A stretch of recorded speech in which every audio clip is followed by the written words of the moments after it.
So anyway, we've been doing this assault on the media. It's a pretty creative thing, you know, that we've just taken to a nice level, right? It's easy. It spreads the name of the show around on national television. I mean, why wouldn't you want to do this? Right, and we're having a contest every month. You know, the best assault on the media wins a MiFi and a day in the studio with the show. That's the prizes for July. And then August, I think we're going to get even better prizes, okay? Better prizes? I think so, yeah. It's something we're going to continue doing. And this goes way back. We got a girl to flash on the Today Show with our WOW stickers on her chest. That was a huge, huge one. We've had a lot of huge, lots of huge assaults on the media, right? Yeah. And then I guess one of our biggest ones was when that stupid reporter, Arthur Chien, turned around in the middle of the assault on the media and said, "What the fuck is your problem, man?" Yeah. And it just exploded. That video is all over the world. And we got exposure in all the New York papers and a bunch of other papers across America. And Eric Logan, ELO, he said it. He called us and was congratulating us on the idea and how creative it is and blah, blah, blah. He goes, but the problem is, you know this business, this is going to be the hottest thing to do in radio this summer. People are going to just jump on it. He goes, you understand that, right? And I'm like, no, come on, no. And sure enough, you know, stations are starting to do this and try to make it their own. Tell them, Fred. I hate these fucking guys in radio. I hate them. There was a guy, Tonelli. I forgot the name of his show. He's in the you know, San Francisco area, I guess. Yeah. Bay Area. When we did the whole WOW thing, he just took the whole fucking promotion and made it like it was his idea and his own thing. The WOW stickers were exactly the same. Yeah, he took the logo and everything. And just like, he has no pride. All of a sudden, he just takes the WOW concept, makes it kind of big in his area because he has a big show. No one knows where the damn idea came from originally. And then when that Today Show flashing happened, he's all over his show claiming that, you know, it was one of his people that happened to be in New York and stuff. Fucking just a bunch of scumbags in this business. That's what they are. Thieves. So sure enough, Eric Logan was right. We got a show in Orlando that is attempting to do their own take on the assault on the media already. Tempting. Oh, shit. I did not just say that. Well, it's one word. That's all I said. Huh? I just said one word. I know, but I know where this leads. No. You're saying that the assault on the media, which is obviously an Opie Anthony thing, you're saying that outside parties were attempting to call this their own. Those parties need to be corrected. And any other personalities that attempt to do this promotion must also be corrected. Can't roll my R's like that. No? Corrected. I'd do Grady all day if I could. All right. Thank you. Well, that only took 20 minutes. That was 20 minutes. Come on. Please just start the show tomorrow with the Shining thing so we can right out of the way. Yeah, so we could actually do a real radio show. When do you think maybe we should do an assault on the media? As soon as possible. Let's say hi to Brian in Baltimore. Brian, what's up? I just calling to say that the two clowns on the radio show there are doing the same promotion you guys are doing. The assault on the media? Yeah, giving away prizes and stuff. See, Elo was 100% correct, man. He said this would be taken by everybody in America. Yeah. And these guys have no pride. They're no fucking... They're just a bunch of scumbags. Have some pride. What's the name of the show that's doing it down there? Big O and Duke. Big O and Duke. Having fun with the assault on the media thing. Yep. Big O and a lot of these guys will do it and just, call it the same fucking thing, too. Yeah. So I guess we got audio of a show in Orlando. Really? Yeah, listen to this. Green or something. No. Fairway. No. Here's Chuck on Real Radio. Chuck. Hi. Another one of these fucking guys with the voice. Hey, here's Chuck on Real Radio. I'm going to try this out as real as possible with this fake voice. How you doing? Hey, Chuck. Yeek. What's the name of the show again in Orlando? I don't know. I really don't. Yeah, We'll hi, out, how you doing? Okay. The reason I'm calling is I've noticed on Fox News and on CNN, one of the big things lately is they all have windows behind them. Right. And, people are always on their cell phones, calling home and waving and everything. Well, I thought it'd be a good idea to send Tuttle up there with a Karl Rove mask and have him stand behind Fox News giving a thumbs up and cheering him on. It's not a bad idea. We're about ready to do that newsbreakers thing. This is where these goofs show up at local news stories and stand behind the reporter doing a live report from out in the field. Just because so much of the stuff is just corny, cornball. Doesn't apply to anybody. Oh, my God. This is our fucking break that we did like a month ago. Come on. It's Jim Phillips? This isn't even a tell 'em Fred. This is legit. Come on now. Oh. Big O and Duke hand out. Oh, Big O and Duke are the guys that hand out the O&A Wow. They're actually fans of the show. Oh, that's why the name didn't ring true. Those guys are the Baltimore. Yeah, they're fans. Wait, have them call the show. What are they doing, though? Are they doing the assault on the media thing? And if they are, they got to, But let's not confuse. Now, everyone's going to get confused. What you were just hearing was not Big O and Duke. No. This is a guy in Orlando. Yeah. People are going to get confused and think they're doing the assault on the media. Newsbreakers, they call it, Opie. Newsbreakers. Because they, I guess, break in on the news. Doesn't apply to anybody. Exactly. Nonsense. So what I have to do is clear with, I'm going to have to inform management that this is what I would like to do. Number one, so I own it. So nobody can rip me off. Oh, my God, you fucking cunt. Oh. So I own it. So no. You're a little too late there, my friend. This is what Wow. fucking happens in radio every single fucking day. This is radio. Right here. This is the world right we here. live in. Right here. So I can own it. You dick. Jim Phillips. You nerd. Jim Phillips has been doing this talk radio in Orlando for forever and really hasn't made a name for himself. What's his number? 888-978-1041. He's on in the afternoon. Hey, there you go. 3 to 7 p.m. Attack. Give it out a little slower, the number. 888-978-1041. Let her rip. Listen to this scumbag. Doesn't apply to anybody. Exactly. Nonsense. So what I have to do is clear with, I'm going to have to inform management that this is what I would like to do. Number one, so I own it. So nobody can rip me off. He's kidding, right? We've got Gotta be national kidding. exposure out of this. It's already, we've already gotten one of these idiots fired. We've gotten national exposure over this. Yeah, and we've been in the papers, on the news. And then another pussy that's not actually real. He's got to go clear with management and stuff. Yeah, have fun. Well, you can rip me off, I don't care, but I want to be the first to do it. And number two, I want... This is not happening, right? This is not happening. Oh, dear Lord Jesus, this ain't happening, man. This can't be happening, man. This ain't happening. Oh, Bob Kelly audio. Well, that's great. That's just fucking great, man. Now what the fuck are we supposed to do? It's the real pretty shit now, man. Exactly. This is not happening. Body Exactly. nonsense. So what I have to do is clear with, I'm going to have to inform management that this is what I would like to do. Number one, so I own it. So nobody can rip me off. Well, you can rip me off, I don't care, but I want to be the first to do it. And number two, I want them to know what I want to do, and they may raise some objections, but do it anyway.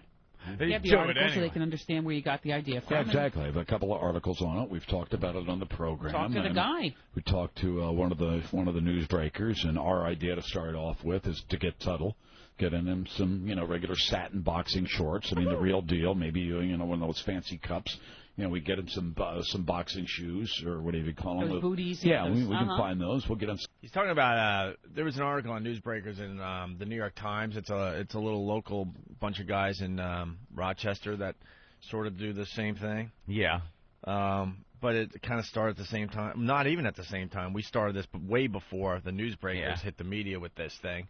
Like I said, we go way back to getting our signs on the Today Show, and a girl flashing with the WOW stickers and stuff. And Right. Then there was this little side thing that started with these guys, the newsbreakers, that get goofy on local newscasts. And they were mentioned, and we were mentioned in the same New York Times article. This guy knows damn well that we've been doing this. So I own it. You could kind of hear the guilt in his Running voice. past the boss, and even if he says, no, I'm just such a rebel, I'm going to do it anyway. You could hear the guilt in his voice because he knows that we're going to call him out on it. Cups. We get him some boxing shoes, or whatever you call them. Those booties. Yeah, we can find those. We'll get him some big gloves. The big fat ones. Like big kangaroo. And then put a towel around his neck.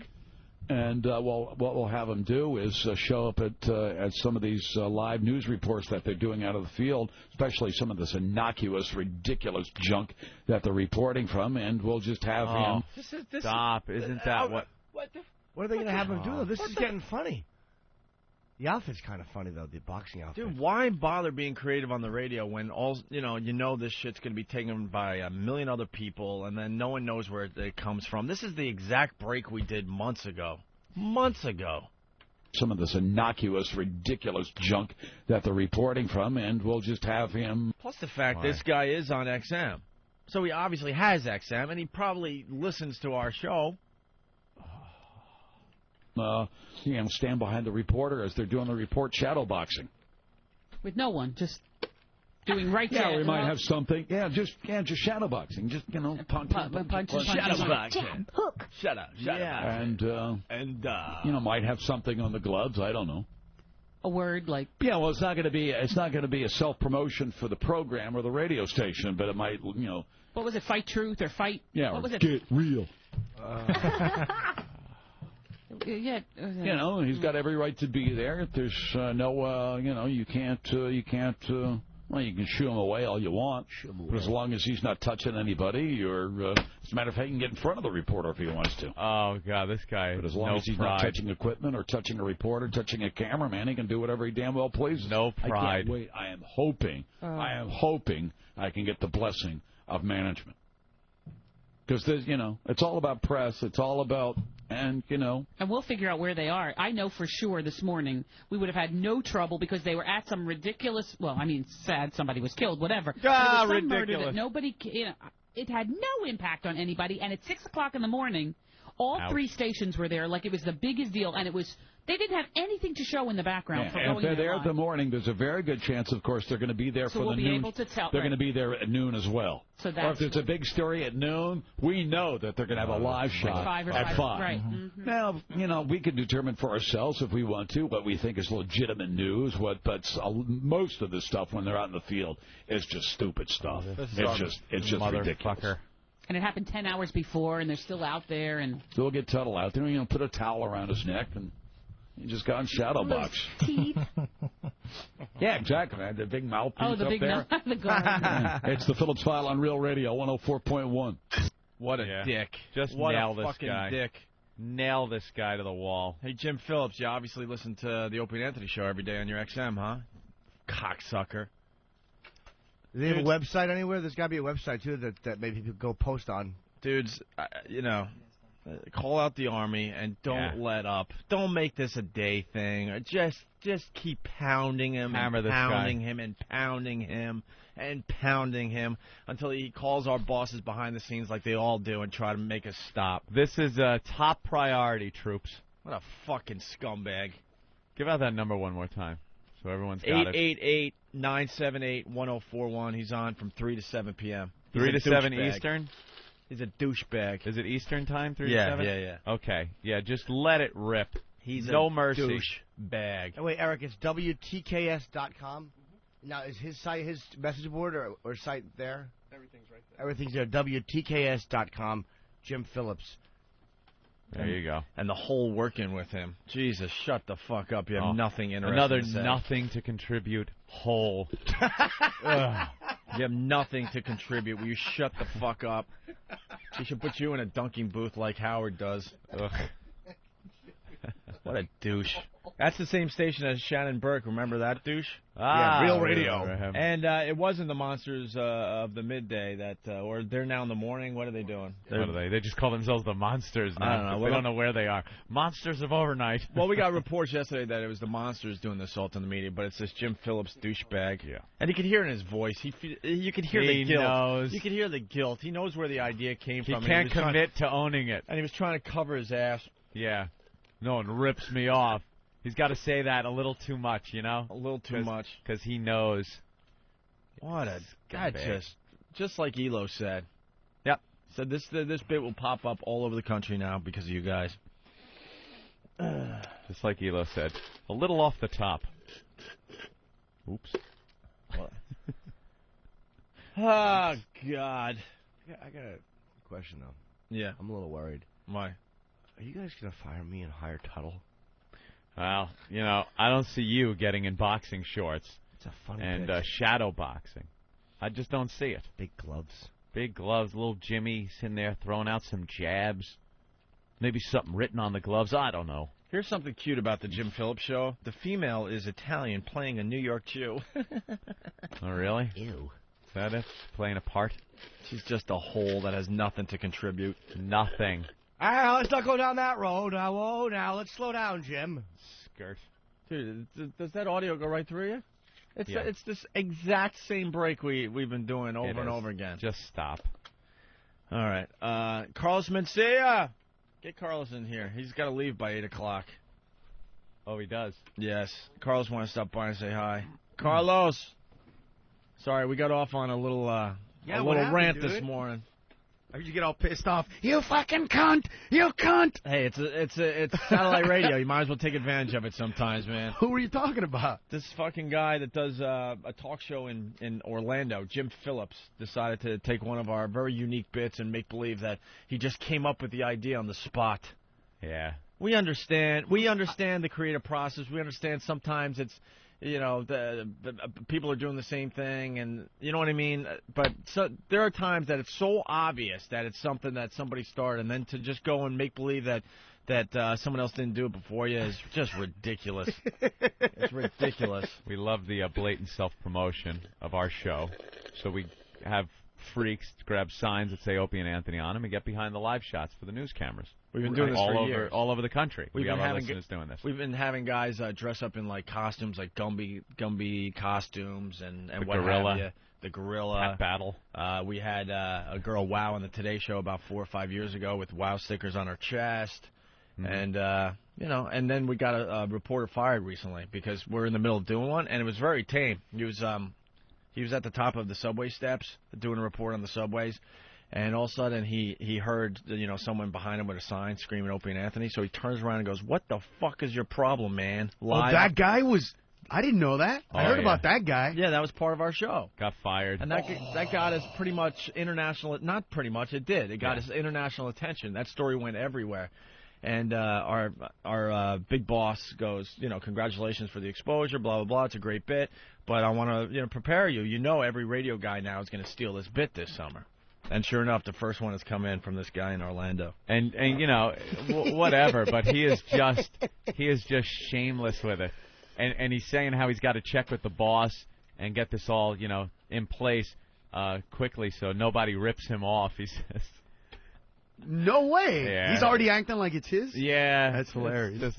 It's just disheartening. You know, and I guess it's in any business, you know, especially things like comedy and anything creative. You're going to get that crap. Assault this jizzbag, WTKS.com, 888-978-1041. What's his name again? Jim Phillips. The Jim Phillips Bucket of Jizz Show, which is 3 to 7 on the East Coast, 888-978-1041. This guy is a cock in a glad baggie. Yeah. Smash him. Call him up and ruin his show. Huh? And if you're just tuning in and you're wondering why we're calling in an assault, just listen to the replay that starts in a couple minutes. We'll tell you in a few minutes. We will. I think we start the show with it. Pretty much. Within the first half hour, I think. The phones have exploded, so we got to get right into this. Of course. It's going to be a fun-filled hour. Let's say hi to Dan in Albany. Dan, what's up? Hey, what's going on, fellas? How are you, sir? Hi, Dan. What's up? What's up? Hey, listen, that poor bastard Jim Phillips got attacked yesterday. He had some cum dumpster screening all his phone calls. He couldn't even get through. The 1-800 number, busy. And then every time I got through and I have to listen to the show, he was complaining about how everyone was fucking calling in and attacking him. The lady friend there said that he came up with the idea, and then he said he borrowed it from some other guy. But that makes no sense, as he was claiming it as his own and as he was original. But he was very, very upset about all the people calling in and wrecking his little drive show. So fuck that guy. What is it? The Phillips File in Orlando on what? WTKS? WTKS.com. Phillips File, 3 p.m. to 7 p.m. on the East Coast.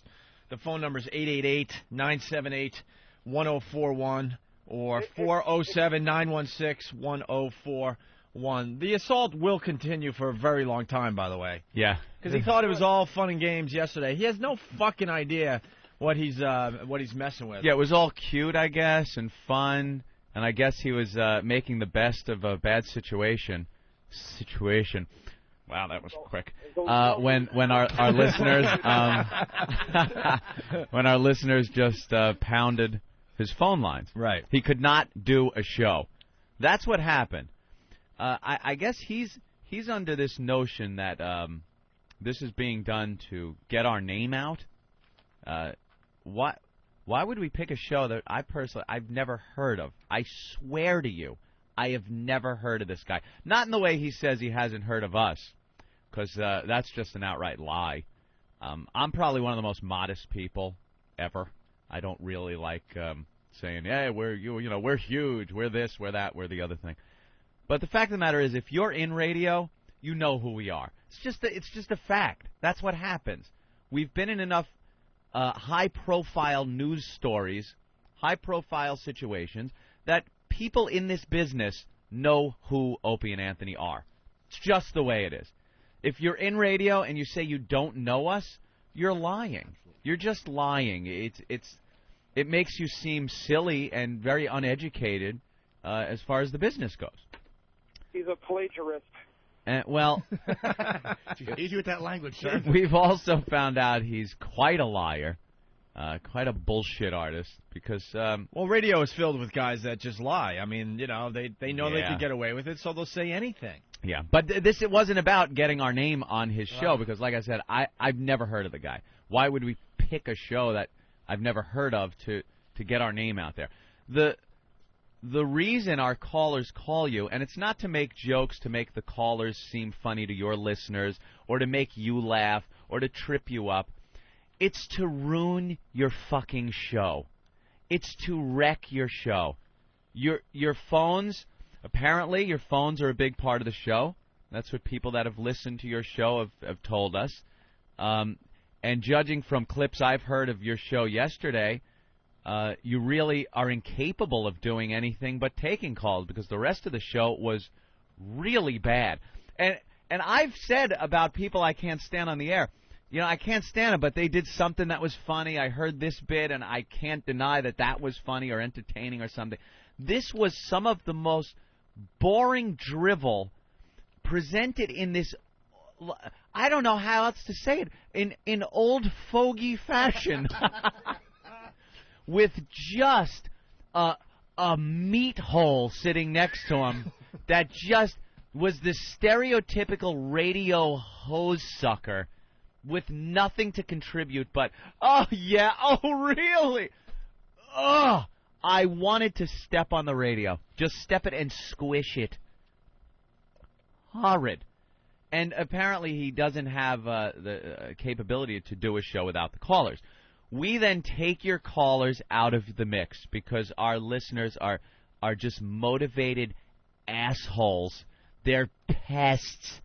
They're just annoying pests that will not let up. You might have had a little fun with it. It was a little exciting for you, something new for you yesterday.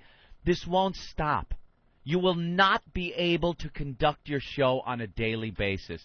It will get old for you really quick. And the program director of the station's already has come up with a mass email that she's sending to all the listeners and stuff. So keep sending it. So they're already trying to figure out how to get out of this.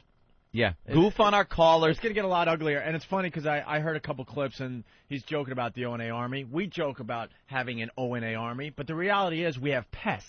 Right. Yeah. That's the reality of this. You know, yeah, the O&A Army, sure, you know, a lot of radio shows and stuff over the years have had this, quote, army mentality. Yeah. We joke about actually having an army. The reality is we have a bunch of pests. We're afraid of them, idiot. We're afraid of these people. They're not mentally stable. And they don't let up. They will not leave you alone. And it's just going to get worse on this guy. What an animal. Doug was. Oh, Doug. That's half your listening audience. It's Dugout Doug. Fucking 8 times I heard him yesterday. Yeah, they don't have anything better to do. No. They are truly dedicated to making people's lives miserable. And on occasion, including our own. This isn't something we don't go, hey, go ahead, attack them, and they, you know, blindly follow us. They enjoy this shit. That's what this guy doesn't understand. They take pleasure in this. It's very organized. They do it themselves. And they will continue this on a daily basis. You think it was all fun and cute, and you had fun with it, making up little names, and they will destroy your show, and it will not stop. It will keep going and going. By Friday, you'll be all pissed. The weekend will come. Maybe you'll think it'll be over with the weekend. Monday will roll around. They will be there again, just wrecking your show. And like I said, it's not about getting our name on your show. Who the fuck are you? It is purely, there is nothing more involved here than ruining your show. And they're reorganizing as we speak. Yeah, that's it. They are so psyched and pumped up to do it all over again today. And they will. And tomorrow, and Monday, and Tuesday, and I'll just keep going and going and going. Thursday, Friday. Tuesday, You Sunday, think it's Friday. going to be fun? Sunday. You think it's going to be fun and a novelty and something that you can enjoy and go with? Yeah, bring it on, like you said. You couldn't take it for an hour before you were dumping out of every call. You couldn't take it. You were saying bring it on, but was he bringing it on? He was dumping out of everyone's call. I would have loved to hear Grady's call in its entirety. Whoever that was, when Grady called, I almost pissed myself. Your son. I was on the phone with you when that happened. I know. Me and Jimmy, I started laughing my ass off. I couldn't get the link, and he just starts rolling. I'm like, what? He's like, Grady just called the show. Grady. I was going to start from the beginning, but we'll go right to the Grady. I got to call. hear Listen Grady. to this. Grady, you're on Real Radio. I hear him. It's respirator. You know, Mr. Phillips, that your son is... He Grady, thumbs your turn. out. Right when he said Grady. Oh, dump it. So. Can't have that. Yeah, dump it. Yeah, bring it on. Bring it on, everybody. Bring it on. We're here. We're smarter. We're quicker. We're more entertaining. Oh, this is what he was saying. And so just bring it on, people. Dump it. Dump it. Oh, dump it. Dump it. All right, That's right. Why don't we start from the beginning? We got some fine audio I from can't stress the point. from the Phillips file. This will continue every day. Because I hate this guy for listening to his show, and that I hate the broad he has with him to fucking keep everybody in line. Just I'm not when funny you- myself, broad. Just when you think perhaps there's one woman on radio that isn't that Nope. stereotypical bag of shit that we goof on a daily basis, there she was yesterday. There she was. Everything we hate about women in radio, there she was. She's the audio equivalent of a slug trail on linoleum. You add nothing funny to the show. You're not a funny person, Oh, and he's yeah. not a funny person. Oh, now. now. Settle down, boys. Oh, guys. Just there to keep the lady listeners happy, you Keep fucking 'em in unfunny line. bitch. That show stinks. They're on XM 152. No one's ever heard of them. They're not listed No. anywhere. No. The Phillips File. Go fuck your mother. Your show stinks. Yeah, they're on XM as well as we are, obviously. With his lie about ratings. And I know a little secret about the Phillips File, the Monsters, and Channel 152 in general. So, What's the secret? That's why we Jimmy. have to call it a secret right now. Oh, Jim, wait till you hear this one. It's We have a nice classic. little surprise for the fine folks on 152. Because sometimes I have an idea about, since he wants to take on the O&A Army and this and that, I have a great idea about upping the ante. This is an advantage to satellite. How about this? How funny would it be if everyone that called the show was fucking filthy. Everyone that calls that show during the assault should be fucking filthy. Then let's see what happens, how many laughs you have when you're worried about an FCC violation, stupid. Yeah, then you can't even take your own callers.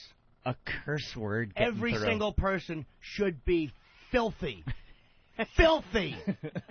Then we'll see how much dump you have and how fast you are and how much that unfunny bitch sitting next to you can go and cover up the fucking filth coming through the speakers. Oh, the Army's calling again. All right, Major Douchebag, you're on the phone. It was all fun for a day, wasn't it? You got a little fun with it for a day. You were able to talk about something a little different than the usual boring We pretty much crap. wrote your show yesterday. You didn't have to prepare a show yesterday. Well, I hope you liked it, because it's just going to go on, and it's not going to stop. And your listeners, they'll just be non-existent, your callers. They will not get through. Our pests will tie up your phone lines and destroy your show again. And it's obvious. It's so obvious. You cannot conduct a program without phone calls. You have nothing. You have nothing. If you want to join the rest of the pests, you just go to whackbag.com. They're organizing as we speak. Yep. It's going to get really ugly Join today. the fun. I read a few posts from a lot of people. It was their first assault, and they were enjoying the shit out of it. There is nothing more fun than just kicking some asswipe when he's on the ground. There was one thing about the Phillips assault thread, and at one point there were 20,000 views. Yeah, 20,000 views of the post. But we have no listeners, I guess. No. Our ratings we're the #1 most listened to non-music talk show on XM. Oh, really? Really? Well, coming up on the Opie Anthony program, the head of programming at XM Satellite Radio. What would he know, Eric Opie? Logan will be calling the program. What would the head of programming at XM, of all programming, what would he know? See, because unlike, the rest of radio where people just lie and get away with it, we back our shit up with facts. So Eric Logan will be calling the program in about 10-15 minutes to give us some numbers. Well, you know what? I actually think this guy is pretty highly rated because it's always a sign of a good show when they interrupt you with G. Gordon Liddy sometimes. That's always a big sign of a great show. That shows that you're successful. Yeah, cut it half shows it off. that your show is the #1 most listened to non-music show when they cut an hour out of it to put G. Gordon Liddy on. You guys are doing so well. Let me tell you what we're going to do for you. You don't have to do as much show. You're doing so good, take an hour off. We'll shove G. Gordon Liddy in there. Wow, we are good. You ass. You bullshitting ass. Do you have the explanation? He did one of the calls. Oh, wait, let's start. Here's the Phillips file. Phillips file. Listen to the bullshit And the phony that comes out of voice. this guy's Hack voice. fake laughing. Phony laughing. Comes out of his mouth. A lot of bullshit. So let me backtrack to tell you what's going on, because then you'll hear some callers to try to figure out what the heck is going on. All right. A couple of guys on the radio. They're on satellite radio. They're on satellite radio because they can't keep a commercial job. All right, I'll give him that. Point taken. Point taken. All right, he didn't lie about everything. So far, he's correct. All right, we'll give him that. Although Citadel did throw us back on commercial radio for, a day and a half? Good old Fareed, who's too busy banging a young broad to run the company, right? Get into that story someday.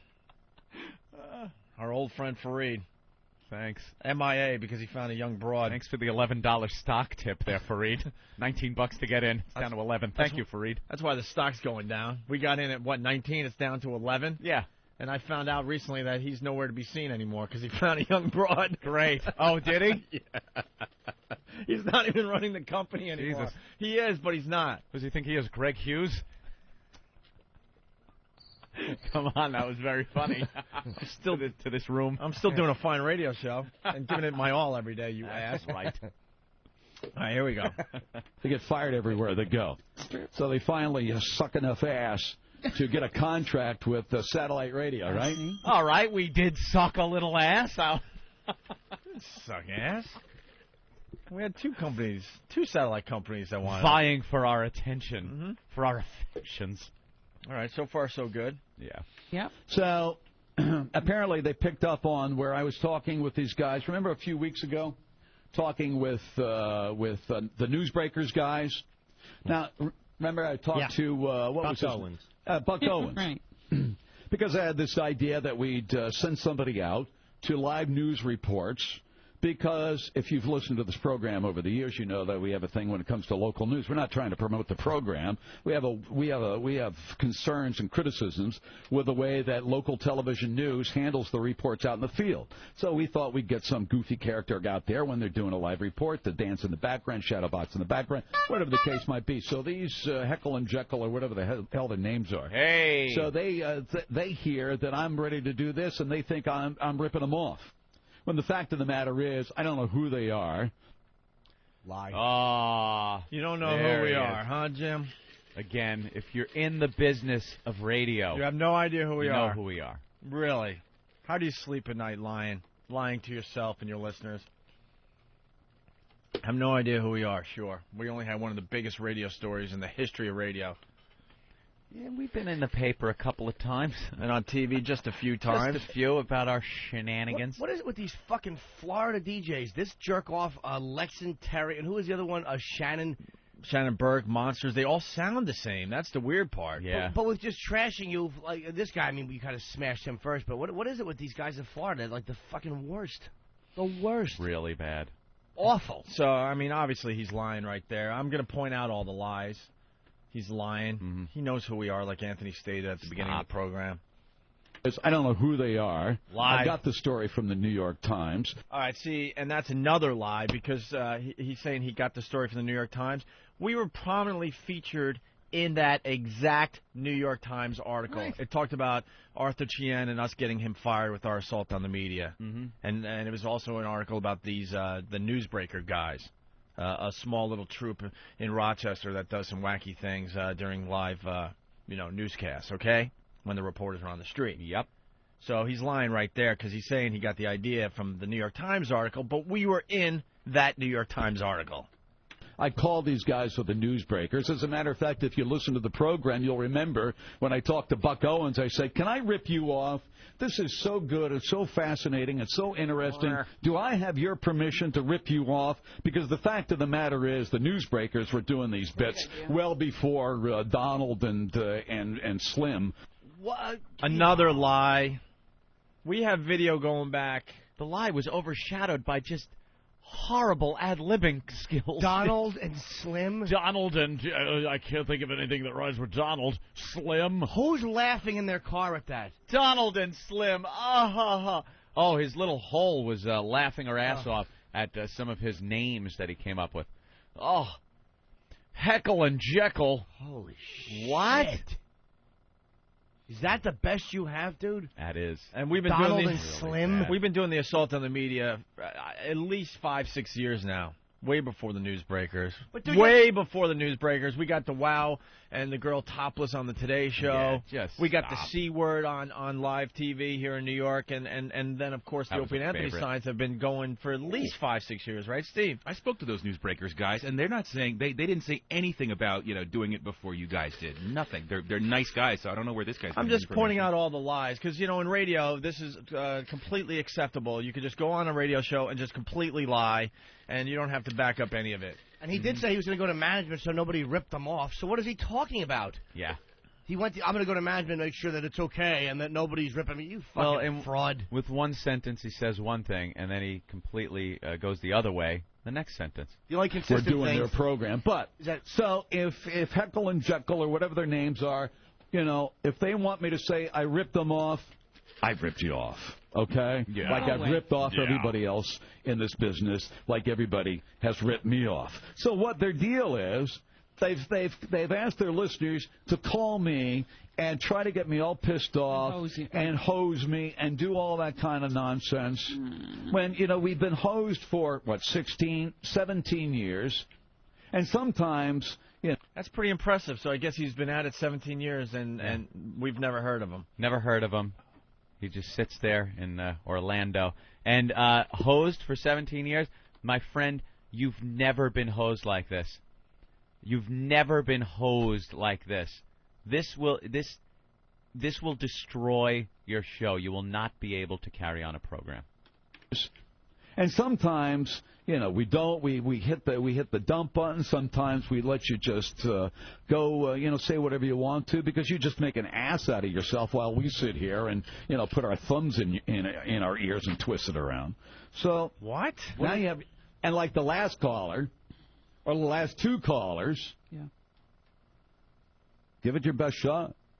Be as quick as you can because you can't beat us. There's nothing you can do. Let's see, we already started affecting your show. We're pretty much controlling your show now, too. There you go. We do our show, and we're now controlling your show. How does that feel? There you go. Fucking asshole. Hope you did a lot of show prep today. Hope you got a lot of things to go to besides the phones. And nothing they can do? How about being filthy? That's something they can do. That will wreck your show. You won't even be able to go to your own callers because they might screen something filthy at the end. I guarantee they're going to start calling people back. Build up that delay. Let the delay build up. You won't be able to take calls while you're building delay. Oh, it'll be fun. Lynette, you're on Real Radio. Oh. Hi. Yeah. This is Lynette with Jim's Love Force. Very nice. This is ridiculous. What is going on today? I'll explain it as best I can. No. See, we're in complete control of his show, where he can't even do a show where one of his stupid listeners is calling and going, what the hell's going on? I know you did, but I mean, I heard them talking about it this morning on the Monsters. I didn't hear anything on Shannon Burke because I guess... Oh, by the way, the Newsbreakers, they started their thing. They registered November 9th, 2004. Oof. We've been doing the assaults on the media way before that, okay? We back our stuff up with facts, you asshole. Facts. Fucking douchebag. I didn't hear anything on Shannon Burke because I guess they're not on an XM. It's just one of those tired old tricks that guys in radio do from time to time to try to draw attention to themselves, to regain or expand an audience. It's the oldest trick in the book. Okay, so ratings went out. You know, he already sounds beaten. Yeah. And this is early in the show. I know. Oh, it's sad. He has no idea that it has just begun. Yes, Jimmy? How many of his callers must be lighting the phone up to do an assault, right? They must be calling by the dozens. Well, no, they're all our fans that are calling to comment about the assault yesterday. Dugout's on the line, Fan Dick, Boston Strangler, John. These are all regular calls to our show. All the people that'll be very busy later on in the afternoon. Yeah, they're just getting their rest right now. And the book. Okay, so ratings went out today or yesterday or something? Well, who knows? No, these guys, they picked on Howard. They've gone after a whole bunch. Yeah, I mean, Elliot in the morning in D.C. All right, so getting back to what he said earlier, he said he has no idea who we are, right? Right. But it seems like he knows a lot of history about us. Yeah, contradicts himself. Another fucking liar in radio. He listens to the show. How does he know about the Elliot? What happened? Teasing Elliot was like a one-day thing. How did you know about that? Well, because he's got XM in his car and he's listening. Howard listens. I know for a fact. Most people in radio have XM satellite radio. It's just a thing you do. And, of course, you're spinning around the dial seeing what's going on. They picked on Howard. They've gone after a whole bunch. Yeah, I mean, Elliot don't know who we are, right, in the morning in D.C., MJ in Tampa, Howard, of course, some guy by the name of Mad Max in the Carolinas, Don and Mike. Mad Max. I mean, on and on, and now I guess it's our turn. Now, I don't know how these guys respond to it. I'm not going to roll over. I mean, you want to come on? Come on. Of course not. Bring it on. But, yeah, bring it on. Are they from No, here they were on. somewhere? They've been on the radio all over the country. Last gig they had. All over the country. I mean, he's continuing with the history of O&A. Yeah. But he doesn't know who we are. This is why I fucking hate this business. Bunch of liars that just go on the radio and say whatever the fuck they want. They can lie through their teeth. They don't back up anything. They've been on the radio all over the country. Last gig they had, they got fined a huge amount by the FCC. They got canned out of commercial. By the way, guess what? We didn't have to pay that fine. Pay the fine. And guess what? We collected every single cent of our contract, you asshole. How do you know that about you? How do you know all that? I've never heard of you. He knows everything about us. Never heard of us. Knows everything about us. Out by the FCC, that got canned out of commercial radio. They couldn't find a job on a commercial radio station in this country if it had been off the air for 15 years.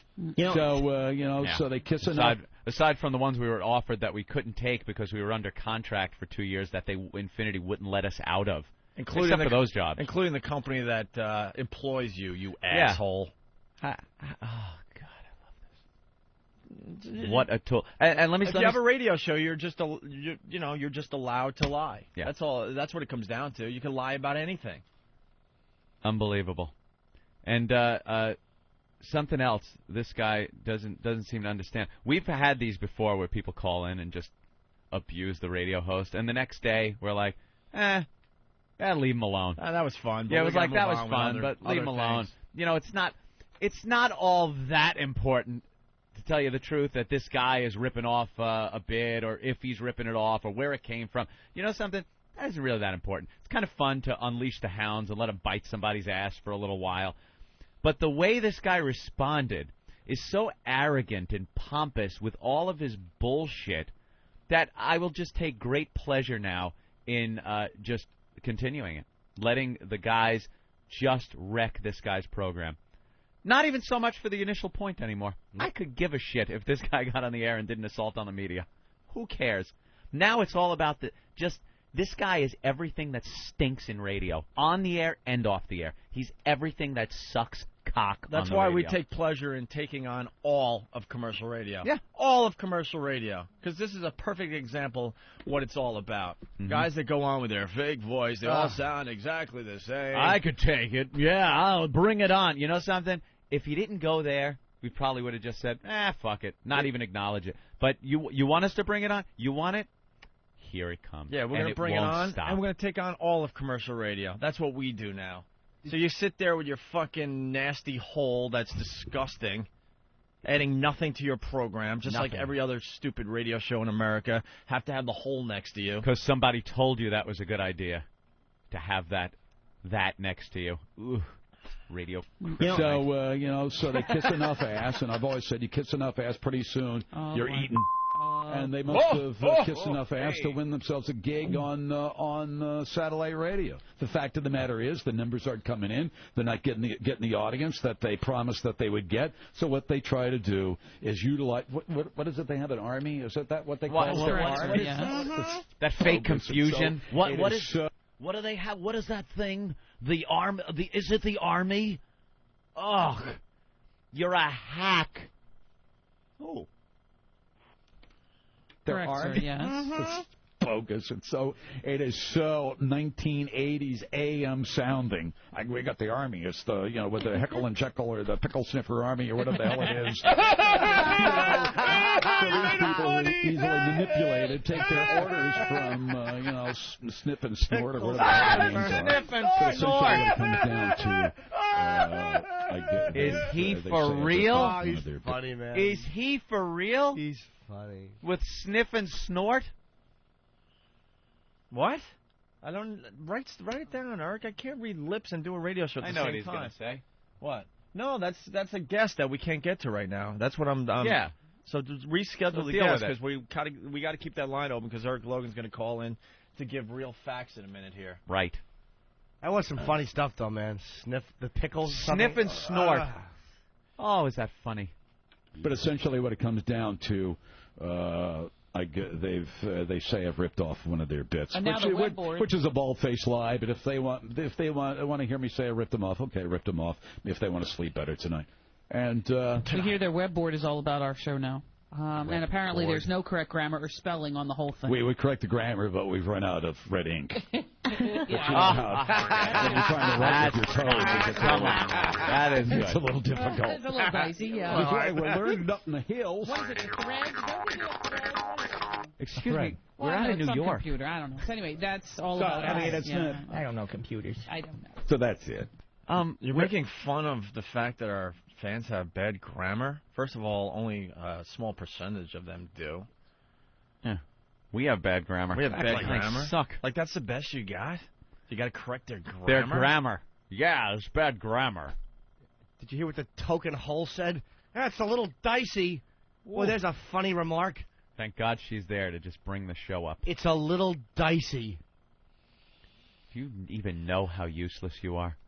Do you even know when you go into work on a daily basis how useless, unnecessary, unfunny, how detrimental you are to an already lousy program? You don't even understand that, do you?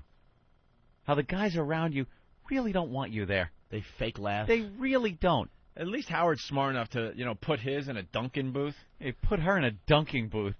Keeps her behind glass. There's a reason for that, because even Howard knows that Robin kind of is like tributes nothing. She was there in the beginning, so he could get away with a lot of racial get away with humor black and women jokes. Yeah. But even he was smart enough to just throw her in a dunking booth, where she's completely separated from the boys. Mm-hmm.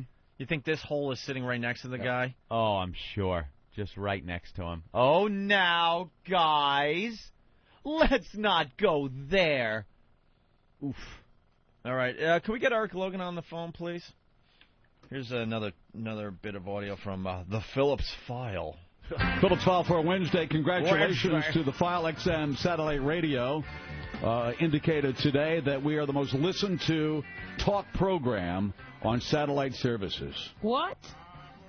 No. No kidding. When did that come in? Just now? What? Came in. You've been hiding this. No, I wanted it to be a surprise to the rest of you. So congratulations to everybody. Wow. The File is now officially the most listened to radio broadcast, non-music radio broadcast on XM satellite radio. Another blatant lie. With their bad acting. Really? When did this come in? Oh! The numbers. Oh! When did this... Really? Well, that's just great. Oh. When do you think maybe we should take ratings to the program director? Fucking liar. Yuck. Oh. I got a secret. I got a secret. I got a secret. Jim Phillips, you're not a funny guy. Oh. I'm not even trying to be malicious. Some people are funny. Some people are not. He is so far away from funny. Dude, sniffle and snort. Hey, all right. Now that was funny. Well, Heckle and Jekyll I thought was like a little bit below the belt. How do you recover from that? And then making fun of our listeners with the banjo sound. Ooh. That's great. Well, I don't know how we can compete against that. We are based out of New York. There are a lot of hillbillies here. Oof. They picked on Howard Stern. They picked on... You're and a now fucking 50-year-old man. Stop. Picked on. We're trying to get Eric Logan on the phone here. Jim, your turn. You're on Real Radio. Hey, Jim, you always talk about stupid people. With this Jekyll and Hyde group up there, how smart is it business-wise to send your listeners to the #1 show on XM? Aren't you losing anybody that you had left once they listen to us? That's a good point. Yeah, whatever. Well, that's true. You know, it just doesn't make sense. You're going to lose whatever you had left. It doesn't matter. Yeah, call them Jekyll. Why? If a woman's in the studio, you should be saying, wow, I didn't think a cucumber went in that far. That's what women should be doing on radio.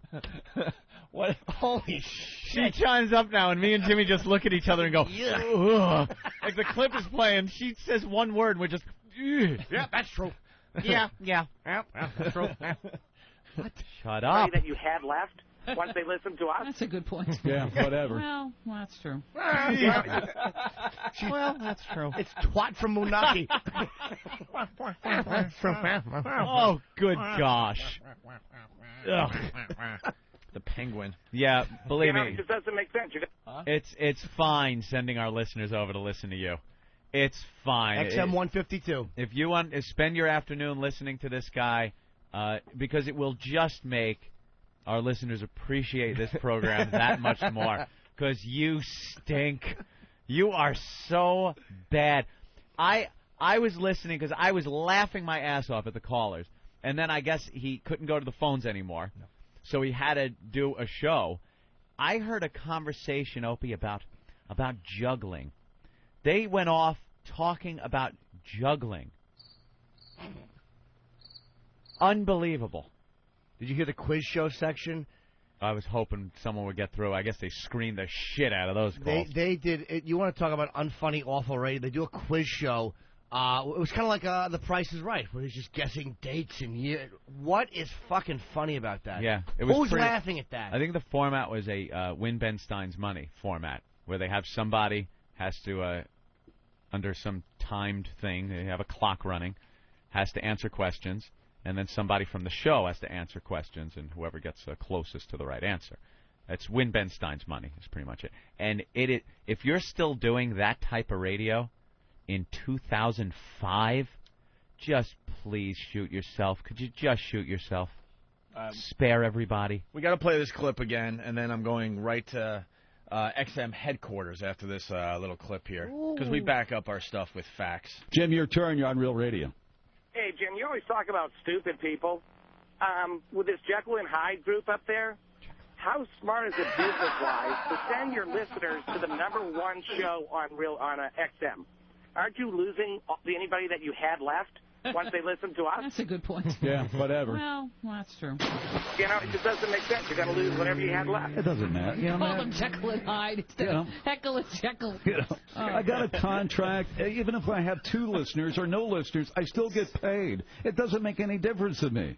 And to answer his question about why we haven't been calling, I'm sure a lot of the listeners are like me. We've been sending Otto saying, shut these morons up. Yeah, getting tons of emails. Yeah, exactly. Get these guys off our air. I don't doubt he was getting tons of email. All right, so here's the deal. Phillips says he's the #1 non-music show on XM satellite radio, right? Made a big deal about that in the last couple of clips. And that we are floundering. And that we are floundering, and we're not getting any listeners, and the we're company desperate. is very upset with our performance. So why don't we get to the bottom of it? Who do we got? The guy that works in the mailroom up down there in Washington? No, XM. Who do we got? We got somebody that works in the lunchroom.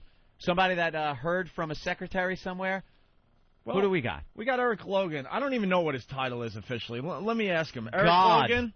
Yo, baby. What is your official title at XM Satellite Radio? I am the chief haircut designer. We know that.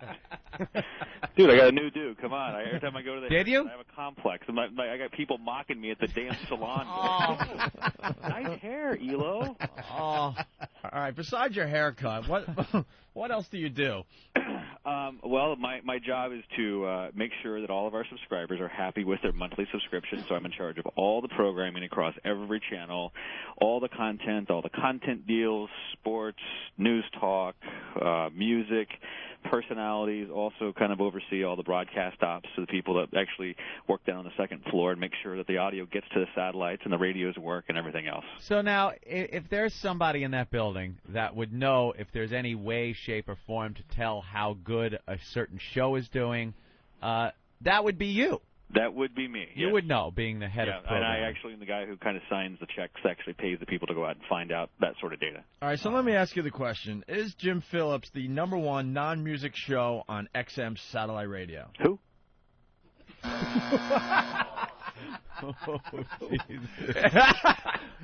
Ow. Jim? Dude, Phillips file. dude. Oh, yeah. Right. To Jim Phillips, your boss doesn't even know who you are. Yeah, it's I'll have to look. It's not right here. It's not right on this top page here. So oh God damn! I'll have to. So you got actual ratings in front of you. Yeah, but we don't break it down by show. Again, it's really about how people are satisfied with the channel, and I'm sorry, I'm getting distracted. I'm trying to find it. So. So there's no way Jim Phillips is the #1 non-music show on XM, right? I can confidently tell you, not a prayer. Not even a chance. So this guy is just blatantly lying to his listeners, to the co-host Hole, and to himself, obviously. Well, and the other thing too, because again, we don't lie on the show. But we really don't disclose a lot of that information for a lot of reasons. There's very competitive reasons. We've got a competitor in our space that copies every goddamn thing that we do.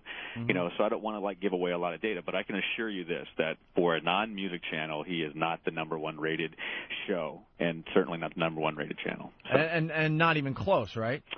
Not even close would be another very accurate statement as well. Is he in the top 140? I think he does actually beat the traffic and weather channels, yes. Oh, okay. Congratulations to that, Jim. Yeah. He does have higher ratings than that, so that's... Props for that one. And, here's something that a lot of the commercial radio douches like to point out, that they think that Anthony and I are failing on XM Satellite Radio. Completely failing. We're desperate. That's why you guys had to take us off the premium channel. Well, that was going to be my point, listening to the whole thing. It's like, if the show is such a failure, why did all of a sudden did we take it off the premium channel and make such a big deal about it? Why did we do those sort of things? And why would we, if the show was so controversial and so horrible, why did we go to all the trouble of giving you a channel and put you on 24 hours a day, 7 days a week, and why do we take it off the? I mean, it's nonsense. You know, my favorite is when people say, or they actually said when we first signed on with XM and we were on a premium channel. People said we're on a premium channel because we can't get listeners, so whatever listeners we do have, they want them paying for it. And then when we got taken off the premium, the same people were saying the reason they're taken off a premium is because they have no listeners. Isn't it one or the other? Yeah, it usually is. But that's what they do. I mean, look. The fact of the matter is, this is arguably the most popular national radio show, and it's only going to continue to grow. I mean, the thing about it is if you're working in terrestrial radio, you do not have a growth story that is pure and simple. Period. And just think about the simple math, and I'll use even numbers so that people who aren't really good math people, if you have if 10% of your total people who subscribe to a service listen to you, and you have 100 people, you have 10 people. But when it goes to 1 million, it goes to 100,000. Then if it goes to 4 million, and as our subscribers continue to ramp, even if the same percentage of people continue to listen to you, guess what happens? The listeners go up. Exactly. The amount of actual listeners, even if the percentage is the same. Right, Elo? Absolutely, Ant. You I got feel so smart. So let's get to the bottom of this. Is the Opie and Anthony show a success on XM satellite radio? Huge. Bigger than I or probably anybody would have expected at this stage. Thank you, Elo. Look at that. See, unlike the Phillips file, we back up our shit with facts. With the guy that knows. And can we talk about the little secret that you told me the other day? Not yet. Not yet. Not yet. But I do want to say thank you to Brandon Miller and many pests who started emailing me around 6:30 last night. People wanted to know the truth. Well, no, it's actually what they were doing. They my emails, and actually one of them is from Brandon that says from the pest, and they're like giving me his number and telling me to actually go in, call him, tell him he's full of shit, and try to work in a Patton Battle reference is what he said.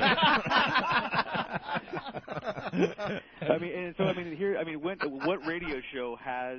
You know, I'm supposed to be the ogre. I'm supposed to be like Pig Virus, right? I'm like the guy that every personality is supposed to hate. And here are the listeners calling me and emailing me, defending me to some guy in Florida. So I got to be honest. I hate the fact that we like you. I know. I hate it. It is a little awkward. We love hating our bosses, but for some reason, I don't know, you kind of get it, and it stinks that you do. Elo, location check. Where are you? Location check. I'm in my office. Oh, okay. Well, I could picture you there sitting there. And, Elo, is it also true that Anthony and I and Jimmy will have a say in future talk programming? Absolutely. On especially 202 and other channels on XM. Without a doubt. Other channels on XM. Thank you. Absolutely. Well, I'm going to cross up the Phillips file. Why? Put in the pedo instead. Jim Phillips, you're a really smart guy. God, this is the future of radio, and you're messing with us. What a douche. Well, I mean, the monsters, I'm going to say, are still on the fence. Yeah, monsters. I mean, and look, still on the fence. Don and Mike, not a chance. Very, very good Hold on, I'm going through my checklist. Don and Mike, not a chance. Lex and Terry, Nah. Who else you guys want to say no to? Ron and Fez, a definite yes. Scott Farrell, a definite yes. BJ Shea in Seattle, yes. Shannon Burke, sorry, Shannon. How about Dick Purton? Ooh, who's that? Well, he's an oldies guy in Detroit. Just thought throw it out. All right, I like you know, because XM is the home of oldies. You know, the 50s are alive on XM. The 50s are alive on XM, Elo. Well, thank you for that information, Elo. Yeah. I am here. I'm a cornucopia of information for you and the pests. Yes, you Elo, are. do we have any big deals going down with XM Satellite Radio? Yes, we do. And what are they? Oh, you stink. The guy... He gets up early. Gets up early. Why? He spews his facts, and you hang up on him. You just picture him in his office with his feet kicked up, all nicely coiffed. Feeling all good about himself. Yeah. He's bonding with the boys, Yeah. and then slam! Well, he's got. Did you see that picture of him, that promo shot he's got? It's like a take it from the ceiling. Yeah, where his he's got hands his are feet behind up. his head. He's got a sweater on. He's relaxing. Wait till the pests get the picture of your publicity shot and Photoshop the hell out of that one. Well, there you go. See, we back up our stuff with facts whenever we can, Mr. Phillips. And according to the guy who should know, you're not even on the radar. So why are you lying? Well, dude, I honestly... Why are you lying? And I think the Pest today should ask him why he's lying. Yeah. And then when he tries to deny that, go, but didn't you hear your own boss on Opie and Anthony this morning? Of course you did. You're listening live right now, aren't you, Mr. Phillips? He's not listed anywhere. I looked through the channel guide to see maybe he's a big deal, and I just didn't notice it. No one knows you're on, dude. That phone call is going to really hurt on That's so many gotta levels. sting. On so many levels, Mr. Phillips. It's got to sting. Number one. How bummed are you right now, Mr. Phillips? Working all those years, and you're not even on the radar. And this is the future of radio. Everyone knows it. Oh, commercial radio likes to trash satellite all the time. But the reality is this is the future. And you're not going to be part of it if we have anything to do with it. But, you know, is Elo in the position where he would know something like the channels and how well they're doing and the shows and how well they're doing? What was he again? Oh, that's right. He's the head of all programming. What an ass. Oh, my God. But did you think you were going to get away with lying like that well, just in case, about our show? Just in case people maybe didn't hear what Mr. Phillips said on his show yesterday. Phillips File for Wednesday. Congratulations to the File XM satellite radio. Indicated today that we are the most listened to talk program on satellite services. What? Shut up. No. No kidding. When did that come in? Just now? Came in. When did it happen? I wanted it to be a surprise to the rest of you. So congratulations to everybody. Wow. The File is now officially the most listened to radio broadcast, non-music radio broadcast on XM satellite radio. There you go. But Elo was just talking to the boys, and you're a worthless piece of shit. There you go. Another radio host just lying through his teeth and trying to get away with it. Number one. Really? But we backed it up with the guy that knows exactly what's going on with the talk programming. Dude, that acting was atrocious. Oh, when did that happen? It was like watching Voss play 5 parts in an Eddie Murphy film. There you go. There you Calling go. Bravo Sierra on you, my friend. The guy from the I actually feel bad for the guy that he's lying that badly. Ooh. Did he think we'd just sit here and not call him out on that? And not do our research? Ooh. It's all backed up here on this show. It's all Loser. backed up. Like Opie's lower intestine, it's all backed up. That's... What? It's all backed up. I've been dumping better lately. You have? Sure. All right, you want to hear some more of this stuff? Please. 1-888-978-1041. In the Metro, 407-916-1041. For those of you who normally listen, you're scratching your head, say, what the hell is this all about? They're coming out of the woodwork today. Well, the fact of the matter, now, there are 2 guys that got kicked off of commercial radio because they didn't have enough talent to stay on commercial radio. Now it's not about us getting kicked off because we couldn't adhere to the rules, which he said earlier. And because we got kicked off because we were too dirty. Now it's we didn't have enough talent? Another lie. Interesting. Another fine lie, because when you do radio, you could just lie. You could just make up shit as you go along. Mm-hmm. The reality is, whether you liked us or hated us, we were completely successful in commercial radio, syndicated across America. Syndicated. Syndicated across America to about 20 stations, and on most of those stations, we were number 1 in the demo. We were hired to be number 1 in men 18 to 49. You can look it up. You can look it up. Yep. It's part of the permanent record of radio. Readily available. You fucking asshole. The fact is, we got kicked off radio because we got stupid one day. But that had nothing to do with how talented we were. To stay on commercial radio, they got a gig on satellite radio. So now, and what they pull out the oldest trick in the book by trying to get their 2 or 3 listeners or members of the to get their names mentioned on other radio stations. They did it with Howard. They've done it with Rex and Terry. They did it with MJ and Tampa. And so now they accuse me. It's our turn. They accuse me of trying to rip them off. It's our turn. I get it. No one's listening to the program. 2 or 3. Well, that's 2 or 3 listeners. Sure did get through a whole lot on your program yesterday. Oof. And they're very creative. They all had about 20 names apiece. 2 or 3 phone-owning motherfuckers. Or say that I'm ripping off one of their bits. Okay, I'm ripping off one of their bits. Maybe, maybe not. I don't give a rat's ass. No, you know you are, Jim. So now they call, and I said, do the best job you can do. As a matter of fact, I have more listeners than the individuals that you're referring to. I've got the highest rated non-music program on XM satellite radio.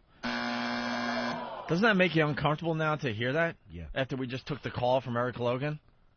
Doesn't that just make you uncomfortable? You're not even on the radar as far as that's concerned. You're not even close. You can't even lie because you're close to it. You're not even close. You're completely off the radar. Ooh. And we got a lot of his, fans listening today, and they're probably cringing.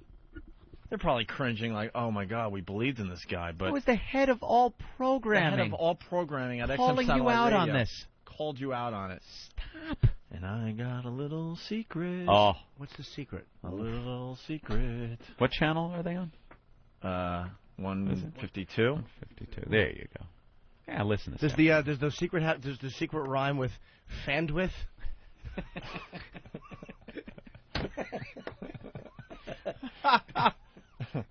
Do.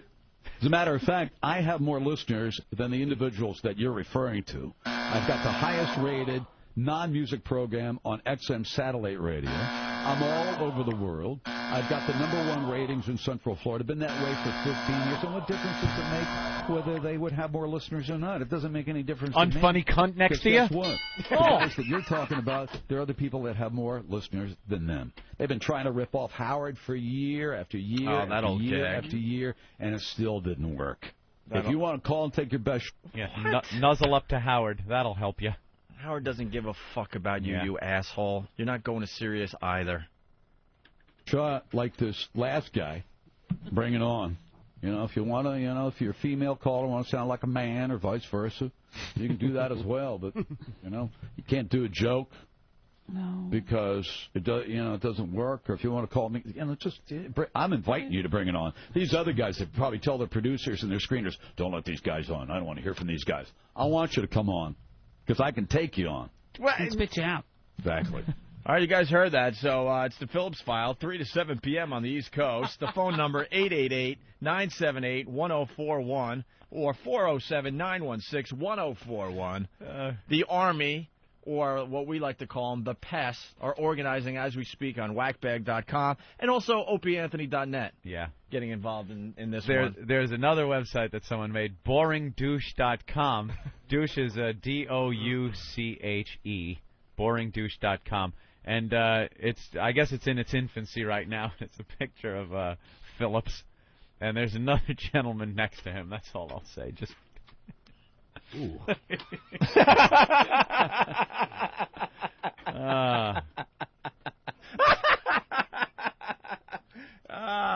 It's a visual, folks. You're gonna have to check it out for yourself. Phillips, he looks like a neighbor that chases you off his lawn. He doesn't. He doesn't really dress like that, does he? Yeah. Eek. He's wearing slacks up to his nipples. He doesn't really dress like that, does he? That's how he dresses? That's not Photoshop. No. Boy, I think I got to start listening to this guy. He's the type of guy I got to listen to on the radio. Oh, yeah. He's just not a funny guy, man. It's kind of sad to listen to somebody desperately trying to be like the funny guy with the cutting references. You ever see him at parties and stuff? The guys that kind of think they're funny. And it's sad because other people are being entertaining. Whether they're being funny or just interesting with conversation. And then there's the guy that just doesn't have it. And he's trying to talk. And everyone kind of looks at him and kind of nods. He gets through what he says. And then they turn around back to the interesting guy or the funny guy. That's who you are. Dude, I had dinner last night just with a guy, some friends, and a guy who I just met was just a funny dude, man. He's like one of those old school Italian guys. Just a funny fucking guy just talking to you. And he's like one of those guys that you think that this guy's a fucking sociopath, and 10 minutes later you're rolling because he's like a funny, obnoxious, Robert Loggia-like fucking dude. Yeah. That's what a funny guy is. Just a guy that you can talk to and listen to and keep you entertained. This fucking guy, I couldn't listen to for 30 seconds, and he has a radio show. Yeah. It was awful. Once again, Anthony, it just went down on our program, ELO. All right, so let me ask you the question. Is Jim Phillips the #1 non-music show on XM satellite radio? Who? I can assure you this, that for a non-music channel, he is not the #1 rated show, and certainly not the #1 rated channel. Well, there you go. Bill, you're on Real Radio. Oh, here we go. What is it? The Opie and Anthony what? Army. Army? Army. What? Reporting for duty, Remember sir. 400 years ago when you did the revolution? Yeah. Well, that's what it is. They ripped General you off. Opie and General Anthony. You ripped me off. The revolution. They ripped you off. Reporting for duty, sir. 11 years ago. Yeah. I'm telling you. I'm Sergeant Schmuck. What can I do for you today? That's very cool. The Opie and Anthony Army. That's very nice. Who are you? My word. I'm the Minister of I'm Corporal Morons. Douchebag with the Opie and Anthony Army. Did you hear her contribution? Yep. The Minister of Morons. And you can actually She didn't say that. show your face in public and tell people that. Yeah. She did not say the Minister of Morons. That's what a woman How does. far back? Maybe about 10 seconds. I went a little further. God almighty. That's very cool. The Opie and Anthony Army. That's very nice. Who are you? I'm the Minister of I'm Corporal Morons. Douchebag with the Opie and Anthony Army. Right. Oh. You dumb whore. Minister is not an army position. And you can actually. What? I'm a minister, third class. Holy shit. Minister of. Oh, it just goes to show you. It's everything we talk about on the show. You are everything bad with radio. Everything. A woman trying to do a military riff, and this dumb box comes out with minister. At least he had the common decency to make an unfunny joke that had a rank to it. The Minister of Morons. Eminem, that would have been funny in school. Oof. Hey, what do you think, honey? This is what you should go. You get to and you can actually show your face in public and tell people that. Yeah, I got a membership card too. It's the Phillips file. Oh, and then into more commercials. They actually walk around with Opie and Anthony Pest T-shirts, you ass. Yeah. The Army thing is more of a joke. The Pest thing is not a joke. That's a nightmare. Yeah. That you're going to start feeling every day. The scariest part, we didn't come up with the Opie and Anthony Army. We didn't come up with it. It wasn't a promotional thing that we made sweepers for like he probably did back in the day. You know, it wasn't one of those things, hey, you could join our army. Because that's the only back in reference the day when he point. wasn't wearing slacks to do his radio show. The only reference point this guy has are those hack bits. Like, he probably imagines we go on the air and go, sign up to be in the Opie and Anthony Army right now. We'll send out a membership card. You can increase your rank the more you call in. Or no, it's these freaks made this up themselves. They do it themselves, which is more frightening than anything. They're relentless. And you can welcome them to your program on a daily basis, you tool. Don't be such a minister of morons. Oh, stop it. Oh. Let's say hi to Dugout Doug from whackbag.com, one of the generals of the old Army. Oh, yes, General. Hey, General, you faggot. Self-appointed general. They loved that part, though.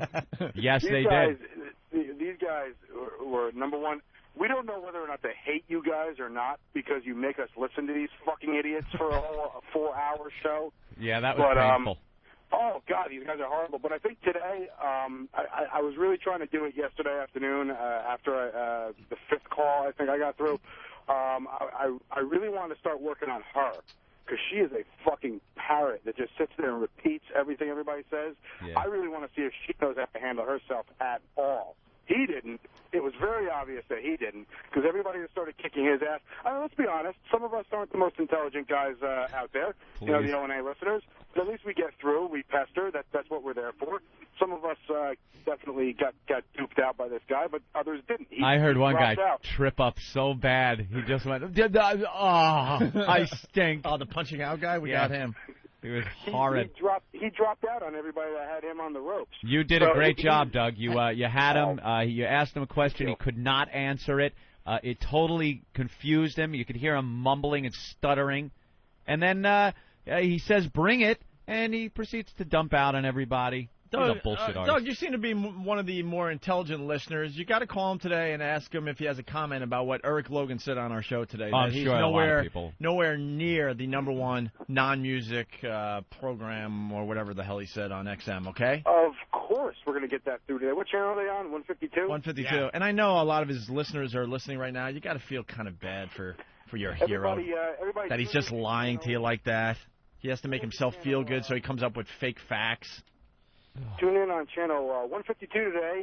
The Opie and Anthony show will be on from 3 to 7 p.m. We're back in afternoon drive, guys. We're back in afternoon drive. All right, Doug, hold on the line a second, because I want to play your call to the Phillips file yesterday. Here's Dugout Doug getting through. Doug, you're on Real Radio. What's going on, Jim? I am Dugout Doug. I am the Opie and Anthony General of the Army. General of the Army. What is that? Right. First off, Jim, please, let me get this through. I will not call you a name or swear. I want to get that out there for everybody, so when you dump out on me, when you start... Well, how do you know I'm going to dump out on you? Number one, why would you even say something like that? I said call me. You called. I'm giving you an opportunity to talk.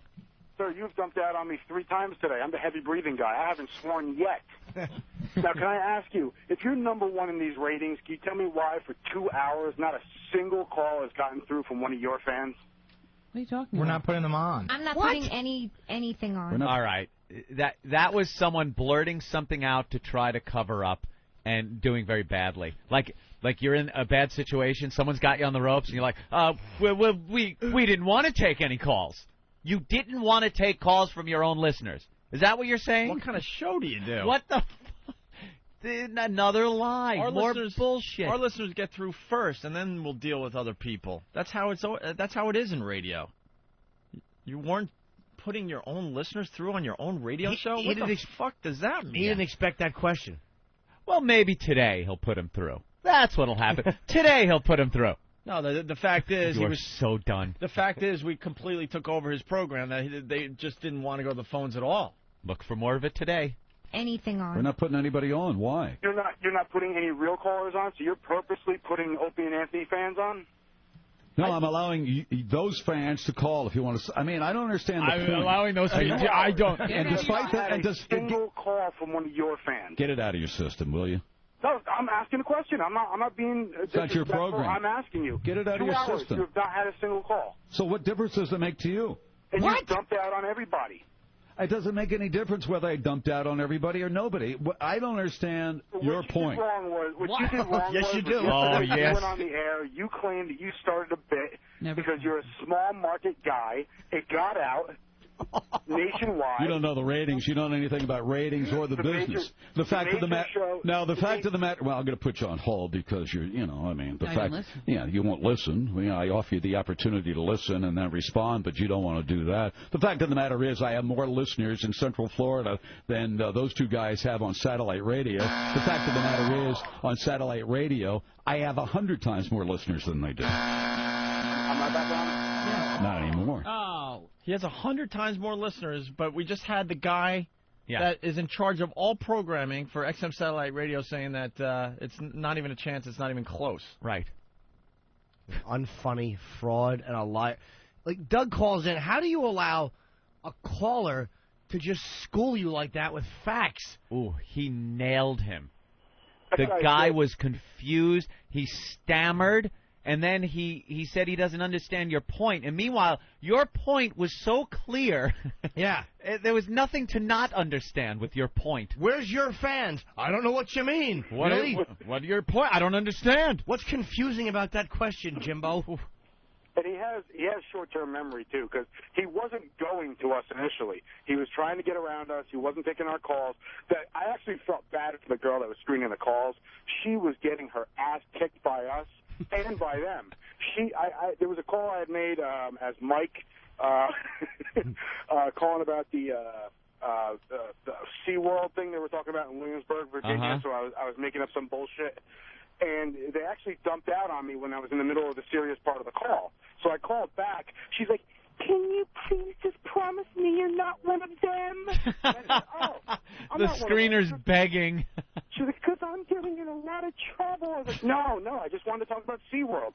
So I was like 2 seconds in. I think that's the one I called him a frickin' ass clown. Yeah. Or a frickin' clown or something like that. I actually didn't say fuck. Someone thought I said fuck, but I didn't say fuck. Because I didn't want to get dumped out on because I had a lot for the guy. But she was terrified because they were hammering on her. So he can't say that he wanted to get calls from us. That's absolute bullshit itself. He had no choice, so he went with it. So you got to give him a little for that. All right. But he had nothing. All right. Thank you, Doug. Great job, man. We look forward to your future calls, by the way. Take it easy, This is hysterical. I know. Did you get this? Yeah, let me get right back into Yeah. this. He started his program by saying that he got the idea, this is where this all started about the assault on the media thing, from a New York Times article, and he has no idea who Opie and Anthony are. Right. We heard that, right? Yep. Am I making anything up? Nope. Thank you. We hold in our hands the New York Times article he's referring to. Now, Opie, when you get to this, obviously our names must be buried in the middle of the article somewhere, and perhaps he just skimmed. So why don't we give him the benefit of the doubt, right? Right. Maybe he didn't read the whole article. Maybe there was a mention, I don't know, way deep in the article. Maybe that, because I'm looking at 3 pages here. Maybe our name comes up once in a paragraph toward the end of the article. See, Mr. Phillips, that's why we're a much more popular radio show, because there's a big-time honesty on this program. We just don't sit here and lie through our teeth. And without further ado, I read from the top of the article where he stated on his own show, this is the article that gave him the idea, and he doesn't know who Opie and Anthony are, okay? Mm-hmm. As soon as he heard about the Arthur Chien incident last month, in which, at the end of a live report, that WCBS-TV reporter in New York was caught on camera cursing out a prankster sent by the Opie and Anthony satellite radio show. Wait. It's in the first sentence? It's the first sentence. Wait, wow. we pop up in the first sentence of the story. The first sentence of the article where you got the idea to do the assault on the media, where you also state that you have no idea who Opie and Anthony are. Chris Landon, 33, and his fellow newsbreakers jumped online to find the video. A group devoted to monkey-wrenching live reports on local news, the newsbreakers have a standing interest in media mishaps. But in this case, their interest was personal. Just a month before, an Opie and Anthony producer had approached them about joining in its assault campaign of on-air stunts. And now one of those stunts, staged by one of the show's interns, had cost Mr. Chien his job. We looked at each other, Mr. Landon recalled, and said, that could have been us. Right. There you go. And the article continues, but the point I'm trying to make is Opie and Anthony mentioned in the first sentence and then mentioned again in the second paragraph. Maybe he starts from the middle of the article and skims down. That's the way most of us read. And he also states that these newsbreaker guys were doing this way before we did, and that's just a blatant lie too. I'm sorry. We got a website, opieandanthony.com, that has video going back years. Yep. Years. This guy, he's just he's everything that stinks about radio personality. And that's why we take on all commercial radio. Bring it on, motherfuckers. Yep. We hate you all.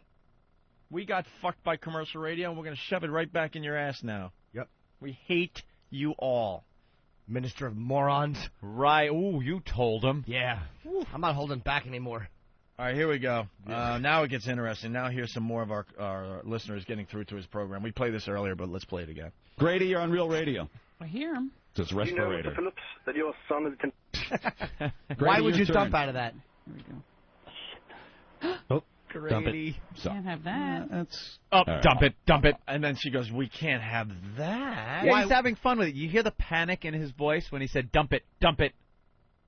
That's going to be all day today, tomorrow, Monday, Tuesday, Saturday, Wednesday. Eesh. She said you can't have that. It must have been a funny remark. Your show stinks. Mike, your turn. Hey, what's going on? Talk to us. Hey, I was actually on before. I started talking about the SeaWorld. They were trying to get them down here in Virginia Beach for a while because we had a lot more land and there wouldn't be as much issues. But apparently they were afraid to do it down here also because of the eminent domain. Everybody seems to be afraid of that, just like you're afraid of Opie and Anthony, you freaking clown. He's angry. Why don't you? Why are you so angry? What's the matter with you, Man alive, did you hear him? Yeah. Man alive. In his voice is... I don't understand. Oh, you clown. You effing clown. Mm-hmm. Look. Go figure. I mean, man, when you get that angry, a little anger management might help out. They have no life. Check your life priorities there. Really? And he had to call back a second time? Yeah. I'm just so angry about the you effing clown. I'm just so pissed off that, because they said you ripped off one of their bits, and I am just so angry about that. Is that where he's calling from? Virginia Beach? Is that all they got to offer up in Virginia Beach? Or are they torqued off because I've got more listeners than them on satellite radio? Hey, Is that don't the get deal? so torqued off. Yeah. And once again, saying he has more listeners than us, and we had Elo on this morning proving that that's not true there, Mr. Phillips. Because I've got more listeners than them on satellite radio. Is that the deal? What the information came in, and now they're all bent out of shape of itself? I ripped you off. He is totally You flustered. didn't, though. Get a Why would you lawyer. say This that? is just the You beginning. didn't even do anything. Doesn't matter. It's news. Well, just say I ripped you off. All right, I said I ripped you off. Get yourself a lawyer, all right? Sue me, all right? See you at the deposition. What a bunch of... What? That's a... You know, I got news for you. The lowest thing that anybody in radio can do, the lowest thing, and everybody in radio knows it, is to pick on other guys. We're not part of regular radio, you fuckhead. And the lowest thing a radio guy can do. Everyone knows it. You know what? I don't give a fuck what everyone knows in radio. You're a fraternity of douchebags, and we hate you all. Is to pick on other guys in radio. It's the last resort bit. That's what his name is. The last And then they resort get- bit? That's the name of it? But Eric Logan was just on our show saying that we're a huge success for XM so far. The Well, last my friend, yes, Jimmy. The last resort is to hire an unfunny joke box with tits. That's the last resort. Dude. That's the lowest thing in radio, stupid. She barely has boobs. She barely has a body. They had to get like some kind of glamour shot together and throw her in some kind of almost sexy outfit to hide her fatness. Is she fat? Fatness, saggy boobs, saggy face. They call it the last resort bit. Well, enjoy the last resort bit for as long as it takes, because you're going to be experiencing what you call the last resort bit today and tomorrow, etc., etc. And then they get stupid callers who don't know any better to fall for it. Say, okay, I'm really mano y mano with Fall Heckle and for it. Jekyll or Billy and Bob or whatever Yeah, the F their 11 names typical are. offer, right? I really show them. Well, you're dupes is what you are. You've been manipulated, you bunch of dumbasses. It's the Phillips File on Real Radio. Wow. They eat this shit up. It's not about duping. We make a suggestion. They take it to heart. These pests will destroy you. This isn't about somebody being duped. They enjoy this shit. This is fun for them. Let's go to the evil trucker. Evil trucker, real fast. Hey, what's going on, guys? Hey. Jimmy, you little muggle. Hey. Got a question for you. I don't know if anybody's pointed it out yet, but it seemed like everybody on 152 has messed with you guys in some shape or form or fashion. Well, there's a theme there, and that will be taken care of. Mark my words. Mark my words. You just stay tuned on the 152 situation. Yeah. You just stay tuned. That's all I'm going to say right now. I would love to say more, but I promise Elo I'd shut my mouth. My partner, Angry Trucker, and I, we were wanting 152, mark my words, will get much better. Much better. Hey, Ope. Yeah. Since you're the guy that's in charge of the channel, 202 or I'm not in charge of the channel. Me and my partner, Angry Trucker, we was wanting to see if we could find out about how we could apply to get on as DJs there. We don't know jack shit about the radio business, but we figured y'all could school us and mold us and turn us into something good. Here's the deal. I guarantee, Anthony and I are working on it as we speak. We're going to build 202 in the very near future. We're going to start adding more shows and stuff. So if you have a show idea, start sending in your demos. Hugs and We'll kills. take everyone very seriously. Maybe Start some sending in ideas. your demos. Maybe some ideas for 152. Well, stay tuned. Pugs and Kelly, you guys rock. Here is Salty Apple from Whackbag with a popular misconception. All right. Says, do you guys realize you're playing into his hands much like others play into yours? Of course. The difference being, when you have a shit show and we then direct people to that show to do an assault or to listen to see how suck-ass they are, it's a shit show. People aren't going to sit and hang out and become listeners of a shit show. If you have a good show, and a fun show, and a show people seem to enjoy, and you drive traffic there, that's stupid, because then people will listen and go, well, these guys are kind of cool. Wait a minute, I didn't know about these guys, and they're actually good. Yeah. Then they're like, oh, okay, I'll listen to this. When they play into our hands by saying our name, we seem to have a show people enjoy, Opie. I've spoken to people that seem to enjoy this program, and when people drive traffic over to here, they stay. They listen, they like the show, and they stay. Someone driving traffic over to his show, believe me, it's not going to help him. You're not going to sit there and continue listening to that crap. A few of our listeners might get hooked. You know, that's the reality think? of it. But not a lot to make it, a difference. No. Not a lot to worry us, No. How many more people are listening to Todd Schnitt or Shannon Burke because we attacked those shows? Yeah, that didn't really work out for him. Of course not. No. Craig, your turn. Hey, what's going on? How's it going this afternoon? I just want to call and say, I am the winner! Go see O&A at Cleveland. I stink punching out. What was that? Sounded like Yiddish. Exactly. Thanks to our Turkish friends for listening to us on FM. Well, that listener failed miserably for us. Someone was trying to do a Cleveland Odeon plug. He said, let's go watch O&A in Cleveland, and then just fucking completely tripped. Jim, your turn. You're on Real Radio. Hey, what's going on, Jim? Talk to us. First of all, I want to wish little Jimmy Norton a happy birthday. Second of all, how could you think that O&A weren't going to find out? What now? I want to wish little Jimmy Norton a happy birthday, and I want to know how you think O&A weren't going to find out. Oh, it's another one. Who cares? Why do you care so much about this? Why do I care? Because you're sitting there and you're saying, oh, well, I'm going to check with management and make sure that nobody's ripping me off. But you're ripping somebody off. I already admitted I ripped them off. You haven't been listening. Yeah, I know you didn't, Jim. I'm giving you credit for that. You did say at the beginning of the show that you ripped them off. I'm giving you absolute credit for that. So what'd you call for? So what's the call for? What? Why did you think that you were going to get away with it, saying, "Oh, I'm going to make sure nobody's ripping me off," when you're ripping people off? Well, I don't understand. And you didn't rip it off one, you ripped it off two. No, I ripped off more than that. Newsbreakers, right? That's all she had. I don't understand. God, I hope they're only paying her like $14,000 a year because you're not getting your money's worth. Jesus, what a fucking stinky hole.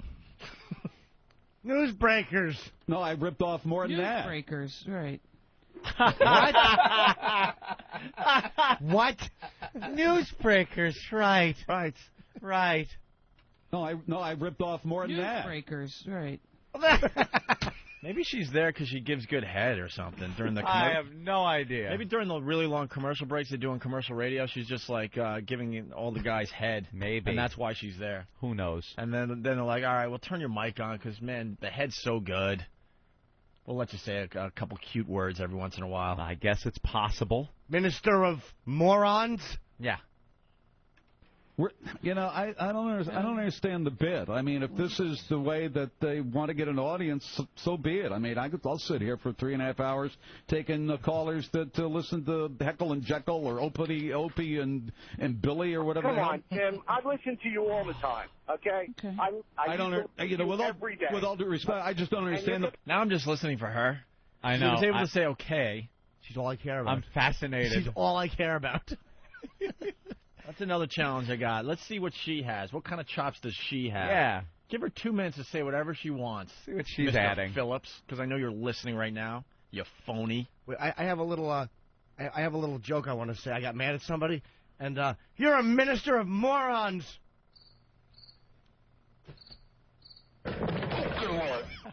I don't. With all due respect, I just don't understand. All right, hold on. What line was that? I don't understand the point. That's the only thing. I mean, if you're trying to make a point, tell me the point. He's not listening. No, what is the point? All right. I want you to take a deep breath, all right, and listen to my question. And let's see if you are smart enough to answer or intelligent enough to at least listen to the question. What's the point is what I'm trying to figure out. I don't understand the point. The point, I've already said that if they want me to say that I ripped them off, then I ripped them off. I've already said that I ripped off Neil. I've already said that I ripped off from Howard. I've already said that I ripped off from Imus. Just like everybody does in this. What? What did she say? It's an industry full of rip-offs. That's why we fucking hate you all, because that's the new thing in radio, where it's like it's okay. It's been accepted ever since radio started that you just rip off other guys. No, it's not okay. I can't even get past what he's saying anymore. I'm fixated on her total lack of anything worthwhile. And to answer your question, what did she say? Nothing. Nothing. They said that I ripped off from Imus, It's an just like industry full of everybody rip-off. does in this. And that in makes this it business. acceptable? And if Yeah, that makes you fucking feel better, I mean, skank holes. And people have ripped us off. So what is their point? What is, I don't understand the point. What's why the I point? hate radio. This is the mentality out there. Radio. What I'm saying is that you said yesterday, I'm going to go to management to make sure that nobody rips me off. Rips me off about what? And Wait. does it in Orlando before you do? Does Oh, my God. Did she just get the crickets? I love her. Even they didn't know what the fuck she was talking about. Oh, I want to date her. Holy Oh. crap. Got to hear that. After that bomb, she's going to have to deep throat the guys during the commercial breaks. Does it in Orlando before you do? Wow, that could be the longest pause ever. People are starting to say we're going on and on. This is what we do. We don't give a fuck. We don't care. If you like it, then keep listening. If not, go to another Deal channel. with it. Enjoy the Phillips file. Go there for some jokes. Rips me off. Rips me off about what? And Wait. does it in Orlando before you do? Does I see. All right. Well, okay. Now, well, why didn't you say that then? I think that's what he was. I mean, if I do this first in Orlando and somebody wants to rip that off, let them rip it off. I just want to do it before anybody else. That's the point I was trying to make. What the man that's alive? Yeah. Jesus. Happy birthday, Jimmy Norton. Yeah. Thank you. Who is Jimmy Norton? Comedian. He's a comedian. All right, he's now going to make believe he doesn't know who Jim Norton is. Yeah. He knows about Opie and Anthony, even though he said he doesn't know about us, because then he mentioned our whole history. Then it's pretty obvious that Jim Norton is a huge part of the show. He's like, it's. You think he knows Liddy? Sits in on their show. Oh, gee. Used to be on that Colin Quinn show. What was that called? Marty? Tough Crowd. That was it. What is this? A show people can't get a job or can't keep a job or something? Or what is I don't even understand the show. I mean, it's my experience being in this business for so many years. You know, when you find it necessary to pick on another program or get your callers to call another program, I mean, you just run out of you've run out of everything. Everything being done on radio has already been done before. There's nothing new, folks. There's just nothing great new. creative thinker. Everything has been done. If you want to call me, that's why you're stuck in Orlando, not getting syndicated. That's a douchebag that gave up years ago. Just gave up years ago, and that's why your show sucks ass. It's popular in Orlando. That's great. He's another one market sensation. That's great. The industry's filled with them. You have one in your local town. That's wonderful. But you're not going anywhere with that. And to make fun of Tough Crowd, what TV show were you on, Mr. Phillips? Were you on The Tonight Show twice? Yeah. You're going to downplay and call Jim Norton a failure when he was just on The Tonight Show only a month and a half ago? You're lying more to your listeners. Stop. Stop lying. And then maybe you could get syndicated to West Palm or something. Been done. If you want to call me, all right, cool. Yeah, isn't using your callers to call other shows, isn't that a Howard ripoff? Exactly. You know, not like this, apparently my friend. These guys have always wanted to have the popularity of Howard, and they've never had the popularity of Howard, and now they don't even have the... Oh, my God. Oh, my God. Are you kidding? Are you fucking kidding me? We're pretty damn close, Mr. Phillips. We're a little closer than you now, aren't we? He's pulling shit out of his ass now. But the bottom line, to say that you want to be popular, yeah, that's really terrible in radio, to be motivated to be Yeah, popular. isn't that an awful thing to actually want to be popular in radio? It's not like you're running around the office place wanting to be popular, or you're running around your school wanting to be popular. This is a job based on your popularity. The whole object of being on radio and being successful on radio is being popular. If you're not popular, you're not successful in radio, you dickbag. So of course we want to be as popular as the #1 guy out there. Well, why wouldn't you want to be? What else do you guys want to be, as rich as Rush Limbaugh? What an idiotic goal. That's silly. Shitheads. Stupid me for wanting to be popular. I should have just stayed in Buffalo doing overnight radio, making $14,000 Exactly. a year. God, he's so right. This is a beaten man who wasn't good enough in his career to get any further than he's ever gotten. That's it. So he wasn't able to move on. He's gotten bitter about it, and he's resigned to the fact that he's a one-market guy, and that's it.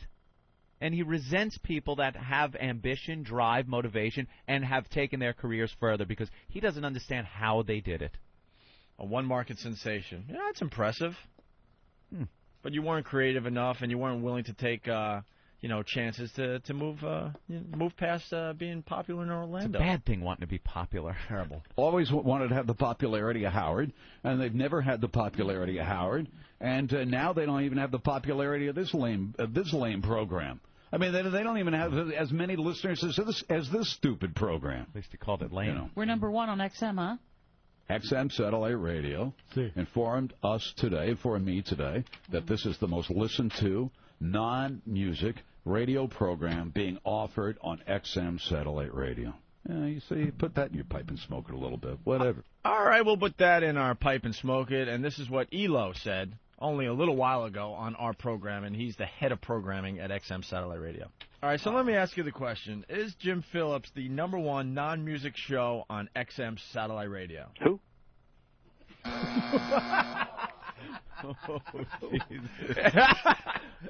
Ow. Jim? Dude, Phillips file. dude. Oh, yeah. Right. To Jim Phillips, your boss doesn't even know who you are. Yeah, it's I'll have to look. It's not right here. It's not right on this top page here. So. Oh God damn. And then Elo continues. I can assure you this, that for a non-music channel, he is not the number 1 rated show, and certainly not the number 1 rated channel. So. And not even close, right? Not even close would be another very accurate statement as well. Is he in the top 140? I think he does actually beat the traffic and weather channels, yes. Oh, okay. Congratulations to that, Jim. Yeah. I mean, he does have higher ratings than that, so that's... Props for that one. All right, so there you have it, Mr. Phillips. There you have it. That was your boss on XM Satellite Radio, by the way. Yeah. A guy you probably haven't even talked to once. Yeah, probably hasn't even had a face-to-face with Elo. Phone call, see where we go. Charlie, your turn. Hey, how you doing? Little Charlie Rance here. Charlie Ranch. How you doing? Excellent. How you doing? Good. I just curious. I mean, I'd like to civilly talk to you about this whole thing with the other radio show. I'm not going to mention their names. Yeah, I don't care to talk to you. How does that sound? Oh, I thought you were taking on everybody. Hey, bring it on. Hey, you said bring it on. You said bring it on. What happened to taking all comers? Because you can't beat us. What happened to that? Come on, what happened? You're smarter, quicker. Come on, where? Why are you dumping out? Here's Chester again. Hello, Chester. Hey, how you doing? So, first-time listener, long-time caller. I got an observation I'm making. Not hateful in the least. Don't want to get dumped on. I'm noticing that you're using the dump as a weapon. But well, why not? Well, no. Just let me finish, please. No problem. Ooh. It doesn't work like that, Bub. Come on, fella. It doesn't work like that, Bub. She didn't say Bub. She said Bub, and then she goes, come on, fella. Can I please hear Bub? If she says I Bub, want to hear Bub and fella. I'm throwing hot coffee on myself. If this bitch said Bub, I'm dumping it on myself. I want to hear Bub and fella. Well, why not? Well, no. Just let me finish, please. No problem. Ooh. It doesn't work like that, Bub. Come on, fella. Come on, fella. Wow. Hey, how you doing? Come on, fella. It doesn't work like that, Bub. Sweetie, if you want to be entertaining, you should be in a hick bar on a pinball machine. That's what you should do. Stop trying to be funny. Oh. You're not funny. Bub? Bub. Who's fella? Who's his co-host? Ethel Merman? How old is this bitch? Oh. See? Cut it out, Bub. Bob. She's got to be at least 50. She is awful. At least. Let's get this straight. It's my program. I decide whatever I want to do. You say, well, you're unfair and you're unkind. So let's understand that, all right? Yeah, come on, Chester. Oh, boy. Come on, baby. Come on, baby. Huh? Baby. Oh, you didn't know? Okay, I thought you dumped me. I was just saying, I've listened to Opie and Anthony about 9 months. Well, see, that's you. There you go. Sorry. And another dump. The rule. You broke the big rule, and you big dope. you hurt my feelings. So I just had to do that. Okay. Certain words you can't say on the air, and I'm doing a wah wah wah. I'm just gonna have to go home tonight and boo hoo hoo. Wow. I'm almost embarrassed for him. Dude, it's hard to even hate this guy. He's so awful. Dude, that's embarrassingly bad. Radio. Yeah, I wanted to ask you about your psychic abilities. Psychic. Yeah, it says here from your bio, Jim exhibited psychic abilities from an extremely early age and was deemed special by many in his family. That's true. Because no fuss was made over these early psychic events, he maintained as normal a childhood as possible, aside from walking a stuffed deer to school, whatever. Can you explain your psychic stuff? Well, if you read further in the biography, it also says Jim doesn't like to talk about it. Aha! You didn't read Why doesn't Jim like to talk about it? Because it's retarded? Talk about how much of a psychic you are, you wuss. Oh, you really hurt my feelings. No, I'm not trying to hurt your feelings. I'm trying to get you to talk about your psychic abilities, but obviously you don't do that. You're very angry and you're hurting my feelings. That's right, and you're a very That's what gets him. Rachel, you've come back. Was that her? Yeah, Was that her boy. again? Was that her again? Yeah, imitating the great one. Yeah. Oh, did she really do that?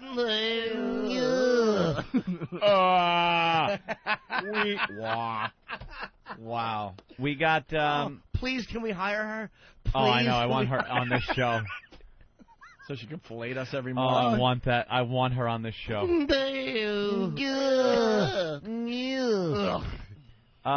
Here's one of those polls that are up. They poll people on DJs, the channels on XM satellite. It's pretty much the closest thing you're going to get to ratings that are available to the general public. Like Elo said, he's got all the information. They don't release it because they're in stiff competition with Sirius and stuff. But he knows what's going on. He stated that this guy is far from number one on XM. Let's just look at Channel 152. Here is percentages for the jocks on 152. Tony Kornheiser, I guess. Ooh. He is number one DJ on that channel with 31% of the vote for Channel 152. G. Gordon Liddy comes in second with 29.6% of the vote. Phil Hendry is third with 22.5%. Monsters in the Midday are fourth with 10% of the vote. Then comes the Phillips File show with 4.7% of the vote, only followed by one other person, David Lawrence, with 1.8%. So You're just not looking even silly. number one on his channel. He's just looking silly. Yikes. Hey, you got those ratings up there? What's the number one show on 202? Number one show on 202. Oh, come on, It's Bob. the Opie and Anthony show. With hopefully 100%, considering there's no other shows. Easy, fella. This is the top 10 shows overall. Number one says Opie and Anthony show, 202. All right. And I cannot even find this douchebag. All right. Kenny, your turn. You're on Real Radio. Hey, what's going on? That murder, those two murders that happened in Jacksonville last night. What two murders? Hello? What two murders? Do I sound like I'm out of breath now and having a heart attack now, you motherless semi...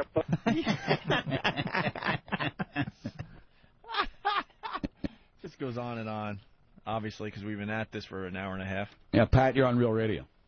Hey, this is Pat Battle with the Church of Opie. Great show, guys. Okay. And what? Just and wanted what? to, huh? Inline skating peace, brother. Peace. I don't know Okay. what that means. Is that funny to you? No, it's funny that he wanted to, he thought it was going to be. Whatever. You almost shit yourself. Yeah. You're just trying to hold it in. I turtled. We're almost done here. Rudy, your turn.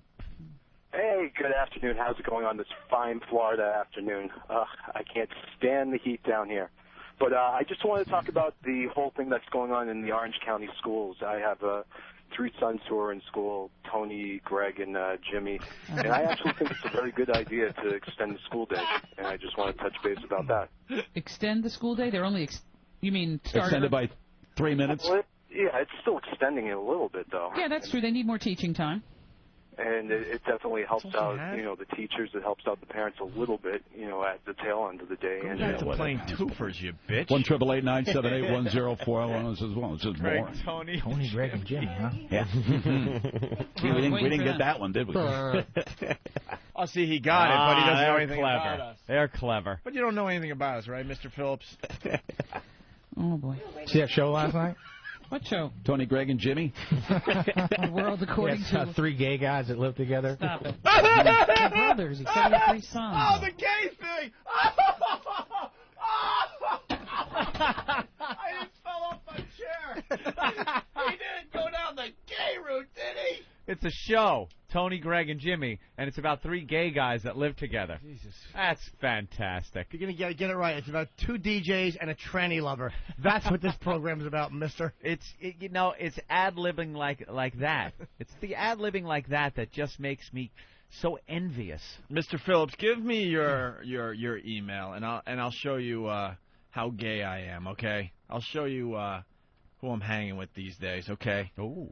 And Anthony will do the same, and, well... His name's Bob. And then Jimmy, well, I can show pictures of who I've paid to blow me. No, paid. You fucking phony. Yikes. Hey, Chris, you're on Real Radio. Hey, how you doing, buddy? Okay, not bad. Listen, I'm a member of the Opie and Anthony Army, too, and I just wanted to say that your mischaracterization of everything about these fans is completely wrong. You make it out like... Oh, now you get defensive. Oh, now you get defensive. Bring it on. Tell me how you're offended now. This ought to be good. Well, I'm offended because your show stinks, first of all. Well, yeah, but you're listening. Thank you for your support. Well, you're very welcome. See, and here's the thing. Look what we've done to him. Look what we've done to him. Look what he's reduced to. He's doing a show. He started out going, bring it on, all comers. And then he's reduced to... and this is only the first day. Day 1, asshole. Easy, bub.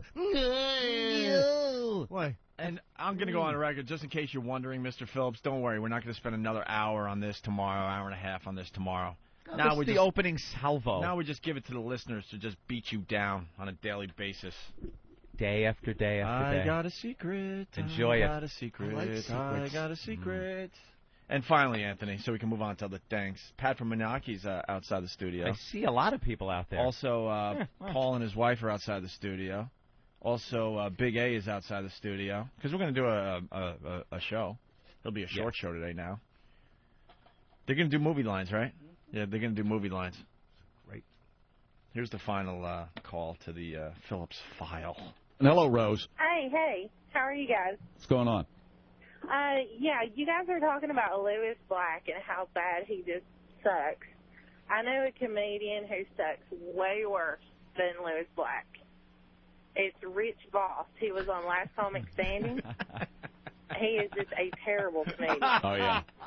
On that program? Yeah, it was I think it was on the Did you finish high school? Did I finish high school? Mm-hmm. Yeah. Did you get a diploma? I actually have a master's degree. You do? Yes. Master's degree in what? Master's degree in engineering. Eating grits? Sound. And master's degree from where? See, he's attacking back because he knows very well that Rich Voss is a big part of our show. Yeah. Hey, you don't need an education to dial your fucking phone number. And that's all that matters. A master's degree from where? A master's degree Fungus from... University? No, actually... She's trying to think of something. Hey, the theme song. Got to be quicker, honey. Come on. Got to speed it up. Come on, get to the point. Get to the punchline. Can you do it? A lot of sound clips. Come on. Yeah. I know you can do it. Die. Still there? I think she went away. When did we say Lewis Black wasn't funny? Did one of us say it wasn't very good last night? Funny. Oh, last night. But he's good, though. He is funny. Oh, she was able to say he's funny. Did she say, someone saying she said stop when the guy said 3 gay guys living together? She went, stop. Did someone... Probably. Can we check that in the break? Because if she did say it, we have to hear it. Yeah, I have to hear it. Please. I'm fascinated with this woman now. Dude, I want to isolate everything and just hear her on a loop. Yeah. Just play everything she said. You getting all her sound clips? Just her. She's the greatest. Oh, is she the best now? We'll do a montage of just her. She probably goes into work every day thanking God that no one notices that she's just a fraud and has nothing to add to a radio show. She probably was like the midday girl and like gave out free lunch and played like lunchtime blocks and stuff, and then they gave her a real gig. Breathing hot pocket. That's it. No,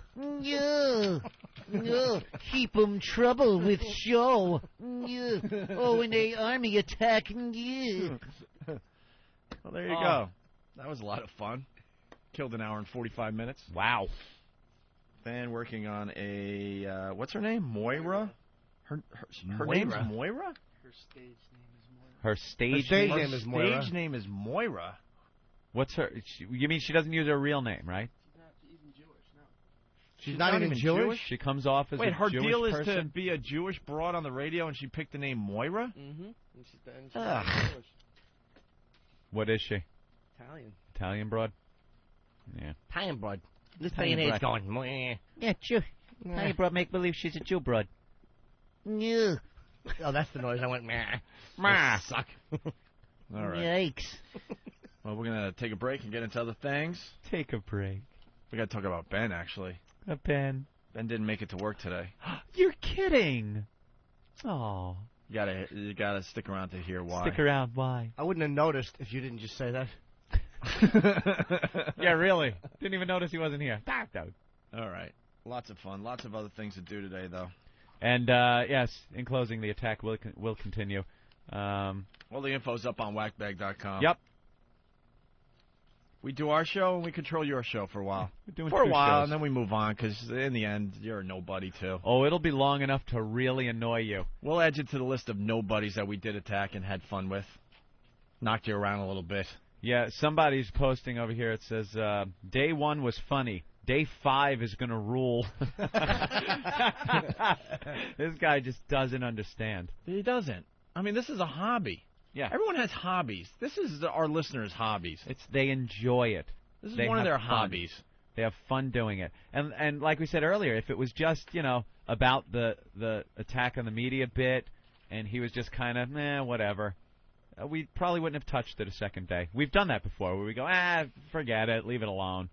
But this guy's so arrogant and pompous and unfunny and such a liar that he really does have to be shown. Another hack that's a phony, that has no honesty on his program, and lies through his teeth about just about anything. It isn't even about the bit anymore. Nope. It's just about this guy being a lying sack of shit and that unfunny hole he sits next to. I do want to move on. Dude. But they did isolate. They isolated some of the holes lines from the show. I love it. No. I want to hear. No. What show? Tony, Greg, and Jimmy. The world according to 3 gay guys that live together. Stop it.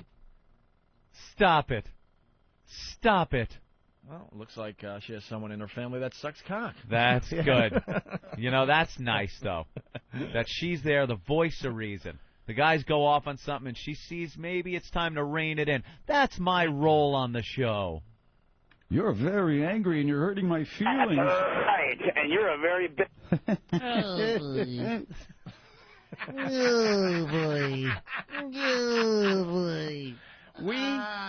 We probably have an hour of his show that we went through. Yeah. And this is the highlights of her. This is all we could find that she did on the program. Oh, boy. I hope she feels guilty every time she has to cash that paycheck. Stop it. All right, stop it. Stop it. And finally, before we move on. All right, just Oh, boy. Oh, boy. I'm going to do that all day. Dude, I want that as my ringtone. Fantastic. Oh. All right. Fantastic. Yes, I want to go on record and say that I really do hate Anthony behind the scenes. Oh. This is all a clever mirage. A ruse. A ruse. Yeah. I got to start off by saying that I am just so proud to be part of this Opie and Anthony show. Absolutely. And now I completely understand. I'm just a little part of this Opie and Anthony show. Just a piece. Yeah, my name's on the show and all, but come on now. Yeah. Is it really our show? Not if they don't want it to be. Unbelievable. Because, boy, these listeners have the potential of just destroying things, just wrecking things. They're a wrecking crew. Absolutely. I don't even know where to begin. First of all, if you're a new listener of the show, you gotta join a fan site. You just gotta, because when this show goes off the air, that's when the real fun begins now. It's unbelievable. Things happen. With the photoshopping and the discussions and the chat rooms and the hooking up and the sex and the violence and it's insane. There's all kinds of shenanigans going on. It's almost like this radio show doesn't even matter anymore. It's all about what's going on the Internet, on the message boards. Yeah, it's just a common thread. This is like the common denominator that they have to work with. There was a whole show that was going on after we went off the air on the message boards. Yeah. I mean, it was just, and these guys, they've been up all night. They were throwing slumber parties at each other's houses. They were drinking and. It's scary. It really is. I mean, some of the websites, they're listed on opieanthony.com, but whackbag.com is a great one. opieanthony.net is a great one. And then you got some other ones that are pretty good, too, like cringehumor.net and WowFans and, I don't know, thechurchofopie.org. What? There's all kinds of stuff going on out there. Extracurricular activities going on for this program. I got to tell you what happened. You know, this Jim Phillips guy down in Orlando, he's a one-market sensation. Got to give him credit where credit's due. He's one of these guys that does great in one city. Mm-hmm. And there's radio guys all over America that do exactly that. Every town has one. Yeah, they're great in their hometown, but that's it. You know, they all had dreams to be heard across America, but they just didn't have what it takes to get the job done now. You know? And they'll always say, well, no, I've always just wanted to be in one market. That's like the excuse. But if you get into radio, your dream is to be syndicated, to be a big star, be as successful as you possibly can be.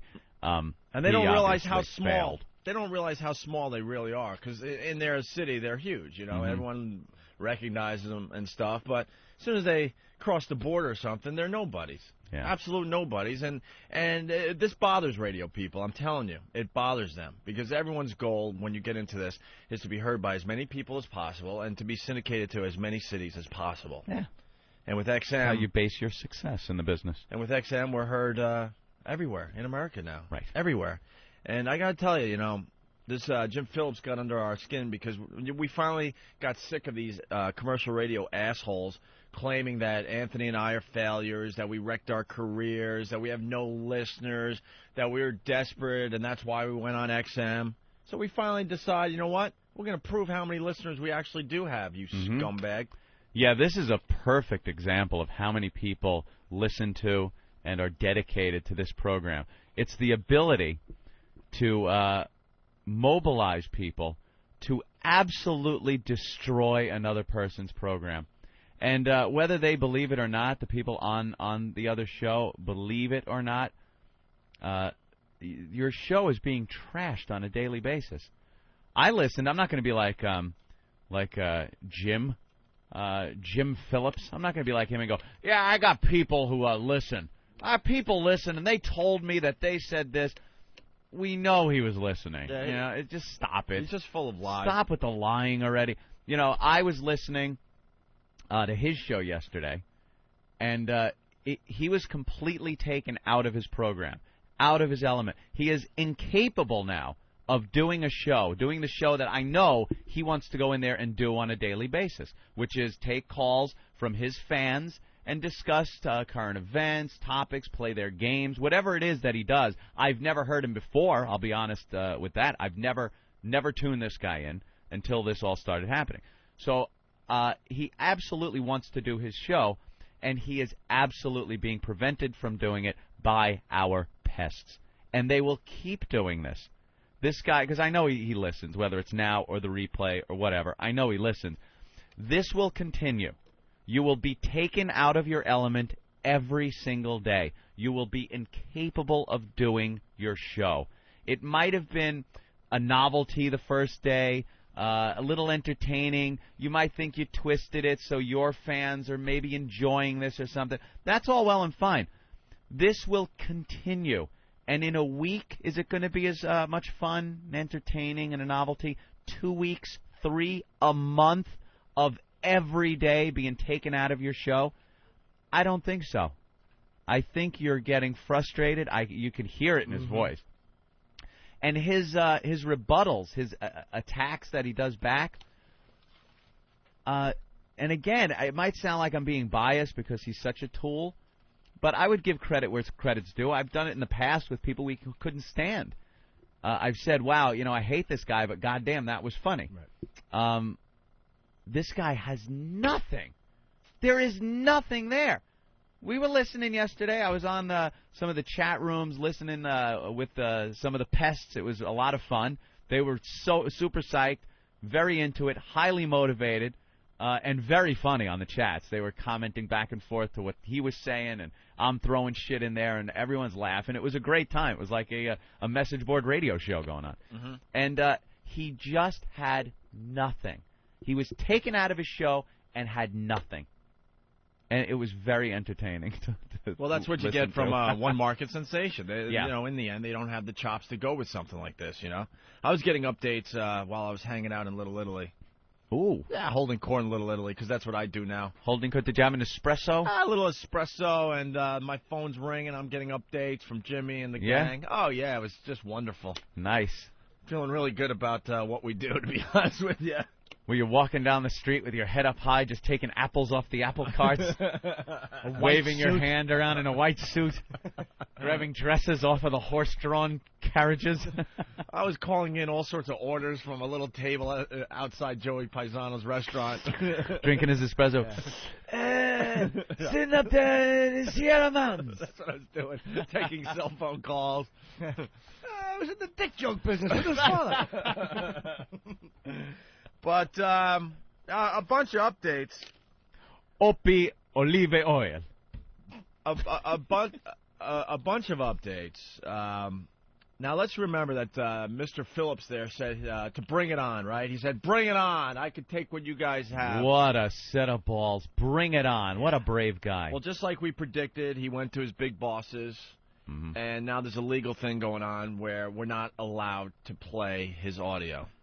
Yeah. Just cease at and all. desist. Cease and desist. He ran to Clear Channel. And how bad is this guy that he was actually coming back from every break talking about the cease and desist, going, there's going to be...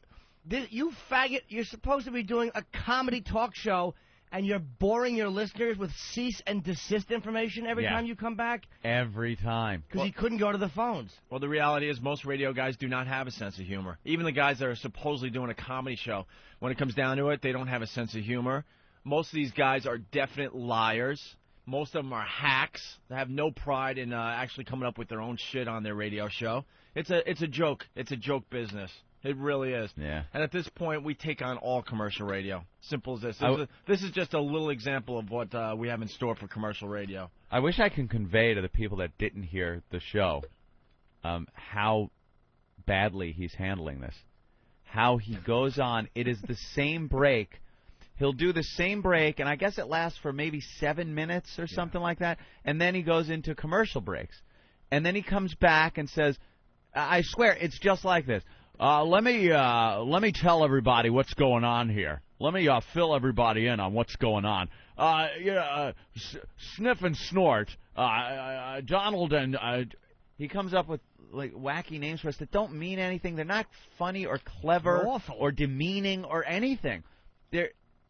It's somebody with a complete lack of creativity or ad-libbing skills trying to be funny.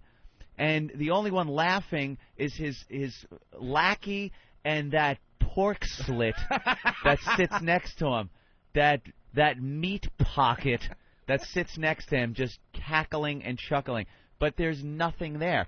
And he'll recap again for the 80th time what's going on, and then try to get us by commenting on facial hair or clothing or haircuts in a way that isn't even that funny. It isn't even that funny. Well, he did say, bring it on, and then this jizzbag gets on. First thing he says on the air yesterday, you can call, because he knew he was going to get slammed. He has no listener. I don't care. If he has listeners, where are they? Why are they not calling to support his show? He first gets on and goes, well, we can't mention the names, This faggot, you faggot, the bosses called him, don't mention Opie and Anthony's names, and he buckled. Okay, sir. Okay. Yeah. It's exactly like that scene in Stripes. Well, we're on our way to bingo parlor. Shut up. Okay, sir. Yeah. That's exactly what it was like. Okay, sir. Okay, sir. No Opie and Anthony, so he's calling you Cummia and Hughes.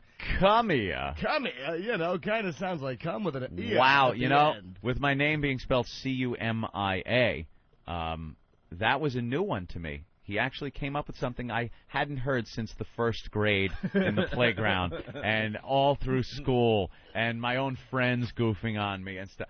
Boy, that one was just a bit of originality. Cummia, get it? And Gregory Hughes. Well, first of all, Gregory Hughes. my name's not Gregory. Yes, it is. I said it is. Let me call someone from XM and have them say it is Gregory. Well, here's the reality. His name is Glenn, by the way. It's not Gregory. Here's It's the Glenn. reality, just to clear it up. My mom hated the name Gregory. Hated it. So, officially, my name is Greg with 2 G's to make Two G's, to make sure no one says Gregory. Anthony, But that stands for good gosh. Shut up, hole. Dick Nose from California. What's up, Dick Nose? Hey, I just wanted to say good morning to that vagina mouth. He makes me horny. That was another one. Hey, you guys. I'm going to take fashion tips from a Jim Phillips saying that the goatee goes, the goatee is just done. It's so yesterday. It looks like he's got a vagina on his mouth. And then he started going into this thing where it was like he was getting turned on by my mouth. And that was the only portion of the entire show where I was, like, getting creeped out. I'm listening, just going, ugh. And then he was trying to, I guess, insinuate somehow that I was gay. By the way, I was dressing like I went for the job at XM dressed in Bermuda shorts and tank top and flip-flops. And then there was some kind of eluding that was so shallow to that I was gay because he's so petrified of any kind of lawsuit or something. If he implies that I'm gay, that I would then take him to court. But why take him to court over the truth? I wish you wore Bermuda shorts. I know. I was thinking actually coming in today in Bermuda shorts. But, yeah, he was so petrified of a lawsuit that he couldn't even really touch on that in a clever way. He couldn't commit to it. And he's not funny enough to do it. No. And first of all, Jim, if Anthony had a vagina, you'd hire it to sit next to you and laugh at your awful jokes. You're not a funny guy, and that deadweight hole you have sitting next to you contributes nothing except the tisk boys attitude of every fucking broad in radio. There was so many. Oh no! Don't go there. Oh, don't now! Hey. Oh, Jim! Oh no! That's her contribution to that program. Nothingness. Well, let's go to the phones. I mean, these guys have been up all night. That's how excited they get. Ryan in Philly. I just wanted to should I answer my question first? No, go ahead, Ryan. Are you sure I don't have to answer like a ridiculous question? Oh, what? That was going on, too? What he would do is, let me explain. When a caller would call in, because this guy was getting his dumb face smashed so hard, he was trying to do something to salvage dignity, so he would make the caller answer a question. Yeah. And that was his idea, being cutting edge and striking back. So, what's the capital of Alaska? It's just like you couldn't even think of funny questions. Okay, I'll ask you a question. Who's the useless jizz receptacle? Oh. Fuck you. Look at them all jotting it down inside. Mark it, time it. There's pens going crazy. Receptacle. All right, well, who's the useless jizz receptacle? That sits next to Jim Phillips. Sorry, guys. Don't know. Not quick enough. Bye. No, we won. He had some good stuff to say, though. Brad in Atlanta. What's up, Brad? How's it going, man? I called in like 3 times yesterday. The first 2 times, motherfucker wouldn't even let me get a word in. Like, right, he asked me the question. Before I could even answer it, gone. I knew both the answers. Third time, I got shit dick in, but I think it only came out on the actual internet play. But, Opie, do you really hate Anthony? I can't stand Anthony. That was another one. At least it finally came out. How did it happen? What did he do? Oh, no. And I got to say, one thing I love about this guy, he's just such a just a fucking coward. He comes out and he goes, we can't mention the other guys' names. I mean, this is a business, you know, and we can't. Oh, that whole thing. We can't mention the competition. Meanwhile, he's being simulcast on XM. Really, asshole? You don't want to mention the competition, and what you're doing is being broadcast on the one thing that's going to destroy commercial radio? Yeah. You really are dumb, and you're a liar. And I didn't know he wasn't getting paid for being on XM. We certainly are. I had no idea that this dummy, what happens is this, he's not good enough to be syndicated. Yeah. So Clear Channel probably says, look, you're not talented enough to be syndicated, not in those words, but we'll throw you on XM. They'll hear you all over the country. It's like promotion. They're Yeah. not paying him. Great. You must have some agent. You really are a fucking dummy. You get nothing. Nick in D.C., what's up? Hi, good morning, everybody. This is Nick from D.C., Wacky Radio DJ, and I just want to declare at 25 after 7 that I quit. I quit. No more. That's it. Yeah. He's saying he quit because he knows what's coming, because we do have a little secret. Oh, he knows what's coming. He knows what's coming. And he also knows that he's getting the dog shit beaten out of him, and he knows it's going to continue, and he knows that when these guys call and smash his face, they're all going to enjoy it on the XM. Uh-huh. You understand? There's nothing he can do, so he almost wants to humiliate. He's humiliated. Yeah. It was a fake call. It was an actor who played ELO, and I will quote my post because I had a good one. That we never hired an actor to play ELO. The only thing we hired on ELO was his hair, and we got that from the set of Life Goes On. I was very proud of myself for that. That was very funny. But, yeah, it was an actor playing. That's the best he could come up with. Someone tell Mr. Phillips, you know, if this is the fake ELO, yeah, all right, I'm willing to bet $100,000 right now. Jesus, a week's pay? A week's pay, Opie. Wow. Put it back in your pocket, Opie. You don't have to take it out and lay it on the console. Let's see how brave this guy is. He goes on a show and lies once again. This is ELO from yesterday's program. All right, so let me ask you the question. Is Jim Phillips the #1 non-music show on XM satellite radio? Who? Who? Oh, Jim? Oh, the Phillips file. Dude, Oh, yeah. Right. To Jim Phillips, your boss doesn't even know who you are. Yeah, it's it's I'll have to look. I mean, it's not right here. It's not right on this top page here. So. Oh God damn. And then a little more from ELO, Eric Logan. I can assure you this, that for a non-music channel, he is not the #1 rated show, and certainly not the #1 rated channel. So. And not even close, right? Not even close would be another very accurate statement as well. Is he in the top 140? I think he does actually beat the traffic and weather channels, yes. Oh, okay. Congratulations to that, Jim. Yeah. I mean, he does have higher ratings than that, so that's... Props for that one. So we had Eric Logan on the show yesterday, and then Jim Phillips, because he's a liar like most of the guys out there, is trying to claim that wasn't Eric Logan. Yeah, he's saying it was not Eric Logan. It was an actor, and Opie put up $100,000. Mr. Phillips, let's have a little bet. Now, of course, you'll have something wacky to say about that today on the show. But seriously, if you're willing to stand by your statement, I'll bet you $100,000. Here's what I'll do. $100,000. If that isn't Eric Logan, you fucking pussy liar. I'll let Sandy Kane come in here. I'll do it at a live event, and I will suck on Twatto. I would have Sandy Kane on stage. I will get up there, and for 5 minutes, I will suck on Twatto. He knows damn well that's Eric Logan. So of course it is. So of course he's not going to take the...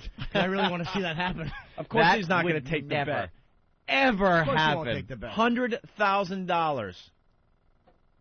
If you could prove that's not Eric Logan. Simple as that. He makes a lot of money, according to him. He's saying, I don't care how many listeners I have. I make a great living. I make a lot of money. He's bragging about how much money he makes.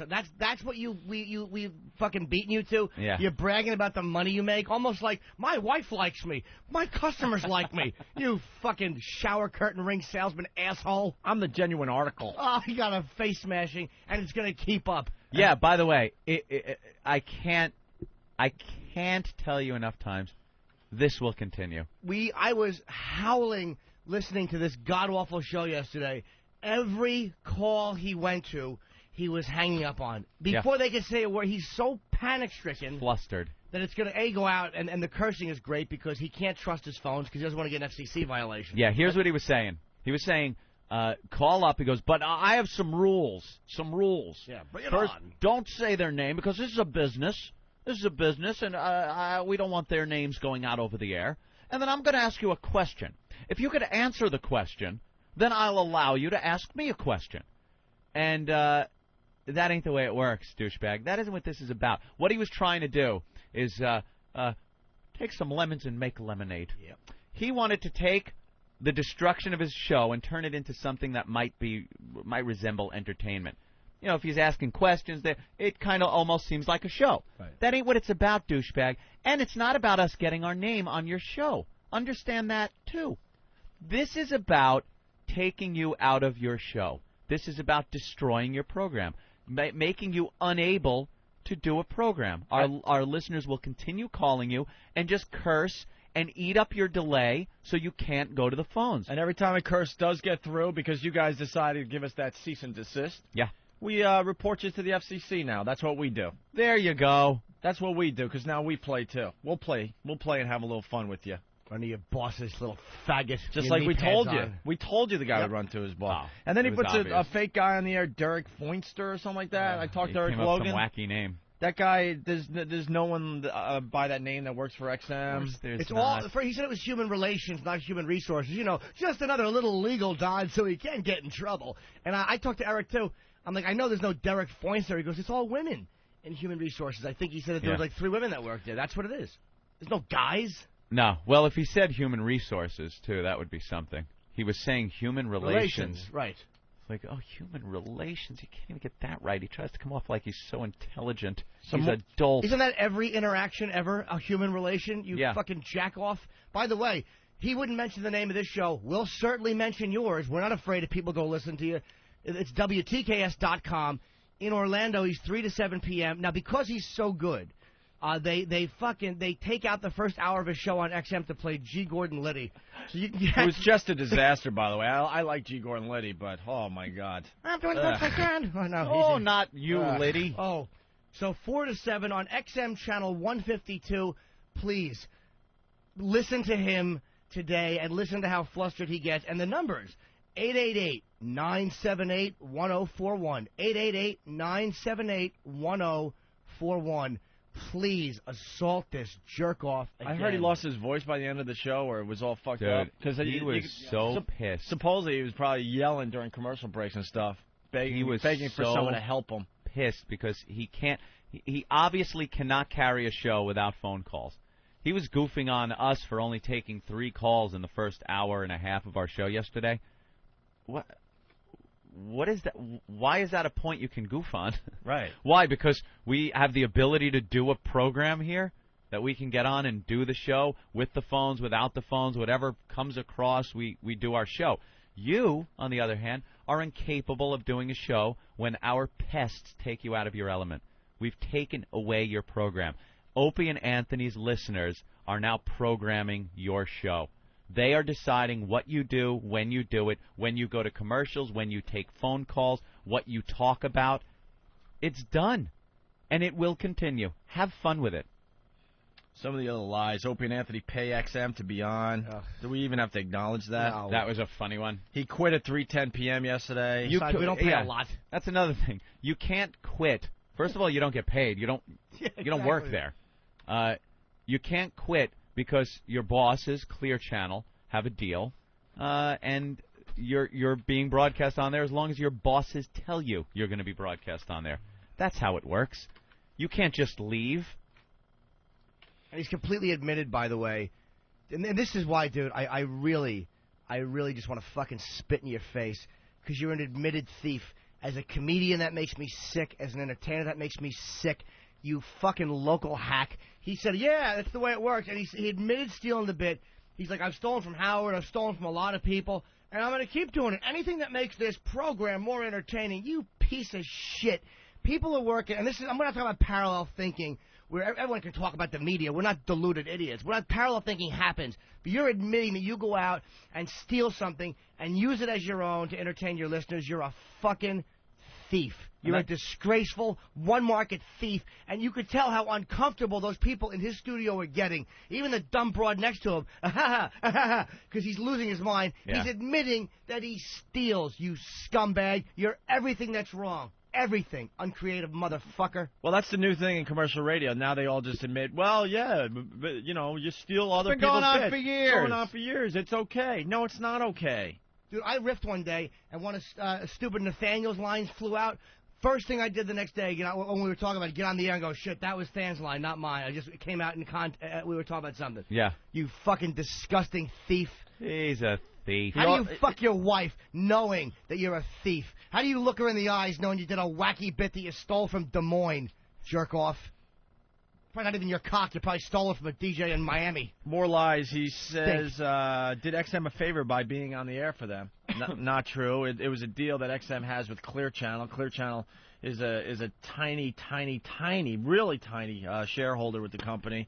And yeah, I guess early on deals were made. So they kind of, I guess the deal was that they get one channel to throw their programming on. Yeah, that seems to be what the deal that's all was. and that's all that is. And I got a secret. He was daring Eric to pull the plug. I dare you to... He's so mad. The big one, Elo, wasn't smashed. really Elo. Well, we got a $100,000 bet on that. Prove it wasn't Eric Logan. I will hand over $100,000, buddy boy. Raise money so Greg Hughes and Elo can get a decent haircut. I don't even get that one. That's a haircut joke. Never listened to the show, but he all of a sudden started goofing on Elo's hair. And those who listen to He's a O&A thief, collect dude. welfare checks. What else? There's a whole list that they made on the message boards I'm going through real fast. XM Radio can screw themselves. Let's see. Made fun of your Adam's apple. Wow. That's tough. Because you remind him of his co-host. That fucking awful tranny he sits next to. With her big hands and her probably big delicious cock. I take that as a compliment, because if you're studying my publicity photo over and over again to try to find something wrong with me, and the only thing you can come up with is my Adam's apple, I think I'm doing okay. My only problem with it is I didn't like the smile. It didn't show your eyes well enough. That's true. Let's see. What a disgusting... Oh, this was great. Someone called in as Chester, and he said that O&A ripped off Chester because his cat's name is Chester. Yeah. Whenever the calls would come in, and you just hear like... All right, let's go to Chester. Chester, you're on the air.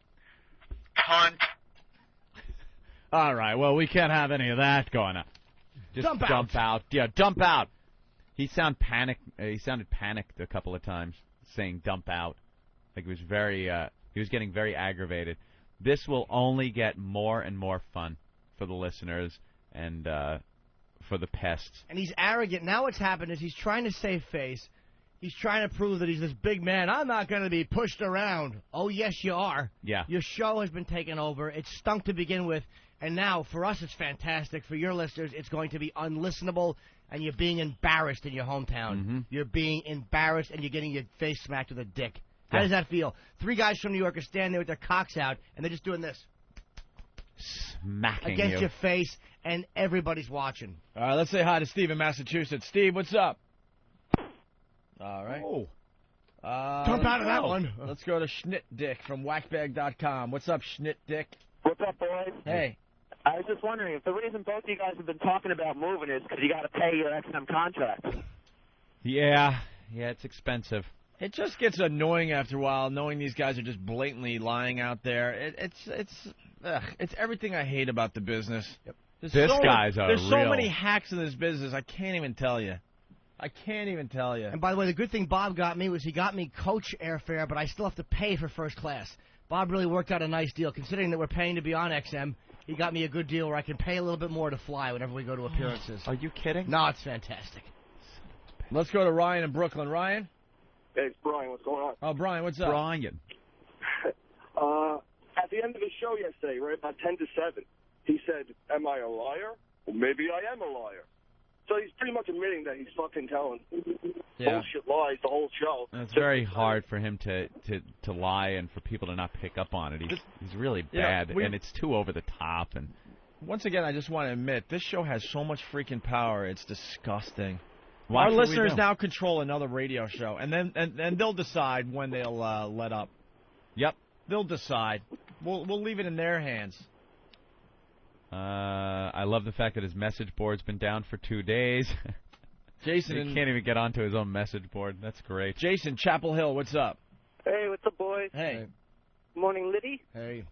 I just wanted to point out yesterday I was listening to the guy, or the day before, how he said it was a common business practice that he doesn't want to say your names and spread any publicity for you. But every time he was trying to say something about you guys or other people he's ripped off, he wasn't afraid to mention Howard or Neil or all these other guys in the business. Yeah, that's a good point. He was mentioning other names. Well, we got our names out on his show, and that helps us in the long run, so no worries. I'm out of here. All right, thank you, Jason. All right, so there's the update. The little pussy ran to his bosses, and there's now like a law thing going on. Don't play my... Dude, his audio is priceless. Dude, you're lucky, because that broad next to you, I know that's what sunk the ship, is that he saw us just ripping her, and he knows how awful she is. He has to know. How does it feel to know that you're sitting next to an awful woman? This is what you have to deal with, and that's your arsenal. Yeah. A fucking chick who's going to go, oh, dear, don't do that now. Yeah. Your go-to guy has a clit. Yeah. And not a funny bone in her body. No. And that's what sunk the ship. You're absolutely right. That's what made him run to the bosses to get a cease and desist out on us, was the fact that we were playing her clips and laughing hysterically at how awful she is. And we would have spent another hour today playing her awful clips. It would have been a montage of just her inane comments. Yeah. What was the one she... She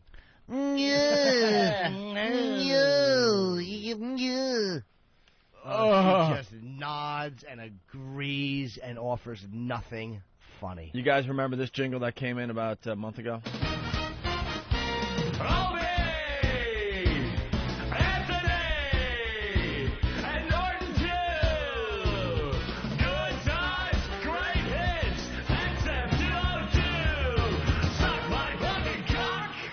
In honor of that jingle, the same guy came up with a new one using some of the wacky names that Mr. Phillips came up for us. Listen to this. Jekyll! Sniff and snort, Donald and Steve. And don't forget Slim and Sam. XM202. Suck my fucking cock. That's great. Did he really call you Slim and Sam? Oh, yes. Can I come up with a name for them? Yeah. First, though, we need a little button pushed. Why? Oh, the C-word alert? Yeah, let's hit that, because I have a funny little name. C-word alert. C-word alert. I don't know where that thing is. Well, we'd like to have it pushed, because I have a little wacky name for them. A fun little wacky name, do you? We like to warn the ladies out there that this word's coming from time to time. Warning, warning, C-word alert, C-word alert, warning, warning. The name of his program should be The Jim and Cunt Show. There you have it. That's the name of your show. Wacky. Jim and Cunt was cute. It is. So there you have it. If you want to know more about what went on yesterday, go to whackbag.com, opieanthony.net. Start at those two websites. Those guys did an unbelievable job. Unbelievable. There were like 8,000 posts in one of the threads. That was just one of the threads. And viewed by 35,000 people. But we have no listeners, right? I'm so sick of commercial radio taking that little jab at us. It's really funny. Well, we're going to show you how many listeners we have from now on, you assholes. I'm going to pop into the war room? As they call it, the war room, tonight.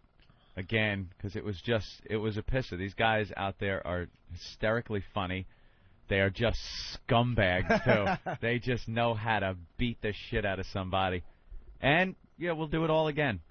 And then, unfortunately, he has the weekend off and probably imagines that Monday he'll come back on and everything will be cool. Yeah, that's what he's hoping. Monday we'll start a whole new week. Yeah, and they'll move on and get bored with it or something. No. It'll just keep going. We'll talk about it less and less here on our show, is what'll happen. But it'll just continue. Yeah, have fun. I tried to get into that war room yesterday. I just kept hitting the wrong button. It kept taking me back to the sign-in page. I was so annoyed. Really? Yeah. Yeah, it was full, too. The room was all full. One of the rooms crashed. Had to go to another room. It's like all kinds of stuff going on behind the scenes. Little internet attacks going on. It was Reed's robe. Yeah, his name... I'm talking to him on the phone. I go, yeah, pop into the room. He goes, okay. I go, what's your name going to be? He goes, you'll know me when I pop in. So I look, and I see a name, Reed's Robe. God, you son of a bitch. But I couldn't actually chat. I was HIV. Oh, really? Yeah. I was just big capital letters HIV. Well, it's good that we kind of stray away from the theme of the show in our own private lives. Jesus Christ. Filth bags. Steve called back. Steve from Massachusetts, what's up? Hey, what's up, boys? Hey. How's it going? All right, Steve. I'd like to apologize to everybody because I was a Nancy boy. He kept on making fun of me because basically when I called up, it picks up right on live air so he can embarrass you. Right. That's basically what was happening. So I just apologize to everybody. I sound like a fag. What were you, the guy that was like, I want to talk to those guys? No, I want to talk to this fool. You come across like a douchebag. There are a couple of listeners that just don't get it, and they call up, and he picks up the phone, and you're on the air. He's like, let me talk to them guys. Who do you want to talk to? I want to talk to that guy. Steve. It's like, So if you guys want to rag on me, shit on me, go ahead. Now, just call back today. At least I'll admit it, you know? Call back today. Learn from your mistakes, and sir. Smash his face when he said. Make sure you're on the air, though. I think he's abroad as a screener. Yeah. Of course You he got does. it. You know, and the reality is he can't do a show without going to the phones. And No. you'll hear it, because maybe he'll do a whole show today without one phone call. Listen how awful it is. He's a one-market sensation. You know what? He That talks is about it. you guys giving him an hour and a half. Yeah. He spent 8 hours talking about you guys. It's been 8 hours so far in 2 days. He's dedicated 2 entire programs. Look at what we did yesterday. We spent a lot of time at the beginning of the show talking about the situation. But then we moved on and did a show. We did our own show yesterday. We had a lot of fun, a lot of things we talked about and got to. Andrew reading movie lines, by the way. I heard that in the replay. Oh, my God. At the end of the show where it just cuts him off because he took too long. Yeah. Hysterical. That was really good. And Hey, guys, love this the guy show. just can't do the show. He spent 8 hours in 2 days talking about this. And today, again. They're going to do little games today. I guarantee they're going to probably call a few of their own callers. They're going to do something wacky. They're going to try, but the bottom line is it's our pests controlling your program. That's it. Whether they get on the air or not, whether they tie up your phones and you don't take calls, whether you have to show prep with some really lousy material so you don't have to use the phones, whatever you have to do, you're doing because our pests are running your show. It's on Prep Burger right now, looking for a little something to get them through the day. Why don't you just go on Prep Burger and steal something from somewhere else, you disgraceful thief. Go ahead, You give it a whirl. scumbag thief. Just wait for when the gay literature starts showing up. Oh, my God. Yeah. They tend to sign people up for things and really despicable. I really hope you don't have a pool yet, because you're getting one. Did you see how many... Yeah, I scratched myself. Oh, Did you you all right? see how many people sent pizza and stuff to their... They were doing that on the message board. It's like, oh, they sent all kinds of food to the studio, and they're just pests. Total pests. What they really ought to do, they ought to order a funny woman and have her shipped over there. Maybe she can help rescue that fucking abortion of a show he has. It is horrid. You know what he is? Here's what he is. Dude, you're a cornball. You're a cornball. Ooh. That's what he is. He's a cornball. You can't deal with this. We're funnier. We're more clever. We're sarcastic. How are you sarcastic? Yeah, I heard none of that. You want to hear sarcasm? Here it is. That chick's really funny. That's sarcastic. Your show blows. You're not a funny guy. This guy seems to think just because he's saying something that it's true. You're not funny, you're not sarcastic, you're not cutting edge, you're not witty, you're not quick, you're not intelligent, you're not... He says all these things, but then you see no examples of it during his show. You're not funny. And, Jim, that's a great word, cornball. It's not a dirty word, but it's exactly what this guy is, a cornball. Oof. On the replay, I laughed. I LOL'd in the car late last night driving home. When you called, you said he was done in old fogey fashion. Old fogey. That's exactly who he is. You come off as an old fogey trying to be hip, relevant, funny, cutting edge, and it just isn't working, fella. It just isn't working. And I guarantee you he is successful because he's probably just something people have become comfortable with because they drive, and oh, here he is again, and that's it. That's what happens in these small market wonders, like Ope was saying. You know, they're there for so long they become a fixture, It's like it's something that you're just used to being there. It's there, so you put it on, kind of background sound. It's a familiar voice kind of thing. It's not because of anything funny or clever or interesting. There's no real passion. No. It's just what it is. It's this cornball old hack sitting there thinking he's being clever. Admitting he's a thief to his listeners. I mean, you're telling your listeners that you rip shit off, and it's like you're disgraceful enough to do it. And then to sit there and just tell your listeners, A, that you make a lot of money, and that you steal. You are just an arrogant, unfunny jerk-off. That's what you are. And now, us and our listeners control your show. That's right. I'm actually, Voss is doing a gig, I think, soon in Florida. I might have him booked on that show to do a little promotion. I'll make my decision. That'll be on nice. who I want on that program. Right. Jimmy's booking the show. That's right. I couldn't do any worse job of guest booking than some people in life have done. So in case the pests are wondering, don't let up. Yeah, just don't not let up let on him. this one. As a matter of fact, take it to the next level. That's just right. pound this guy. That's right. Relentless. Don't play by his rules, because he always puts these rules forth that you're not supposed to say the name of the show, no cursing, answer his questions. Like, just do not even acknowledge his rules. It's all about tying up his phones, eating up his delay, and preventing him from doing the show he wants to do on a daily basis. You are the bosses. Yep, you run are the his bosses. show. You're a large group of program directors, so enjoy being the bosses. 1-888-978-1041, 3 to 7 East Coast time, but only 4 to 7 East Coast time on XM 152, because the hottest show on XM is being preempted by G. Gordon Liddy. How bad are you doing when you're an edgy drive time talk show and they're playing G. Gordon Liddy? I think this would be a good time to promote the official Opie and Anthony Pest T-shirts. Yes.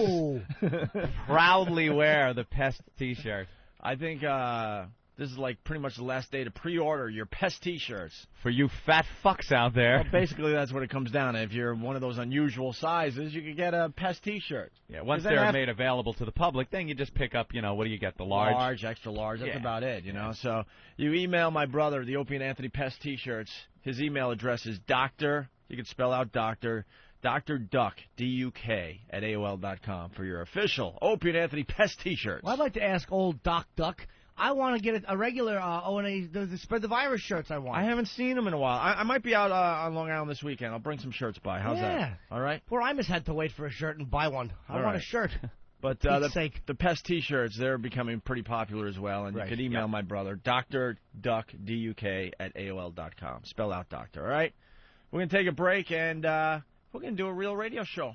Oh, we got to talk about the subway thing. It's just absolutely amazing. It's on the front page of every paper, and it's got Anthony just in a rage. We'll get into that next.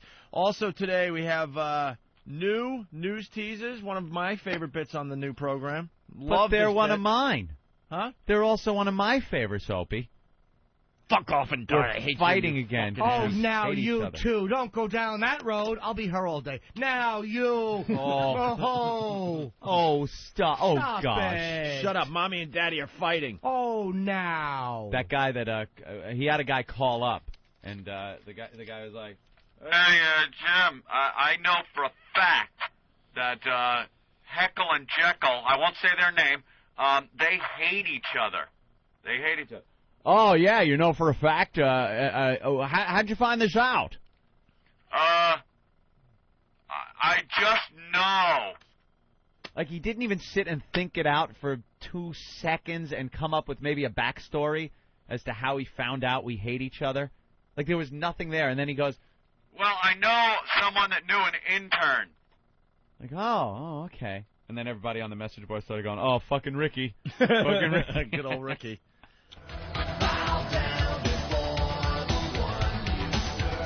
You're going to get what you deserve. We send that song out to commercial radio in general. You scumbags. No one's safe. You stink. Some of you will be joining us, and the rest, go fuck yourselves.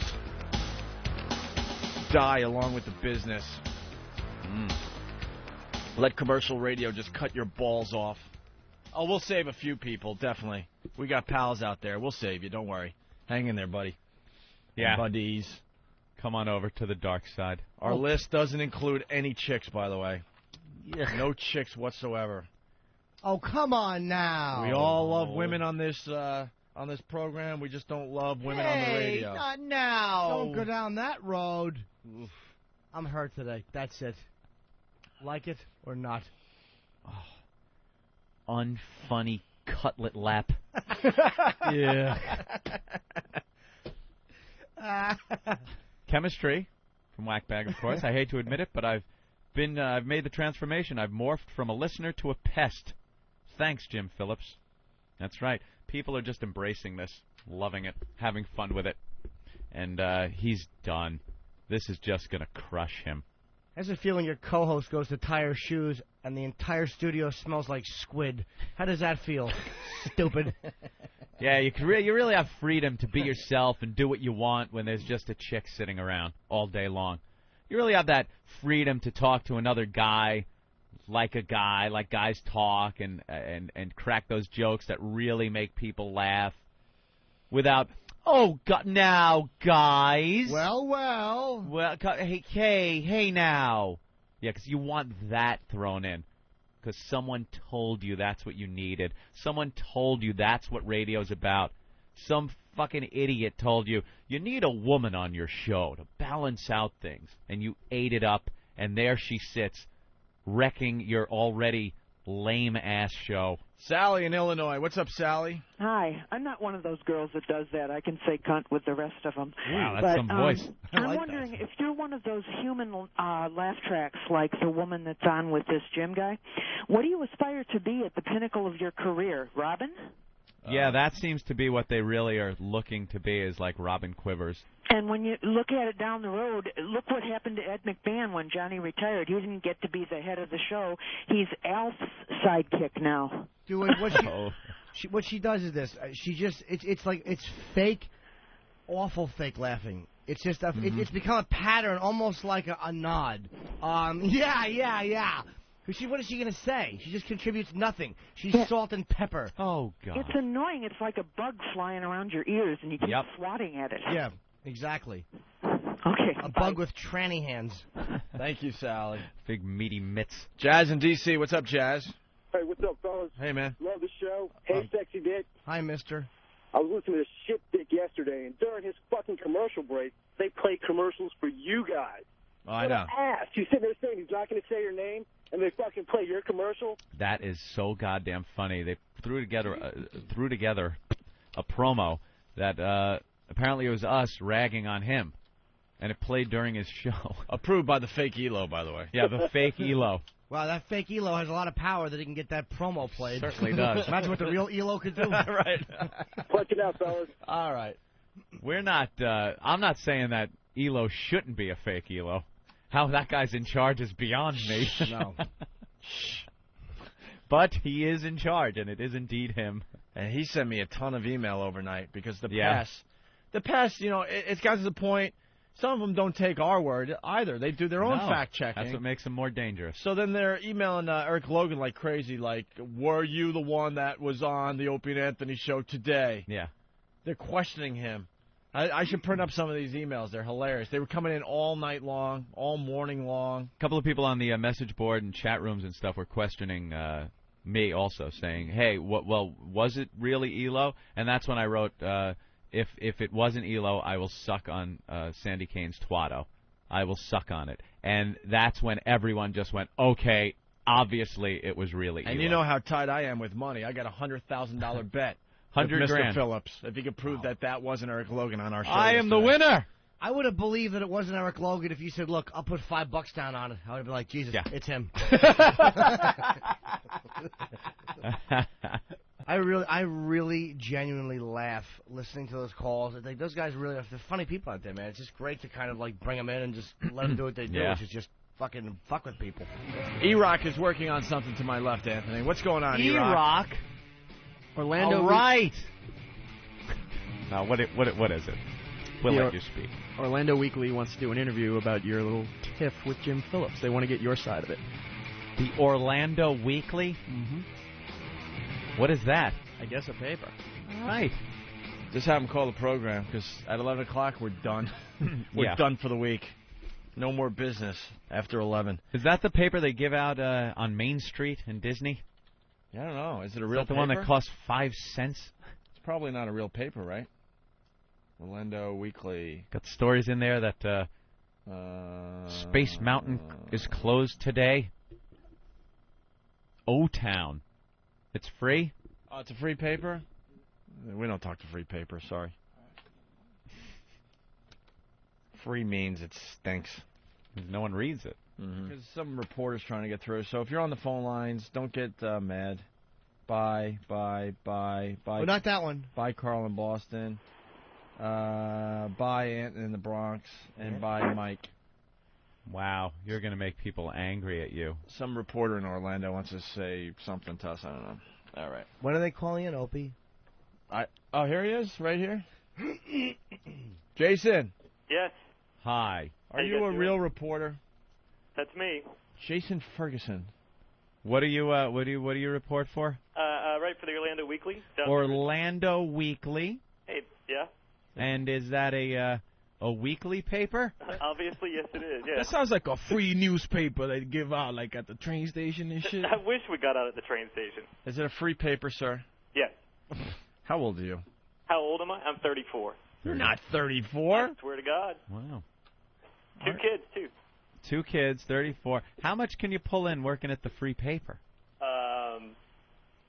Not as much as you guys. And where do you hand out the free paper? It's everywhere, you know. Like bars and clubs and How does restaurants. a free paper make money? We sell ads. Oh, you do? Yeah. And is it you put a lot of news in there? Like what? Is it a lot of local events? Do you cover national things? We don't cover too much national stuff. It's mostly local news. I see there's a feature in the latest issue called "Happiness is a Bucket of Nails." Yeah, that's a local band. What the? Oh, okay. Yeah, the story on a local band. All right. You did a big. You must have done a big story on the kid almost drowning at Disney. No, not at all. No? That wasn't Thought that was a newsworthy. big story. They got that big football agent, NFL agent, took him out of the pool and. Yeah. The TV stations handled that pretty well. Do you have like adult ads in the back of this paper? I think we do. Yes. Okay. All right, we'll talk to you. Yes. All right, now we'll talk to you. The like new this. revenue stream, sir. All right, Jason. So what do you have today? Well, I'm obviously calling about the whole Jim Phillips incident. Is it a big story in the Orlando area? It's about to be. It's about to be. Yeah. And, it's about to be a huge story down there in Orlando. Not at all. No. Not at all. For this just- one market sensation. Well, yeah. Jesus, he's the one market sensation. He's actually a really good show. I got to say, I like you guys. Shut up. Yeah, he has a good, of course he's a good show. He picks the best things from every other show and uses them. Well, that's what that's really what I'm calling just to try to find out. I want to find out what happened at the beginning. I found out what happened when the pests got on his case, but I'm trying to figure out what happened at the beginning to get you guys to call. Could you make sure that you acknowledge the pests in your article? Oh, It would make their month. And they're not stopping, by the way. You could tune in today, Monday, Tuesday. You will still hear the pests on the phone. They will not let up on this guy. He was going to steal something. And look, we all talk about the media, and we don't like the media, and that's understandable. That's not Opie and Anthony's topic. The media is the media. But it was such a specific way he was talking about it. Did you write that down? The media is the media. Okay, got it. Wow, Okay. that's good, Jimmy. That was very good, Jimmy. Yes, I I'm just wanted to make always sure good at he writes taking that. one word and saying it's the exact same word. Like the ass is the ass, which suits me well. He was gonna steal an idea, and then he's getting on the air and he's going, and I'm gonna talk to the manager and make sure we can, my program director, make sure we can do this, and I want to make sure nobody rips me off. Meanwhile, he has come out and admitted that he was stealing the bit. And he got his inspiration from a New York Times article. Yeah. He had brought that up on the air, which is still online, by the way, and said he got his inspiration from that. And meanwhile, that New York Times article, in the first sentence, mentions the Opie and Anthony show, and in the first couple of paragraphs mentions what we were doing with the press, and that's where he said he got his inspiration from. Yet he denies ever hearing of us, knowing who we are, what we do. He's just a phony, a liar, a hack. Yeah. I mean, people steal things in radio. You see it all the time. It pisses you off, but what are you going to do? But this guy is so arrogant about it and so pompous, and just when you hear him on the air, you just want your listeners to pound him. And he's not a funny guy. We listened to his rebuttal. He's a baby. He ran to his bosses. He had a cease and desist put so he couldn't play his audio. He cried. He went behind the scenes to Clear Channel, and he bitched. He's yelling, bring it on, and then he's dumping out of calls. You can't mention Opie and Anthony's name. He's an absolute fraud, and he's getting his face smashed by our listeners. Yeah, he was brave enough the continue. first day to challenge our pests, and then when they brought it on, he couldn't handle it at all, so then he hid behind his bosses, and the bosses took legal action. Well, they're very So we much- can't play his audio on our show awful anymore. audio. And, man, that would have gave us 3 hours of radio today because it's just so awful. You can't help but make fun of it. What were you saying, sir? Oh, I was saying that your pests were definitely in attack mode yesterday.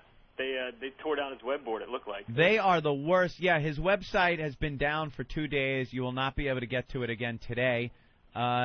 His phone lines are gone. And this seems like a guy who really uses the phones a lot. It has been taken away from his show, the phones. Our pests will continue to keep calling him and ruining his program. Our pests are running his radio show. Jason, would you like to talk to some of our pests for your story? Oh, Jesus, sure. We have one All of right, our you want top pests here. Are you going to write a positive story or a negative story? I am all about the facts, sir. I said, are you going to write a positive story or a negative story Well, as I hold your phone number in my hand? Well, like I said, I found that one radio show I like is taking on another radio show I like, so I'm definitely stuck in the middle. Cool. You know, Jason, this could turn into an AP story if you write it right. I hope not. Because at this point, we have decided to take on commercial radio. Well, we have decided to take on commercial radio. Like this? Yeah. Just like this, He's using he's a the thief, pests. dude. He's a thief, and that's the worst thing you can be in entertainment. He's Well, a I got to tell you, thief. personally, from where I stand, I found it interesting because the other bits of other shows that you guys have played on there, especially the horrible morning shows you play, Yeah. that Oh, you cracks are a me fan. up every morning when I listen. And I just found it weird to hear a show that I listen to get up on there and get made fun of. I was like, well, that's weird because it didn't sound good when I heard it. I was like, oh, man, he didn't sound like it came off too well. You know why, dude? Because you're making a relative comparison then. You live in the area, you drive home, you listen to him, he's harmless. But now he's coming off going, I'm funnier than those guys. And you can hear his fake radio voice. This is the way we talk. This awful mic technique I have, half the time you can't hear me. I stink. But this is my voice. Today, Jimmy just fell asleep for 20 minutes because he can on this show. Falls asleep on the show. We're jackasses, but we're honest. You know, I'm going to put on my fake voice. And he's just a fraud and a thief, which to me is the greatest crime you can commit. And he's one of many in commercial radio. They're just a bunch of liars. They lie about anything. Did you hear about all the lies, Jason? Did you hear about how he was saying he's number one as far as non-music channels on XM satellite radio? I heard him say that. Yeah. Now, did you also hear our call with the head muckety muck Elo, Eric Logan, over at XM as far as programming goes? And he got on our show and said this is not true. Yeah, I heard that too. And then Jackass gets on the air and starts talking about how that wasn't really Eric Logan. So now we throw it back in his court, and I bet him $100,000 to prove that wasn't Eric Logan from XM Satellite It Radio. was absolutely Eric Logan. This guy cannot be honest with his listeners. He's just got to lie, saying we don't get paid by XM. We have to pay to broadcast here. And he's full of shit. Yeah, because I've heard Eric Logan on y'all's show before, so... Yeah, we were just setting up for this very moment for the past year. That's what we were doing. It's definitely him, and the guy, again... He's a hack. He's a liar. Well, he could take $100,000 from me if he could prove it wasn't Yeah. Eric Logan. Hey, I'm going to put you on the phone with one of the generals of the O&A Army. Who's that? Is that Dugout Doug? Dugout Doug, one of the many generals. Good General? morning, guys. Doug, Okay. you're representing a lot of pests out there, so do them proud. This Yeah, is actually, Jason from some stupid free newspaper in the middle of Orlando. Hey, jackass. I actually want to ask this guy, did you get an email from me about this, or did you hear about this on your own? I heard about it on the show. I listened to the show. Oh, okay, because I was doing an assault of the media last night, letting everybody know about this, trying to get it picked up by the news so I can win a MiFi. No, sorry. This guy is an absolute and complete hack. We're dominating his show, and we fully intend on doing so all through next week. Do you have any questions for me, sir? Well, no. What's the plan of attack, really? We're just going to continue to dominate his message board, dominate his show, because, I mean, as you can hear, because you are an Opie Anthony listener, these guys that you're talking to right now are the masters of doing 4 hours of filler. This guy... Well, that's it. I'm leaving. This guy does about 2 minutes of filler and repeats every 5 minutes when he has to reload his dump. Did you catch yesterday at one point where he was so frustrated he just started going, Anthony Cumia, Greg Hughes. He just kept saying your names. He couldn't over and over. think on his feet at all. Doug, we are filler masters. You're absolutely right. Continue. You guys are the best. You guys rock. Don't forget that the Army's also starting to mail gay porn to the radio station. And let's not forget the assault on the local pizza and Chinese restaurants around the studio. Yeah, they got plenty of pizza and Chinese food in an effort that can only be equaled by third graders. They sent them food from delivery services. And be sure to mention in that article, if you are indeed writing an article either for the web or for this, free paper at the supermarket or something, to go ahead and mention that we are all fully aware that we have nothing better to do. I am 29 years old. I am a single father. I have a desk job, so nothing pleases me more than when 3 o'clock hits and I can actually do something I enjoy, and that's piss somebody else in Orlando off. I like this fucking That's guy. the mindset, by the way, of every single one of these pests. That's why we don't get on their bad side. This isn't something they're doing going, well, O&A are saying to do it, so I guess we'll do it. They relish this shit. They enjoy screwing with this asshole. And that's D-U-G-O-U-T-D-O-U-G, because I am also an absolute attention whore. I like so this to guy. See my name somewhere will absolutely be incredible for me. Dug out Doug. Dug out Doug. I'll get that. God bless. All right. We'll put you on with the Boston Strangler from whackbag.com. Oh, here's another one. Another pest. They have secret websites, by the way, sir. Secret websites that we have no idea where they are.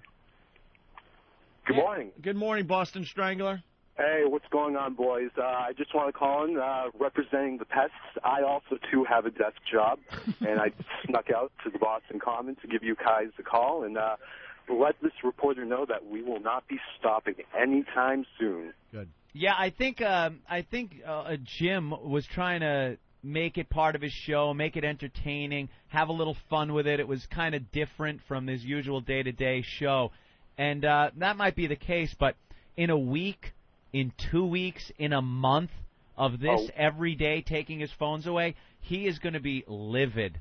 And he will be begging to have this stop. Our listeners now control his show. Well, his mistake We have is hijacked his show. he thinks these listeners are just dumb oafs who are just going to call him, but they are really smart and funny, and they coordinate, and believe me, he is in a lot of trouble. And his arrogance, people can hear his arrogance, and it just makes you want to attack his show more.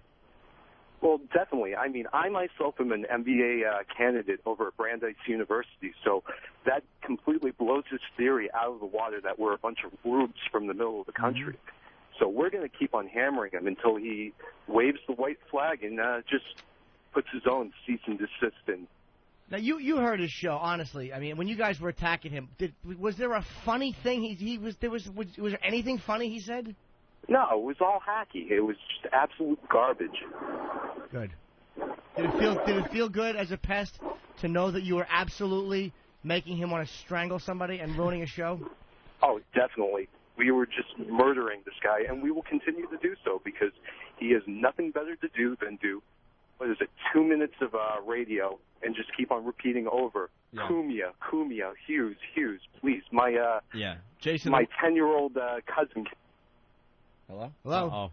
We lost him. Jason, the websites are whackbag.com and opieanthony.net. Yeah. We didn't hang up on you, Strangler. No. I entered the whackbag cesspool last night, and then I got booted out because it was too busy. Yeah, it got very busy. Just thousands of people, and the post count was huge, into the thousands. Didn't it get 50,000 views, that one, the first thread? The first thread, the second one's got like 8,000 already. Yeah. This guy's in trouble. He's got a big mouth, and he's arrogant, and he's going to learn. Well, I can't wait to hear what happens this afternoon. It should be interesting. Wait till we unleash. Unleash. That's L-O-U-S-H-E. It's kind of like douche with an L. I was going to make a Minister of Morons jokes, and I fucked it all up. We have finally had it with these guys in commercial radio trying to say that we don't have an audience and that our radio careers are done. We finally had it. We're like, oh, yeah, well, watch what we do now. We'll show you how powerful this radio show actually is. He's in a lot of trouble, Capuche. Why is it that people don't make me unloose? Would you like to unloose? Would you like to talk to Ben's raw ass? Oh, no. Yes. All right. Ben's raw ass, also a pest. Ben's raw ass. Hey guys, I just wanted to let this reporter know that this tool says when he talked about us for 2 hours, and he did a 4-hour show, and that's all he talked about. But I can't stay on because I have to save my cell phone battery for 3 o'clock. All right, thank you. Good, get him. Taylor from Virginia, you're on with Jason, who's writing an article down there in Florida. Great. Hey, just nice to have some press interest in this, but also I'm one of the fortunate people who don't have a desk job. I'm a law enforcement officer out in the field all the time, so I get to listen to my radio a lot and have lots of opportunities to collect material, call in, and even if the guys asked us to call this off tomorrow, there's just so much joy that we can get out of this. Every little busy signal we hear when we're trying to get on his show just makes us giggle and smile. You can find the sheer sense of joy if you look on WhackBag or some of the other forums. They enjoy this. They enjoy it. It's, you know what it is? It's almost like an interactive game for these people because you do something and your results are right there for you to listen to. And they could tell that they're ruining the show. That's the beauty of it. They could tell they're ruining the show. That you're destroying this guy's show, and it's interactive. Everything you do has a reaction that you can see and listen to, and it's a lot of fun for these guys. And dude, you can really hear the panic in the screener's voices. You can really hear the panic, and they're scrambling, trying to find us. Yep. The fact that he admits arrogantly that he steals, it makes you want to spit in his face. The fact that he is an admitted thief and he thinks that that's good enough to give to his listeners. He has not enough talent to create, to be funny, to be off the cuff, to be any of those things. And this scumbag brags about how much money he makes, and he doesn't care if he has 2 listeners because he's getting paid. Phony radio voice and a thief, and he deserves it. Unloose the hounds. Unloose them. All right, guys. Well, thanks for taking the time out of your filler-filled show, and I can't wait to talk to some other people about this. And, oh well, now who's next on your list? Well, I got to talk to Mr. Phillips, right? I got to be fair. How about Eric Logan? Why don't you talk to Eric Logan and find and confirm that he was actually on that phone? Yeah, are you going to do that, Jason? Or are you going to talk to idea. Jim? If you talk to Jim, obviously you're going to hear lies. He would love for you to print his fact that wasn't Eric Logan. But please do some checking and don't just print that he says that Eric Logan was on the phone. Call Eric Logan.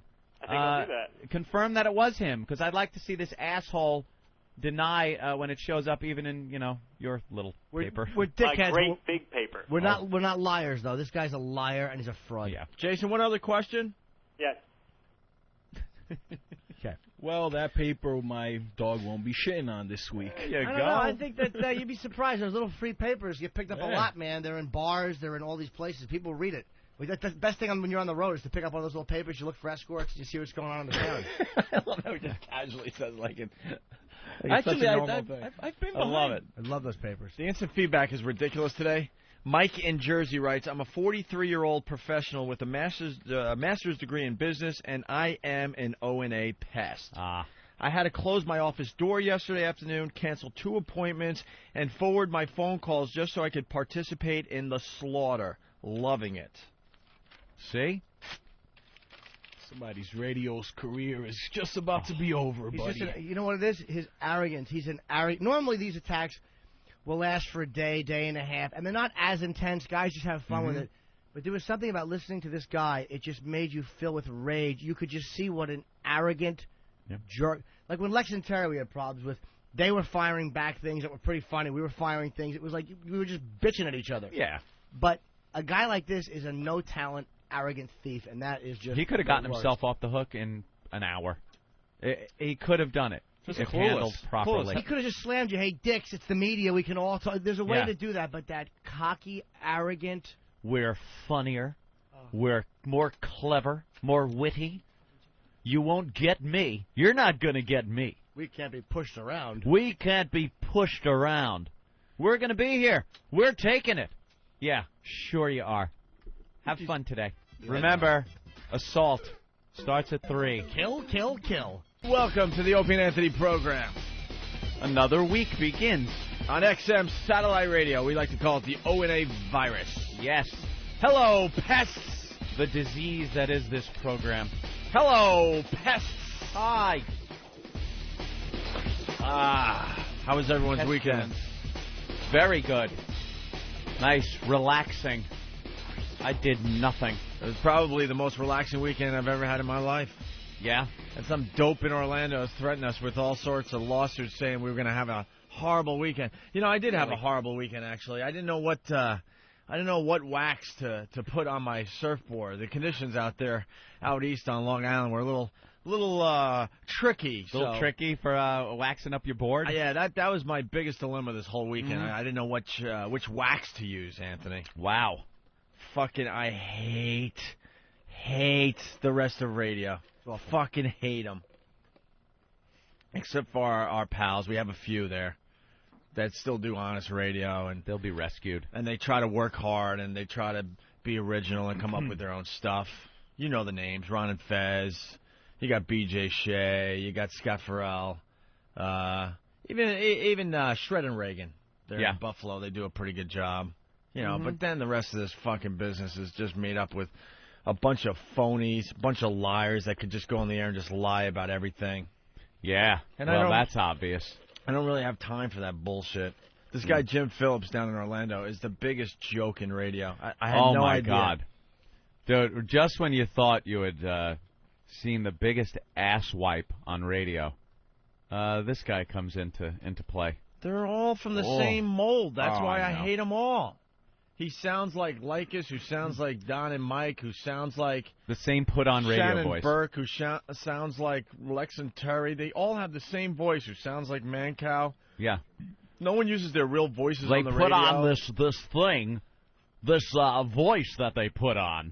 It's got to be the radio guy voice, so it makes them so cool and so hip. It doesn't matter what's coming out of their mouths. It's just cool because they're saying it like this. Ugh! Don't you just? How do you keep that on your radio when somebody's puking like that? Ugh. I just got distracted watching this girl dive off the diving board and slam her face into it. Oh, they have video of that? Oh, it's fantastic. I saw the still shots in the paper over the weekend. I didn't know they had video. Oh, it's fantastic. Because the still shots in the paper, there's one, you could see that the blood is just spraying out. Oh, they'll play that. Over and over again. 8,000 times. Don't worry about it. Yeah, because it's very important to show that on the news. Yeah. Just in case you're doing a double backflip. Right. You know, you want to protect the kids. You want to smash your face on the board. See, kids, if you try that maneuver, this could happen. Shut up. Well, I guess everybody was so worried about us over the weekend, Opie, because this dickbag was making these threats about some kind of legal action. First of all, over the weekend. Shut up. What Clear Channel or any lawyers are working on the weekend? Stop it. The sad part is we have more friends in Clear Channel than he does, and he works and he works for the company. The guy doesn't realize what a small nothing he is, and how much his own company really doesn't care about him. Do you think they're going to jump if this nobody just starts crowing that he's angry and needs some legal assistance? Like they're all going to drop everything to help this guy out? His little perception of his self-importance is a little overblown. And then there's really nothing he can do. And the fact that he lies about everything made it just that much funnier, where he's going off and you're just listening going, oh, you're embarrassing yourself again. No one's believing it. You're a nothing, and you're a liar. And that's what he did again on Friday. The attack continues, and the pests just tied up his phone line so he couldn't do a show. Just like we predicted, he couldn't take one phone call. And I'm not going to be and I won't be a phony like this guy is. This guy's such a phony. He talks about how people had listened to their show and told me that they were saying this. Can you even be honest for a second with your listeners? Can you just be honest and say on your way home, whatever, we're replayed throughout the day, whatever time it was that you tuned in to the show to listen to what we were saying about you. Why can't you just be honest with that? I was listening to his program because it's a pisser listening to our pests just nail this guy to the wall, listening to that cackling pork chop lap that sits next to him, just adding nothing to the show. Listening to that, I found it hysterical. It's my favorite new show. I can't stop listening to it. I cannot stop. XM 152, this guy is a hoot. It is so god-awful that, yeah, I was listening to the pests mount their assault. I'm on message boards. I'm on the chat rooms. And it's fun watching this coordinated little attack on this idiot. And he, again, had nothing. I got the update. Not one phone call all day or something? Not one call. And he thinks it's great that he showed the listeners, our listeners, that he didn't take any calls. But he doesn't understand the fun part is the fact that you couldn't take one fucking call, you nothing. That he had to sit there and talk about septic tanks. No shit. But I thought he told everybody to bring it on, right? Didn't he say bring it on? Yeah. Bring it on. Give me what you got. Dude, that slob with tits that sits next to him went off on septic tanks for multiple breaks. It didn't stop. It went on and on about septic tanks and what type of stone leaches the fluid into the ground better. It was awful. She looks like Paul Stanley. Oh, yeah. Oh, shoot, the photoshops that were going on the message board with her picture and his picture. I never saw so many pictures of big cocks going into his ass. Did you read the Moira appreciation thread on Wagbag? Oh, bravo. Oh, what a bunch of heartless assholes on that message board. Yeah, if you're new to the show, you might want to go to whackbag.com to, find out exactly what we're talking about here. But, update the whole thing. It's just this tool in Orlando that does a talk show who thinks he's bigger than he really is. And I he's know a one-market wonder. He does great in Orlando, and congratulations for that. But you're not in our league, so just relax, buddy. And this isn't about us and you, trust me. It's a much bigger issue we have with commercial radio. You're just the latest guy we're picking on. That's it. We hate you all. Bullies. He was calling you bullies. What kind of a guy yells, bring it on, and then calls what the fuck? What are you, 5 years old? We stand up to bullies. No, you don't. You kneel down, open your mouth, and don't take any phone calls. Yeah. That's what you do to bullies. Stupid. He was griping. He was like, okay, I hope you have a good weekend. I hope your weekend doesn't have a surprise in it. Why don't you look up things like tort? And look up things like injunction. Tort? Tort. Ah, shit. I looked up tart. Oh, you did? Fuck. Yes, it had a picture of him and his co-host. Tort. I brought in a nice picture of a cherry pastry. I looked up tortilla. What a complete ass. What a phony. What a chill-inducing embarrassment this guy is. You listen... And you're so embarrassed. There were so many occasions where he would be yapping, and I couldn't look at anyone else. Because you're so full of embarrassment for the guy. Yes. You're embarrassed for him. Do you realize that people are embarrassed for you? You're supposed to be funny. Like, that's supposed to be a funny show, and his answer is, look up tort? Look up tort. You groveling commercial jizzbag. Is that the best you have? Look up legal terms? You're not a funny guy, man. You're not a funny human being. He was coming up with like the Patriot Act and things, What? and how lawyers are working as he spoke to go through all the emails and phone calls and anyone knows. Here's the biggest giveaway. Well, the fact that he's just a compulsive liar on the air. He can't be honest with anybody. That's one thing. But the fact that if you consult a lawyer about anything, especially on air, and believe me and Ope have had plenty of meetings in chairs sitting in front of lawyers, the first thing they tell you, the number one thing they tell you is, all right, we're working on this. Don't address it. Don't talk about it on the air. Don't even mention their name. Don't do anything on the air. We're working on this. and you're so frustrated that you're sitting there and you can't talk about it because the lawyers tell you it's in your best interest. Just don't mention this. That's when you start listening to people. Right, When it because gets down to that's that stuff. it's a legal thing, litigation. Sure. We had a problem a few years back with Dave Herman, did the Rock and Roll Morning Show on NEW, and we had banged heads there. We were and part of a million dollar lawsuit against. I don't think we've ever talked Broadcasting. about this on No, the air. I forgot about it. Infinity Broadcasting against us. It was just this big thing that went on that Dave Herman was suing us personally, the station, the company, everything. And we wanted to go on the air and play the phone call from his wife. That kind of spurred the whole thing on. Well, she was having a garage sale. Yeah. It was a garage sale, selling all his stuff. All his stuff. She calls up. She calls up to just announce that she's having the Dave Herman garage sale. So Yeah. we thought we have to go with that. She sounded like maybe she had put a few down before the call. We didn't really get along with Dave Herman Right. at the time.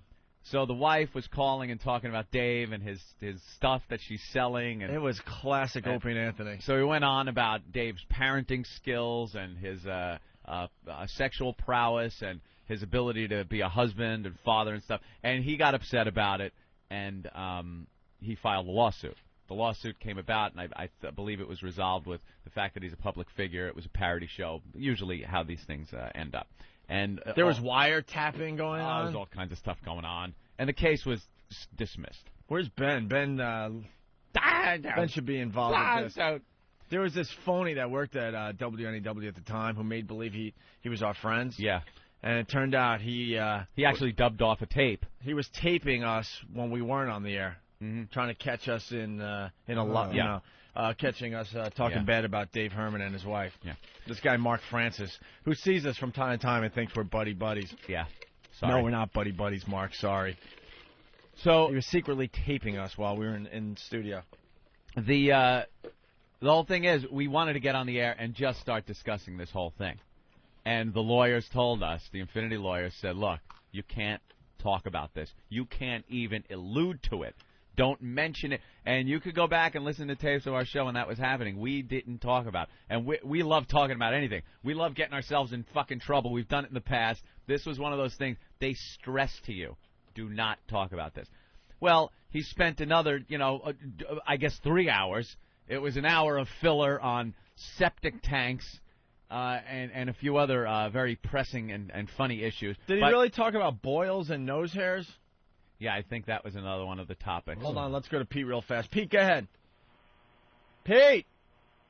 Hello?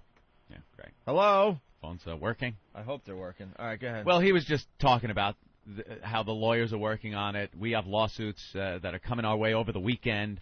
How we should be petrified while we're sitting at home shaking over the weekend because he's got things in the works. And the first thing I thought was that this guy's just a lying sack of shit. And then, oh my God, you can't even do it well because you're not supposed to talk about stuff like this if there's actually something going on. And again, there's nothing. This guy's a liar. He says that he'll start taking phone calls again Wednesday because there's some technology that he's putting in place by Wednesday that's going to screen out our pests, and he'll be able to now take calls, know who's on the phone. He might even start giving out phone numbers of the pests who absolutely don't care if their phone number goes out to his listeners. They love the idea. Call them all day. They'll just jerk off and listen to you. If they don't Of course care. they will. They will offend the people that are calling to fuck with them to the point where you don't understand who you're dealing with. These people are psychopaths. They're insane. So they don't care. And again, he's so small. He's so nothing. Do you think he'll be able to call and ask Clear Channel for any new equipment and have it there in less than a week? Who do you think you're fucking with? Do you think we don't know how radio works? You ask for something, a year later you ask for it again, and in a few months from that, you might get an answer that you might have to ask for it again in a year. Shit doesn't work like that, buddy. You're not getting new shit. You're not getting new equipment. It's called caller ID. You have it already. Our listeners just don't care. They don't. You know what new equipment you should get? How about a talent implant? That'd be nice. Maybe a fucking funny bone sewn onto you. Let's go to Dugout Doug from whackbag.com. One of the stars. Doug, what's up? Good morning. Hi, Angel. Hi. my voice on Friday, Jim? Where was my voice? Did you play my voice on your radio show, Jim? Well, we didn't have a cease and desist order. It's called you being a fucking pussy. Yeah. You didn't take a single call, and that made us happy. Do you know the frustration, guys, that this asshole must have with the fact that he started his show saying he wasn't going to take any phone calls, and at 7 o'clock at night, his fucking lines were still busy? He wanted to deter us from fucking calling, and until 7 o'clock, those lines were still jammed because we are a bunch of assholes. He's telling us that we're the ones dumping long-distance money, and we're saying they're cell phones. Long distance is free. Who cares? Yeah. I called and told that crippled cunt that takes the calls, hey, I want to just be on the air. I will give out my own phone number. They don't care. They don't care. How many calls am I going to get? Every time one of his own listeners hears that busy signal, they're tuning into Top 20 fucking radio. They're not listening to his ass anymore. His following is dropping every time they hit a busy signal. And what would be so bad about me getting phone calls from his fans? The first minute of every incoming call on my cell phone is free. Who cares? I just get to talk to these assholes. And make sure you tape them, because that'll make for some great radio. Absolutely. Yeah, and I already had my tape recorder ready. Oh, by the way, Mr. Phillips, we're still taking phone calls over here. Constantly. We're not scared to do radio, you faggot. To plunk down every line that's lit. And he won't say they're all lit. The name of the show, because his boss has probably said, don't give them any promotion. Don't say Opie and Anthony. And there's the way certain things work here. Opie, Greg, and come here. He won't just say your names because he's been told not to. Jim Phillips Show, XM 152. We encourage you to listen. That's how bad it is. Listen. I'm scared of the pests right now. How about this one? Because remember, guys, he who laughs last laughs best. He actually said that. He didn't say that. Yes, Jimmy, I'm sorry to report. He said that over and over again. I was on a plane on the other day. I missed the entire. He said, "He who laughs last laughs best," and he kept saying it like that was his big catchphrase of the day. What does he say about he who can't make his listeners laugh once? How about that? I got more private messages on Whackbag, emails on my personal email account, and AOL instant messages through the weekend. Hey, Doug, did you know about this website that spoofs telephone numbers? No problem. We beat your caller ID system already. What's this, camophone.com? Doug, it's CAMOPHONE.com.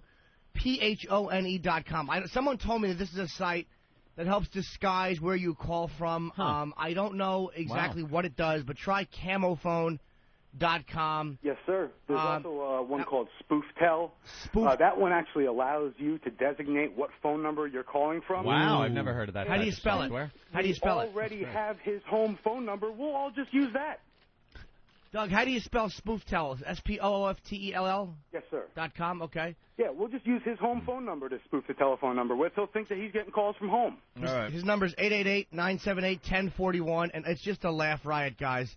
A lot of big laughs on this show. And I talked to one of the pests, came to the Comedy Cellar last night, one of the true sociopaths. Yeah. And I don't know if he wants me to give out his name, because he said he did this thing where he hooked up some computer thing where the guy got 1,200 calls on his show, and every time the phone answered, they would hear, "It's the Greg and Tony Show, the Greg and Tony Show." Oh, that's brutal. He said that it was on a loop, and he said they actually knew how many times it had been answered. Wow. And how many times it hadn't been. So that's probably one reason they stopped, is every time they picked up, they would hear, "It's the Greg and Tony Show," which for me would be great because I love that song. Guys are asses. Wait, well, one other thing that he was saying about Jimmy personally, because for the first two attacks, all he was doing was talking about Anthony Cumia and Gregory Hughes. What an ass. And he finally said, "What's that comedian's name on that show? What's his name? I love how he tries to make it sound like I don't really know." Yeah. Well, again, completely, he cannot be honest with his listeners. What's that guy's name? Jimmy Norton. Jim Norton. Why don't you? And this is what he was saying. Why don't you book a show down here in the Orlando area, Jim? Why don't you do that? Because I think you'll be surprised when you go down there.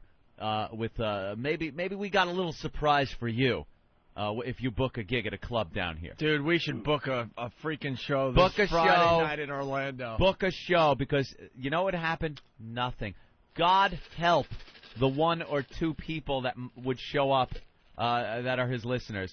They would be anally raped. I don't care if he shows up and heckles, as long as he doesn't pipe in audio of that awful radio program he does.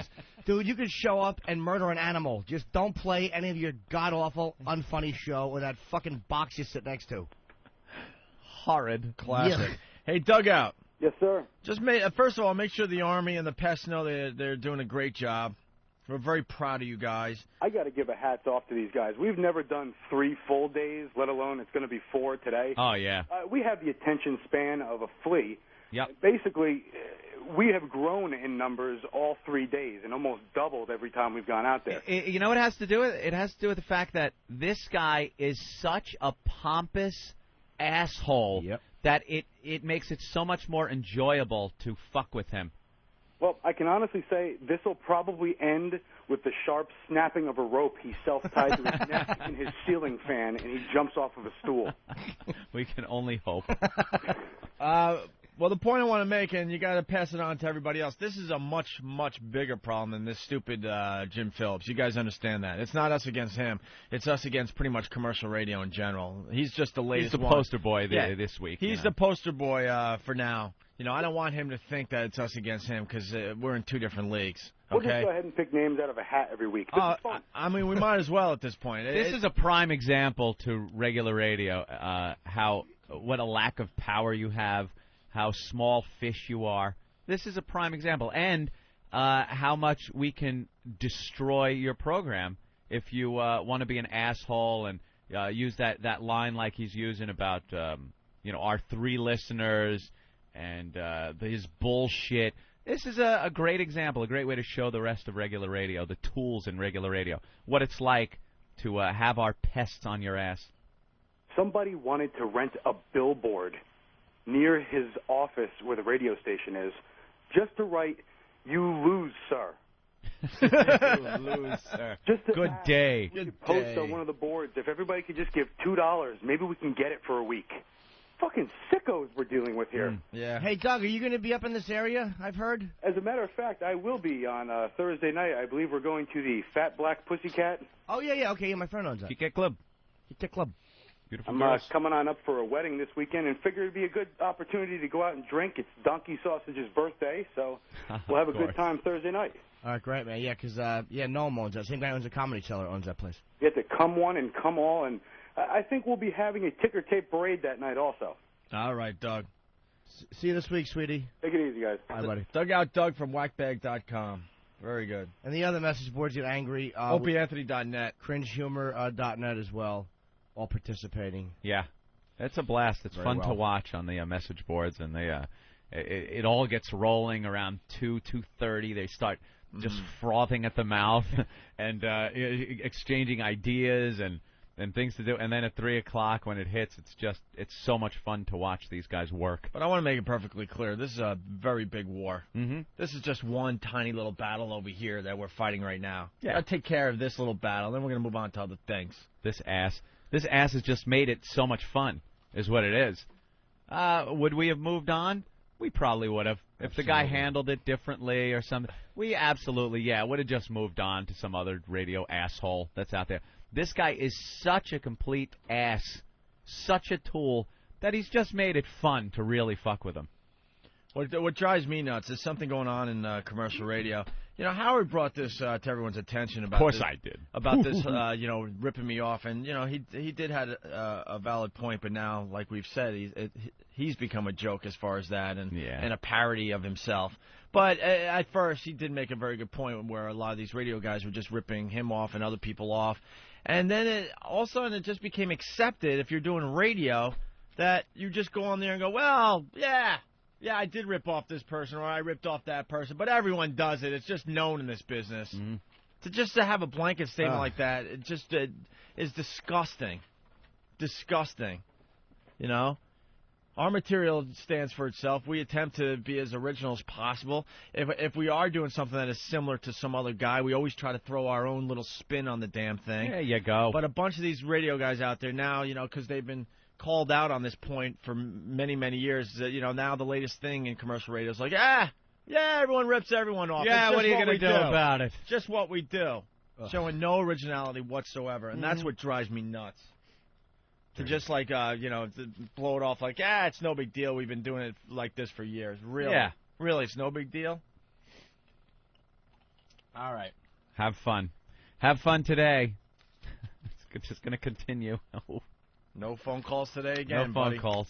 Bring it on. Bring it on. I'll get it. Whatever you got, bring it on. And now Yeah. he's groveling about lawsuits, bullies, and I won't take phone calls until I have special equipment. How could you say that after 3 days ago you're yelling, bring it on? He's just a liar. Yuck. He's a liar. Can't even be honest with his own listeners. He's just a liar. I've gotten emails from some of them. They're like, this guy, you see a couple of the posts, his message board is destroyed. Yeah. But they're like, ugh, this guy really is a tool. Yeah. Oh, his own listeners that have been Yes. writing? Yeah, you read a couple of those. They're great. They're his listeners just writing about how they listened to him for so long. And this opportunity came up. They heard of us, started listening, and they absolutely see what a tool this guy is, what a complete ass he is. It's barely what we're doing. This guy is just showing himself to be one of these ridiculous radio tools. All Enjoy. right. Have Not fun today. taking phone calls. One other thing before we move on, because we just have to do 20, 25 minutes on you, and then we can move on, because we do a radio show, you ass. How's your septic tank? We could still go to the phones and just have a regular show. Yeah. But you'll do another, 2-3 hours on us today? That's what he was saying. He goes, Yeah, I don't have to take phone calls. I've done shows for years without taking one phone call. so we're going to do that today. And then he proceeds to do a show on septic tanks and listening to that hole next to him cackle. And one thing that annoyed me is when he was going, what's the matter, boys? You're not playing the audio? It's like when someone gets a cease and desist, you know it's probably going to come like it did when you play the Eminem stuff. You can't play it if the cease and desist comes. You know that. So you're just kind of hoping to play it as much as you can before that comes. And, dude, I got to be honest. I really wish your audio was pricelessly bad. Oh. Pricelessly bad. And wouldn't it be in his best interest to have his audio played on our show? Like, if any radio personality that's bigger than us wanted to play our audio, would we send a cease and desist? No. You'd let them play it. The only way that you want somebody to stop playing your audio is if you even know how stupid and ridiculous it sounds and how easily it is to goof on. That hole next to him is so much fun to listen to just chime in with her nothingness. I was doing that all weekend. I was going, no, where's the remote? Did you hear? I actually want to hug Moira. She's so fucking awful. I want to just hold her and touch her skull. There was one point where this boar, and I think the people in his studio are uncomfortable. Yeah, you can hear it. They're watching a boar unravel. Yeah. They're watching him just unravel, and he was going, just rambling about lawsuits and torts, and she goes, they don't know you very well. Did anybody out there hear that when she said that? They don't know you very well. It's in the first, I only heard the first 5 minutes of the show Friday. Somebody sent me a link to the actual. Wow. Listen to the first 10 minutes. And you'll hear her say that. They don't know you very well. It could be the worst thing I've ever heard anybody on radio say. That is horrific. That's great. Dumb broad. Just do what you do. Lay back, open legs, mouth shut, pop out, baby. Continue. Yuck. All right, before we move on, Stenchfinger sent this in. We were listening Stenchfinger. We were listening to this just before we went on the air. It's a report from the front lines. This thing is really good. Yeah. He put at least 5 minutes into this thing. Oh, at least. No, it's really good. From Stenchfinger, just talking about the battle that was on Friday. Well, this is really funny because he takes on the whole thing of how it was a tough battle because they actually have to listen to this program. Right, yeah. Keep that in mind as you're listening to this. Yeah. It's a tough battle because they had to sit through his nonsense. Yeah, part of the battle is listening to his show. Right, right. Here we go. Stenchfinger, everyone.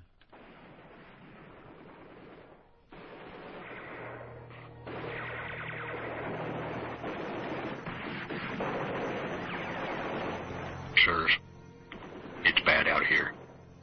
Our intel on these bastards was faulty, and about 10 minutes ago we started losing men like Sandy Kane at a dating service. The Army expected the standard resistances we'd been trained for. Screeners, delays, caller ID and overcoming our own speech impediments and low IQs. But suddenly, we realized these fuckers were fighting back. The lucky ones went first. The gooder boy was charging the hill when he got hit with a Chick-fil-A commercial that must have been 8 minutes long. Ben's hog was trying to hold his unit together after a segment by Mara took out 43 men. Their screams forever haunt my dreams. Stealth Payne was taken down by a weather report. A story about French fries took out the entire 3rd Cavalry. PSAs were everywhere, man. It all happened so fast. I would like to say that I was brave, sirs. But I must admit I began to weep when I heard the 4th Watson Realty commercial. I fell on the field, sirs, and I thought for sure that it was over. As the monotone dribble of their commander washed over us, I tried to comfort a young man from Indiana. All he could keep saying was, "Load up the kids and head out to Watermania. Load up the kids and head out to Watermania." The life was gone from his eyes. How are we going to explain to his family what these heartless bastards have done? Somewhere, I swear I heard a baby crying. Now, I don't know his name, but he was wearing an Ozzy t-shirt and looked like a pasty angel. He came out of nowhere, sirs, and lifted me on his shoulders. "We're not leaving any men behind," he screamed and lifted me over the FocusOnLearning.org PSA that had failed me. Before I could even thank him, he was back on the field. As Stalker Patty was tending my wounds, the men let out a cheer. In the distance, we could see 4 pests triumphantly hoisting a pair of Pat Battle's dirty underwear on a makeshift flagpole. Ecstasy of the gold began to blare out of Pat from Munaki's Cadillac. We're taking that hill, sirs. Tell my wife I love her. Private Stinchfinger, 34th Infantry Division of the O&A Army.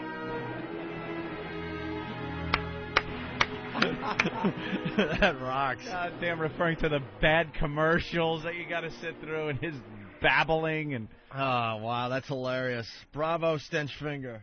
Good job. The Watermania commercial that plays 18 times. That sounds like the Glory Hole commercial. Well, the listeners having a lot of fun with this one. Yep. I can't wait until 3 o'clock. I know, it's so much fun. I look forward to that show like I used to look forward to doing this show when it was on afternoons. The joy it brings me. I can't tell you. To hear that awful banter. To see a man unraveling because he's not funny. Just unraveling. And his cohorts in the studio listening to it and sometimes even chiming in where you can hear what they're saying has a little sarcasm to it, or like they're obviously upset with this situation. Let's say hi to Joey in Howard Beach. Joey! Hey, what's up, fellas? How's Fat Nick?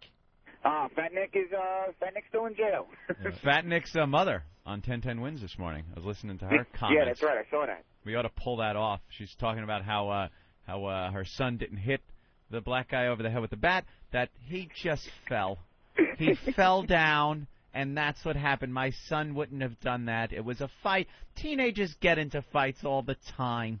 He fell down. That's what happened. Gotta love Fat Nick. Nick. All right, Joey. His mother's like Sonny's mother in Dog Day Afternoon. Exactly. I talked to the FBI man. He said it's going to be all right. Run! Fellas, Three the cops with guns. Run. I'm sorry, go ahead. Go ahead, man. Go ahead, Joey. I've done more legal research over this weekend than I do at work than I did all throughout law school, trying to keep the maniacs on whackbag sane. You know, like I knew this guy had nothing to stand on. He, first of all, like Anthony said, when you're going into litigation, the last thing you do is tip your hand. You're not going to go tell everybody what you're going to do. And you can't keep your mouth shut. You can't say bring it on, and then say that you're being harassed. What? You can't invite a supposed harm against you and then get pissed off when somebody does it. When you realize what you're up against. It's Right, Radio exactly. 101. You know, you want to talk shit? Well, the listeners are responding. Yep. The Patriot Act? How do you fight the Patriot Act like they're going to help you? The Patriot Act's going to help you get back at people calling your radio show. Yeah, there you go. That's what the... Yeah, you ass. There's bombs going off and... Oh, my God. Yeah, there's what not an enough idiot. problems with terrorism in this country that now they're going to focus on Dugout Doug. That's what the government's looking for. I hope to God he tries to contact people like in that whole area because they will lock him up. You are a tool. The Patriot Act. All right, Joey. Bye, All Joey. right, take it easy, fellas. Hey, maybe we could talk about a goatee for 3 hours. Vagina face. Yeah, your shirts, by the way, are a little black. Wow. Yeah, when we went I'm wearing periwinkle today. When we went after Tom Likas back in the day. Come on. See another guy we just slapped around at will. And Same then, voice, different asshole. And then moved on. I want to make that perfectly clear. I don't want Jim to think he's a special guy. You're just the guy we're slapping around now, and we'll move on to somebody else. Yeah, that's what I was getting at. So we went after Likas for a while, and the best he had was to talk about ponytails, not for a half hour, for an hour. Because at the time, I hate to admit this, but Anthony, well, it wasn't even that bad at the time. Anthony had longer hair, and he kept some of it in a ponytail. Yeah. Ooh. But, so that's all he had on us. That was it. That Anthony had Let's a ponytail. talk about ponytails. And he did it for an hour. Oh, God, these guys have nothing. They have nothing. They're incapable of being clever in their viciousness. Why don't you talk in your real voices? I would like your co-hosts, because they're all going to listen to this to see if they're getting slammed. Why don't you look at him when he's talking and wonder why the fuck is he putting on a phony radio voice? Nobody talks like this. You hack. Nobody sits there and puts on this fake voice like this. No one does that. Only stupid radio asses. You can't talk about real issues if you're too busy worrying about how you're sounding through the But speakers. that's the whole thing. They want to sound. Because when you start doing this, you have to concentrate. He wants to sound cool, you know. Yeah. And maybe years ago in the 70s or something, that was cool to have that voice. Well, when they had the big boss jocks. Yeah, boss jocks. Hey, coming in. That was 5 in a row. You know, maybe that's it. But now, you know what it sounds like? It sounds like what you are. You're phony. just an old jock. He's completely irrelevant. Thinks he's cool. Thinks that just by sounding like this, that people are going to listen. Was hoping he was going to be syndicated. Probably gave up on that dream 5 to 7 years ago. Oh, please. So, he's a one market sensation. That's great. A lot of people do real well with that. Yep. But Jim, you had bigger dreams. You wanted to be kind of like a Sean Hannity maybe or a Rush Limbaugh. Oh, yeah. Instead, you're just in one market doing well. Not even running your own that. show now. Hey, by the way, did you see that this is the beauty of this guy? You see WTKS.com if you want to see what he looks like. It's almost like the Usual Suspects pose. Yeah. It's like he's kind of standing there like a warrior. It's like, what are you trying? You fucking middle-aged zilch. Stop trying to be cool. You're not a cool guy or a funny guy. You're a tool. Yeah, I don't know what he's trying to portray himself as. Chris Rock had a great quote. I think he said something about cool is the absolute the enemy of funny, or something along those lines. Like comedy and cool never go together. Mm-hmm. If you're gonna stand there and try to look cool in your picture, you're not a funny guy, dude. Yeah, wearing sensitive slacks. His slacks, but he's telling us how to dress. You know what? We don't really care. I get a lot of flack about my clothes, but I don't even dress myself. I could care less. I love the way you dress. There's nothing wrong with it if you live in Chelsea. It's fine. I could care less about what I'm wearing on a daily basis. It's hanging on the knob when I wake up, and I put it on and leave the house. Should rephrase that, considering the shirt's hanging on the knob. Take it off with my mouth, throw it over my head.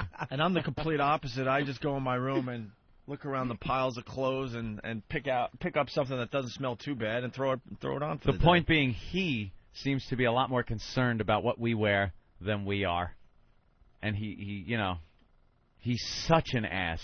And don't threaten me, by the way, when I come to Orlando. That was a threat, by the way. You know what's going to ruin my act, sir? My lack of ability. That's what wrecks me on stage every time, is my complete lack of comedic talent. You're not going to do anything.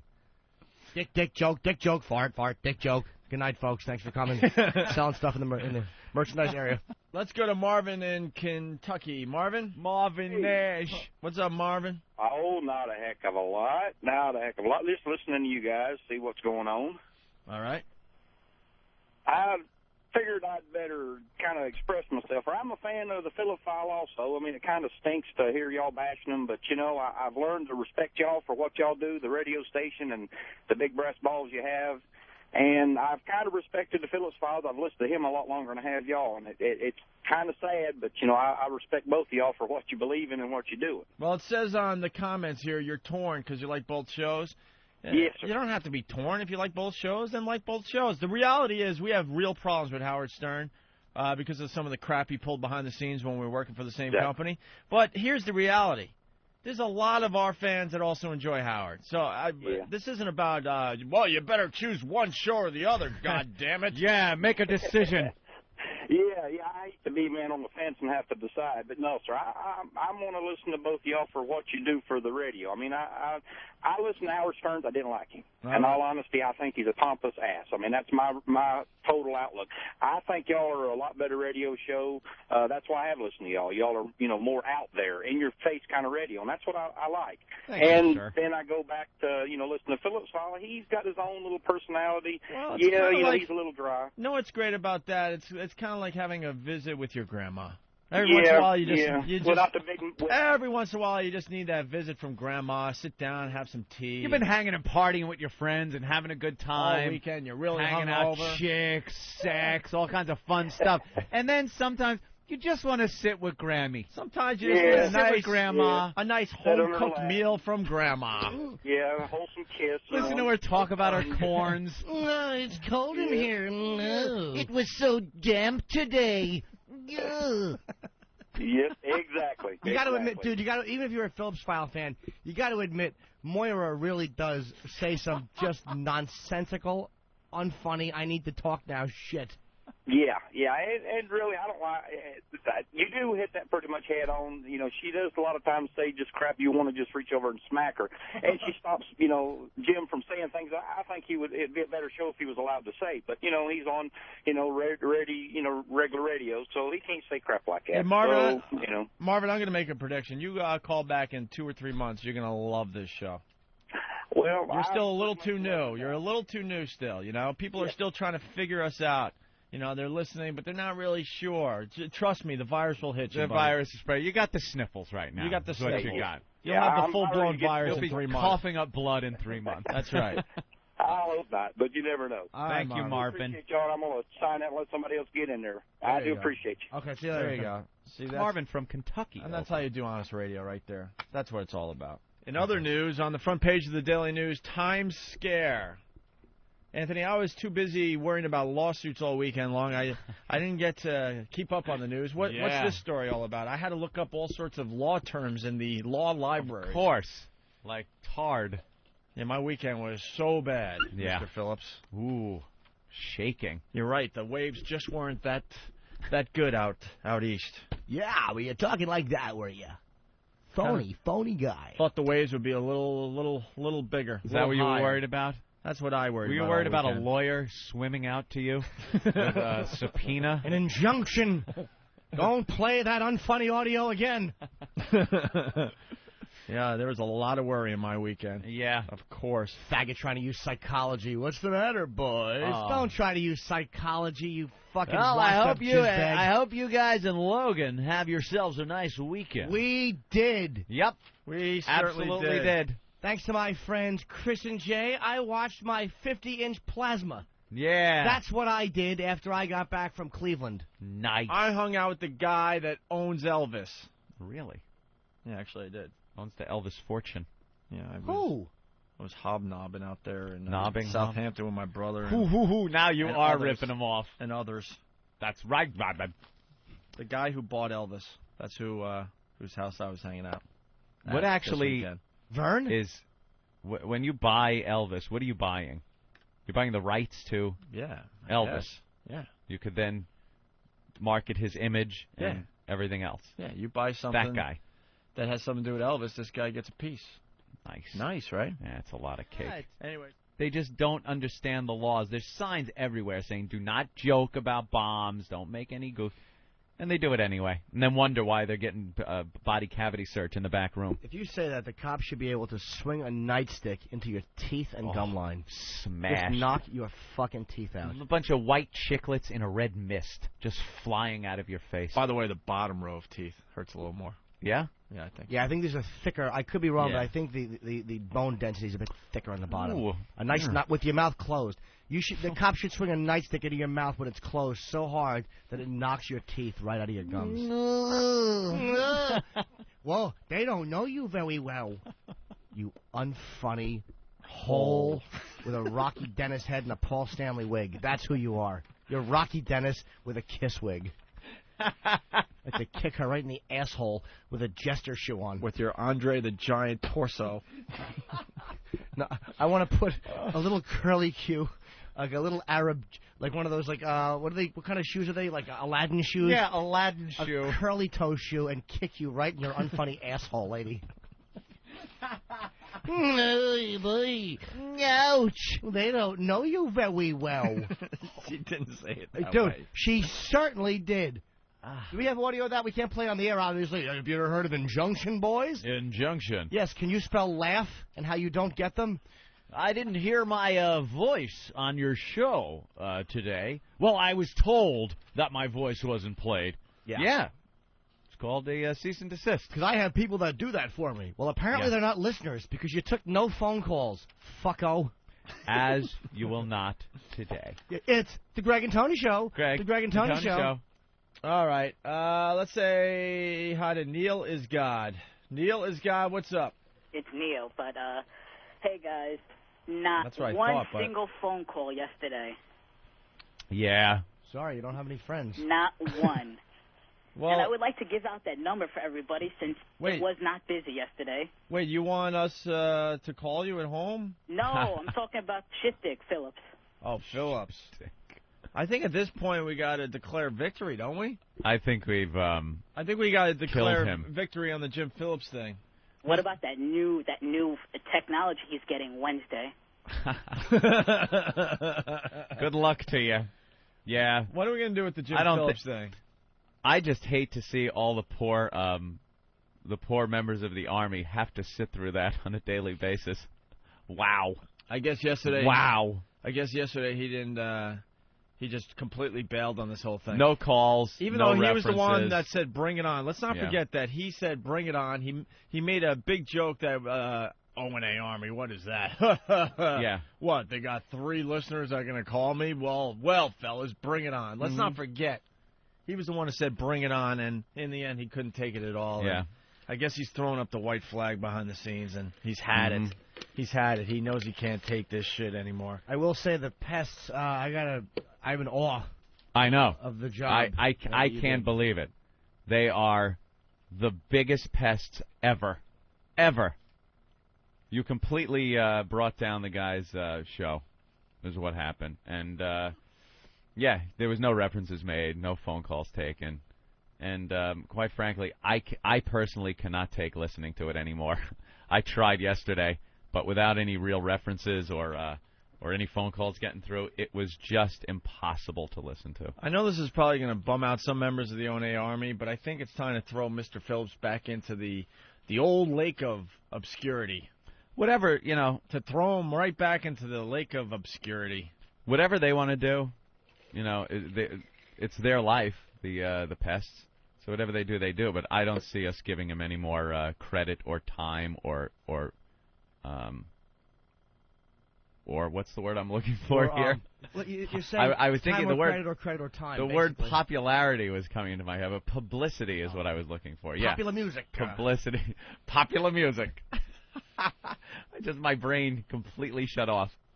Yes, publicity was the word I was looking for. We don't want people to burn out. There's going to be many more of these situations. Yeah, quite frankly, he was never really worth all the time and effort. Unfortunately, he was such a huge idiot that the Army just had to pounce and attack.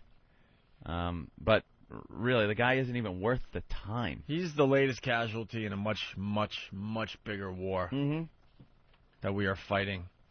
We pretty much, at this point, hate commercial radio. It's a fact. We absolutely hate it.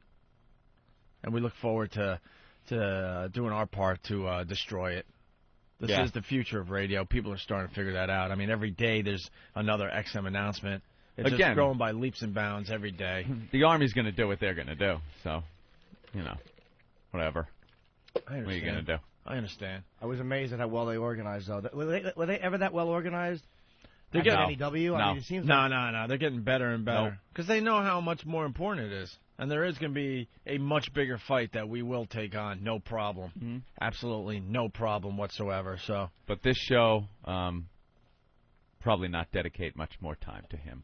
Tell you the truth. I don't want to make him, bigger. Well, that's the whole thing. I want him to be his, continue being the one market sensation that he is, which is a pretty good thing to have in radio. Hey, congrats. But, it's time to throw him back into obscurity as far as the national platform goes. I really don't want the press to pick up on it and run with it. You know what I mean? Like, oh, it's a battle. Because it just makes us look bad that we're battling the likes of him, Right.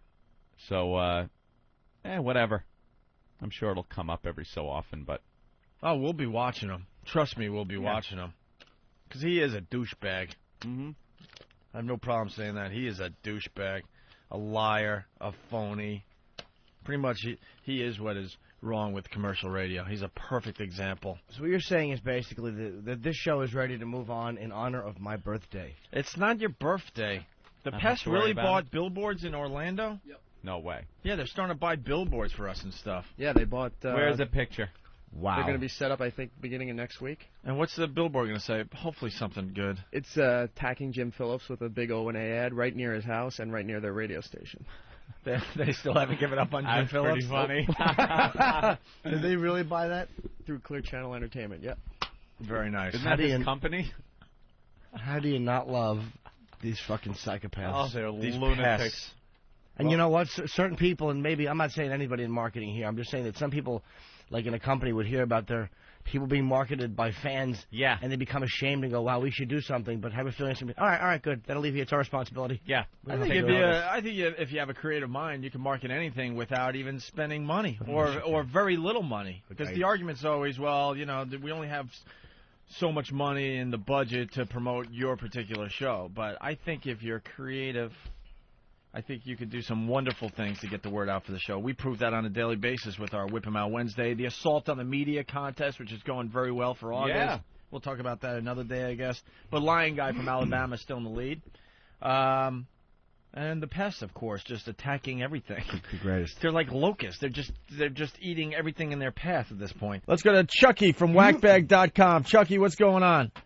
We should have the billboard up this afternoon in O-Town. These guys are obsessed with O-Town. What is the billboard going to say in O-Town? This is what's so funny. I guess I got to tell the brand new listeners. We're getting new listeners every day. We're not getting much marketing these days. We get a splash of marketing every once in a while. XM will throw us a bone. Well, our fans have taken it upon themselves, and they bought themselves a billboard. Right, Chucky? Right. And you're putting it up in O-Town, Orlando. Actually, it'll be in Maitland where the studio is. Where the studio is? Yes. Yeah. And what does it say? Mr. Phillips, the Pests win. You lose. Good day, sir. The Opie and Anthony Army commemorating the past battle of O-Town. It's in school bus yellow against black, and it's going up on a Clear Channel billboard. Wow. And you're down there just to make sure the billboard is put up right? No, I'm not. I thought you were down in O-Town. No, I'm in Philadelphia and about to fly shortly to Atlanta. No, I mean, the appreciation is huge for this little thing you did. And I think I saw what the billboard's going to look like, and there was something missing. Hate to be picky, but is there any mention of where Opie and Anthony can be heard? No, there's not. We weren't sure whether any legal issues on XM and 202, so we decided just to do a tack with him. We do want to check with Eric Logan on what Elo. they be. The Pests are emailing make sure Elo, that they by the way. don't prosecute us on. Because we know they have to protect their rights. Elo loves your emails, by the way. He does read them. He reads all the emails from the Pests. So, All right, sir. That's pretty cool. Thanks very much, man. And wait till the other ones. Oh, happy birthday, Jimmy. Oh, thanks, man. I appreciate that. What do you mean wait for the other ones? How many did you guys buy? Oh, just for other Pat battles. Oh, We've got other plans. We've got something special for Russ Martin planned, and we've got other things planned down the road. And how much does a billboard cost? This one was $1,000. For how long? 1 month. Wow, that's not bad. That's pretty cheap. It's a small one. And out of All the way, right. most of them are about $3,000 to $4,000 a month.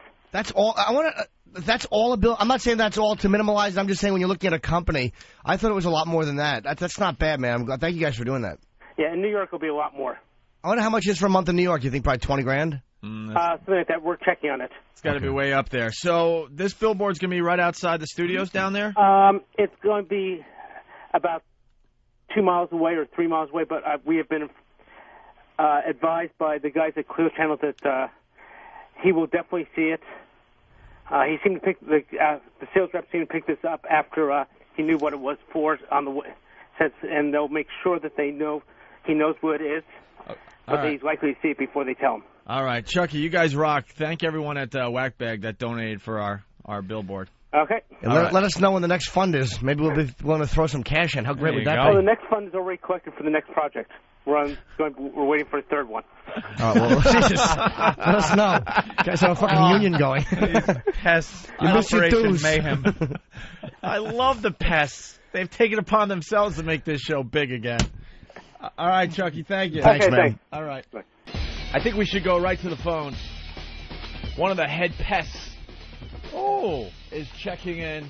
His name, Dugout Doug from whackbag.com. Doug, the radio show is yours, sir. There's a billboard in Orlando with your name on it. Yeah, I saw a picture of it. I haven't seen the picture yet, man. That's great. The computer to my left is all screwy, and Eric doesn't have the picture up here yet. I emailed it to you. It should be in your email. I don't know if you went to it yesterday. Wow, that's pretty crazy. I'm actually my breath was taken away yesterday at about 1 o'clock when I got the email. So we decided to call Jim Phillips yesterday. And Hold on. Wait before you get to Jim Phillips, you gotta walk everyone through this, man. Exactly. We got a lot of new listeners since we attacked this stupid ass Jim Phillips down in O-Town. O-Town claiming we don't have many listeners on XM Satellite Radio, so the pests took it upon themselves to prove Mr. Phillips wrong by pretty much taking over his show for 3 or 4 days. Yeah, that would be 7. 7 days? 7 straight days. Where he threatened lawsuits and he was freaking out. He making couldn't all take sorts phone of calls. making all sorts of claims that Eric Logan was just an actor and it wasn't really Eric Logan that calls our show, who of course is the head of programming for XM Satellite Radio. No, unfortunately, that is Elo. And then he cried behind the scenes, like most of these radio guys do, to his boss. And then the bosses got involved with our bosses. And we said, look, we can't tell the pests to stop. Yeah. That was our exact quote. We can't tell these guys to stop at this point. He could have his lawyers tell the XM lawyers not to play his audio, things like that, but it can't stop the pests. They're just fans. Right. So then Whackbag and the rest of the pests from other message boards and elsewhere, they decided, they weren't going to let this one go. So what do you guys do? You got a collection together? Apparently, during those 7 days, I saw that as a perfect opportunity for me to whore myself all over your show. Yeah. And in one of those calls, a guy named Dirty Haiku had emailed me over the weekend talking about a billboard.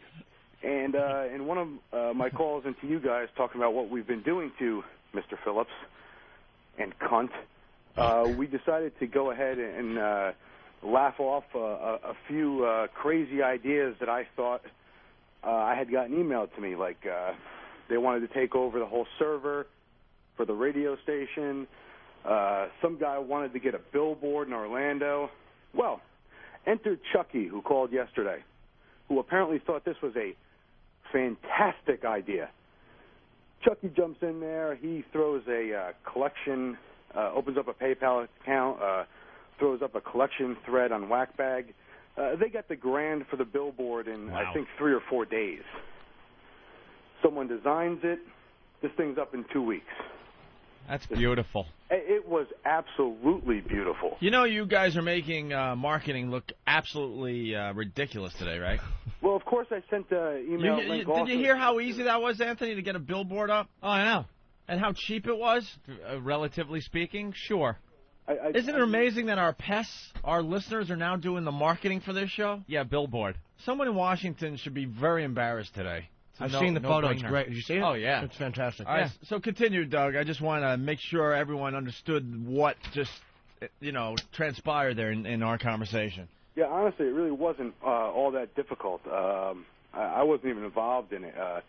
Chucky threw the whole thing together himself. But yesterday when I had emailed the picture to all you guys there, I also copied Eric Logan and threw a little PS on the bottom that, this is what marketing is, just to let you know.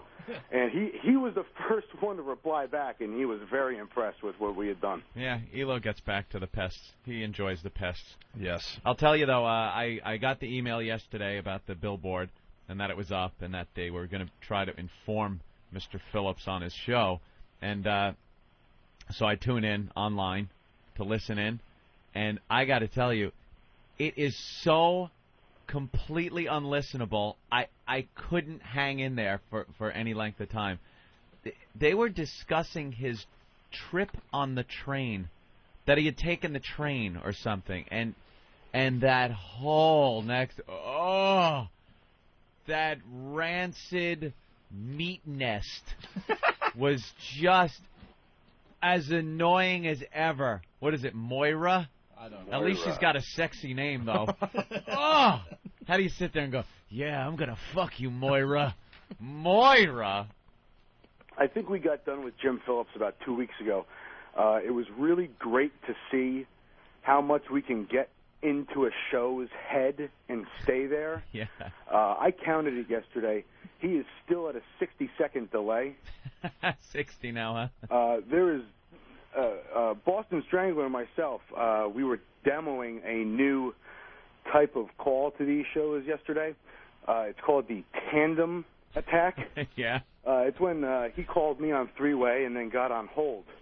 He was going to proceed with a regular call, which is exactly what we did. Yeah. And in the background, I just whisper, I want to suck your cock.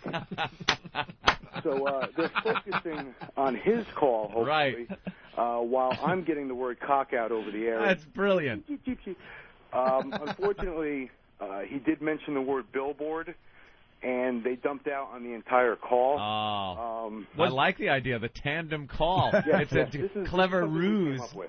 What's great is Mr. Phillips thought you guys were done with him, and then he has to wake up this morning and see this billboard. What does this billboard say? Wow. Oh, way to go, Doug. I might be able to go from memory. It said, I think, Mr. Phillips. Yeah, you lose. Good day, good sir. day. Good day, sir. Good day, sir. Good day, sir. The Opie Anthony Army commemorating the Pat Battle of O-Town. It's black with yellow letters, right? Oh, yeah. Just stands out. Obnoxious. And how close is it to the radio station? I believe it was a few miles away. There's a map on Whackbag showing where the billboard is as far as the station is concerned. Yeah. There's a lot of debate on whether or not he's actually ever going to drive by it. Or. Oh, yeah, he will. I can tell you right now, my second call to him that got dumped out on, all I had to do was mention the word billboard. Yeah. He knows all about it, I'm sure. And I bet you his colleagues are all coming into work laughing at him behind his back. So there is absolutely no way this guy doesn't know that it's there. Doug has a lot of haters on instant feedback, by the way. Why? I don't know. Whenever Doug starts talking, the haters come in. That must be my friends from OpieAnthony.net. I don't know, but there is some haters. They say enough of this loser with a bunch of Z's next to it. In case you guys didn't know. That's what's great about this radio show. We have whackbag.com that are fans of the radio show. We have OpieAnthony.net. They are fans of the radio show. But Whackbag and OpieAnthony.net don't get along with each other. Yes. How does that work? It's like Iraq trying to get the Constitution together between the Sunnis and. Isn't this a common cause, though? No, it doesn't work. It's like the Marine Corps and the Army. There are different factions. Actually, no, it's not even that far. the different factions of the Opie Anthony fan base. Whackbag is where you're getting all of your pests, apparently, because the other factions like .net or Post Whores even, they hate the idea of pests and the Army. I just found that out recently about a week or so myself. That is so weird. That's hysterical. Oh, here's the billboard. Oh, my Look at God. that thing. Are you kidding me? That's great. That is great. Is this picture up on opieandanthony.com yet? I think it might be. Yeah, I believe Steve put it on Foundry, so I don't know if he linked it yesterday. All right. On OpieAnthony.com. For the rest of the fans across America, go to opieandanthony.com. The listeners got this billboard together on their own. We had nothing to do with this. And the picture's up on opieandanthony.com. That's classic. Oh, there's that word again. Classic. That's all right. All right, what are you guys working on next there, Doug?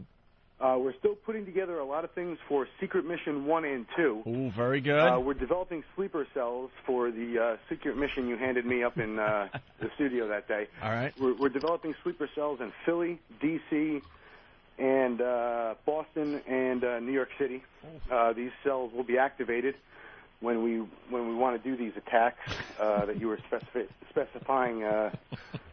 The big attacks. Well, they got secret missions and, messing with O-Town and Jim Phillips. That's all cute. That's just the pests practicing for the big war. Well, basically the billboard and we got something coming for Russ Martin, too. You guys should hear within a week or two. Okay. It's not a billboard. He's another douche in Dallas. It's just something else we're demoing for the larger fish that needs to be fried in a couple months here. So we're testing out the ability to get some of this stuff running and how long it takes to actually get on. Like a billboard takes a couple weeks, and now we know. We're actually doing a 30-second commercial doing Russ Martin's show because he wouldn't put any of us on. So we're going to do a 30-second commercial during his show, just dropping all the clever, little Connor references. We're going to drop them all in about 30 seconds during an ad, just so we get it on his show no matter what. That's hysterical. Guys are out of their minds. Because the guy had no balls anyway. That's a couple $100 because, it's just one market. So. Well, next time you guys set up a PayPal account, let us know so we could, throw some money to the cause. And we also have, as you all know, the secret website. Our friend Sniper, who has developed that website, has also developed a secret website. Yeah, this goes so many levels deep. I don't even know where it ends anymore. I really don't. I don't even know where to go to join the O&A Army. I don't even want to know. Just in case someone comes to me and says, look, we got to put a stop to this. I want to make sure I don't know nothing. They're like the mole fans. Like, you get, one level, and then you go down, and there's, another level of creeps. Yeah. To the left, there's more of them. Oh, yeah. Oh, there's some very scary individuals that we associate with here. Let's see. Doug equals Ambien. Please kill him now. I'm interested in what Doug has to say. This guy is really boring. Fuck Doug. He's an ass cunt. Yeah, but you know what, though? I love the fact that I could generate some kind of emotion in somebody. Well, you certainly are. Hey, I love it. I love the attention. Some people annoyed at you out there, but you got 4 little tents in front of the pants in this room.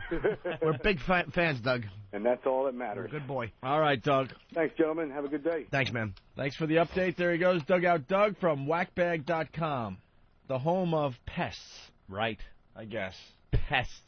And we also like the gang at opieanthony.net, wowfans.com, cringehumor.net, postwhores.net, eatabullet.com, Church of Opie. That's just creepy. What?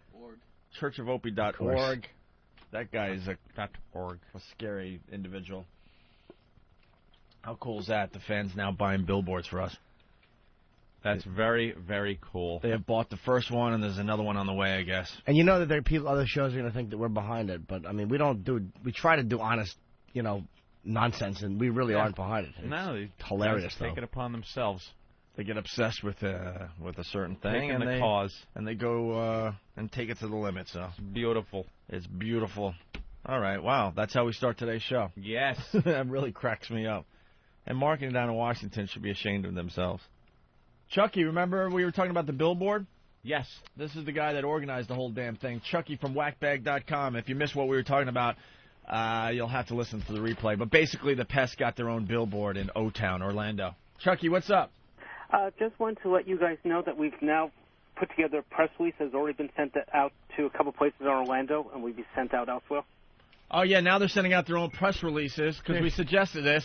They basically put up a billboard in Orlando to make fun of Jim Phillips and how the Pests and the O&A Army pretty much took over his show for a week. Yeah. And they didn't want to drop it. They now got a billboard declaring victory. And then we suggested on the show maybe they should, send out a press release to the local media down in Orlando and all those radio websites. And now I'm hearing that you guys have done just that. Yeah, in fact, the draft was in Dugout Dogs and Boston Stranglers PM while you guys were mentioning that. You know, sooner or later the Pests are going to fire us. Yeah, they're going to have the power. All right, so the press release, well, we'll see what happens from here. Let us know, okay? And that has been sent to Ben, and happy birthday, Jimmy. Thank you, buddy. Send it out to Elo, too, your press release. He likes reading that stuff. Oh, we'll definitely send it to him. All right, thank you. Okay. All right, bye. Bye. All right, All Access has a little story about the Pests. Remember yesterday we were talking about the billboard? Mm-hmm. This is great. Our faithful listeners, our Pests, fans of this fine radio program, took it upon themselves to buy a billboard. Yeah. Now that's a fan. I was going to say they bought a billboard for the show, but I think they actually bought the billboard for themselves, the O&A Army. Yep. And we suggested that they should contact the local media and contact the radio media, and they did just that. And they got a little press today, Anthony. Yeah. AllAccess.com reporting yesterday.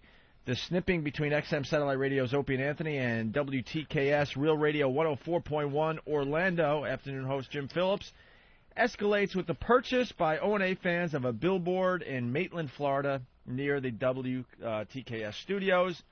The show's dispute started with accusations by O&A that Phillips stole material from them, then led to O&A Pests flooding Phillips' show with calls and emails. The board reads, this is the billboard, Mr. Phillips, the Pests win, you lose, good day, sir, the Opie and Anthony Army. Mm-hmm. The fans involved, going by the names Chucky Arla, Dugout Doug, Boston Strangler, and Norfolkal. Uh-oh, they're getting recognition. Northcal. Yeah. Northcal, I guess, Norfcal, claim no formal affiliation with the show other than being fans. Yeah. So now the Pests are getting their own press. They're getting the press. But that's pretty cool. The billboard is up on opieandanthony.com if you want to check that out. They took it upon themselves to purchase this billboard, and it's just sitting there in Orlando, just mocking Jim Phillips, who thought he was the real deal, and it turns out he's just one market phony.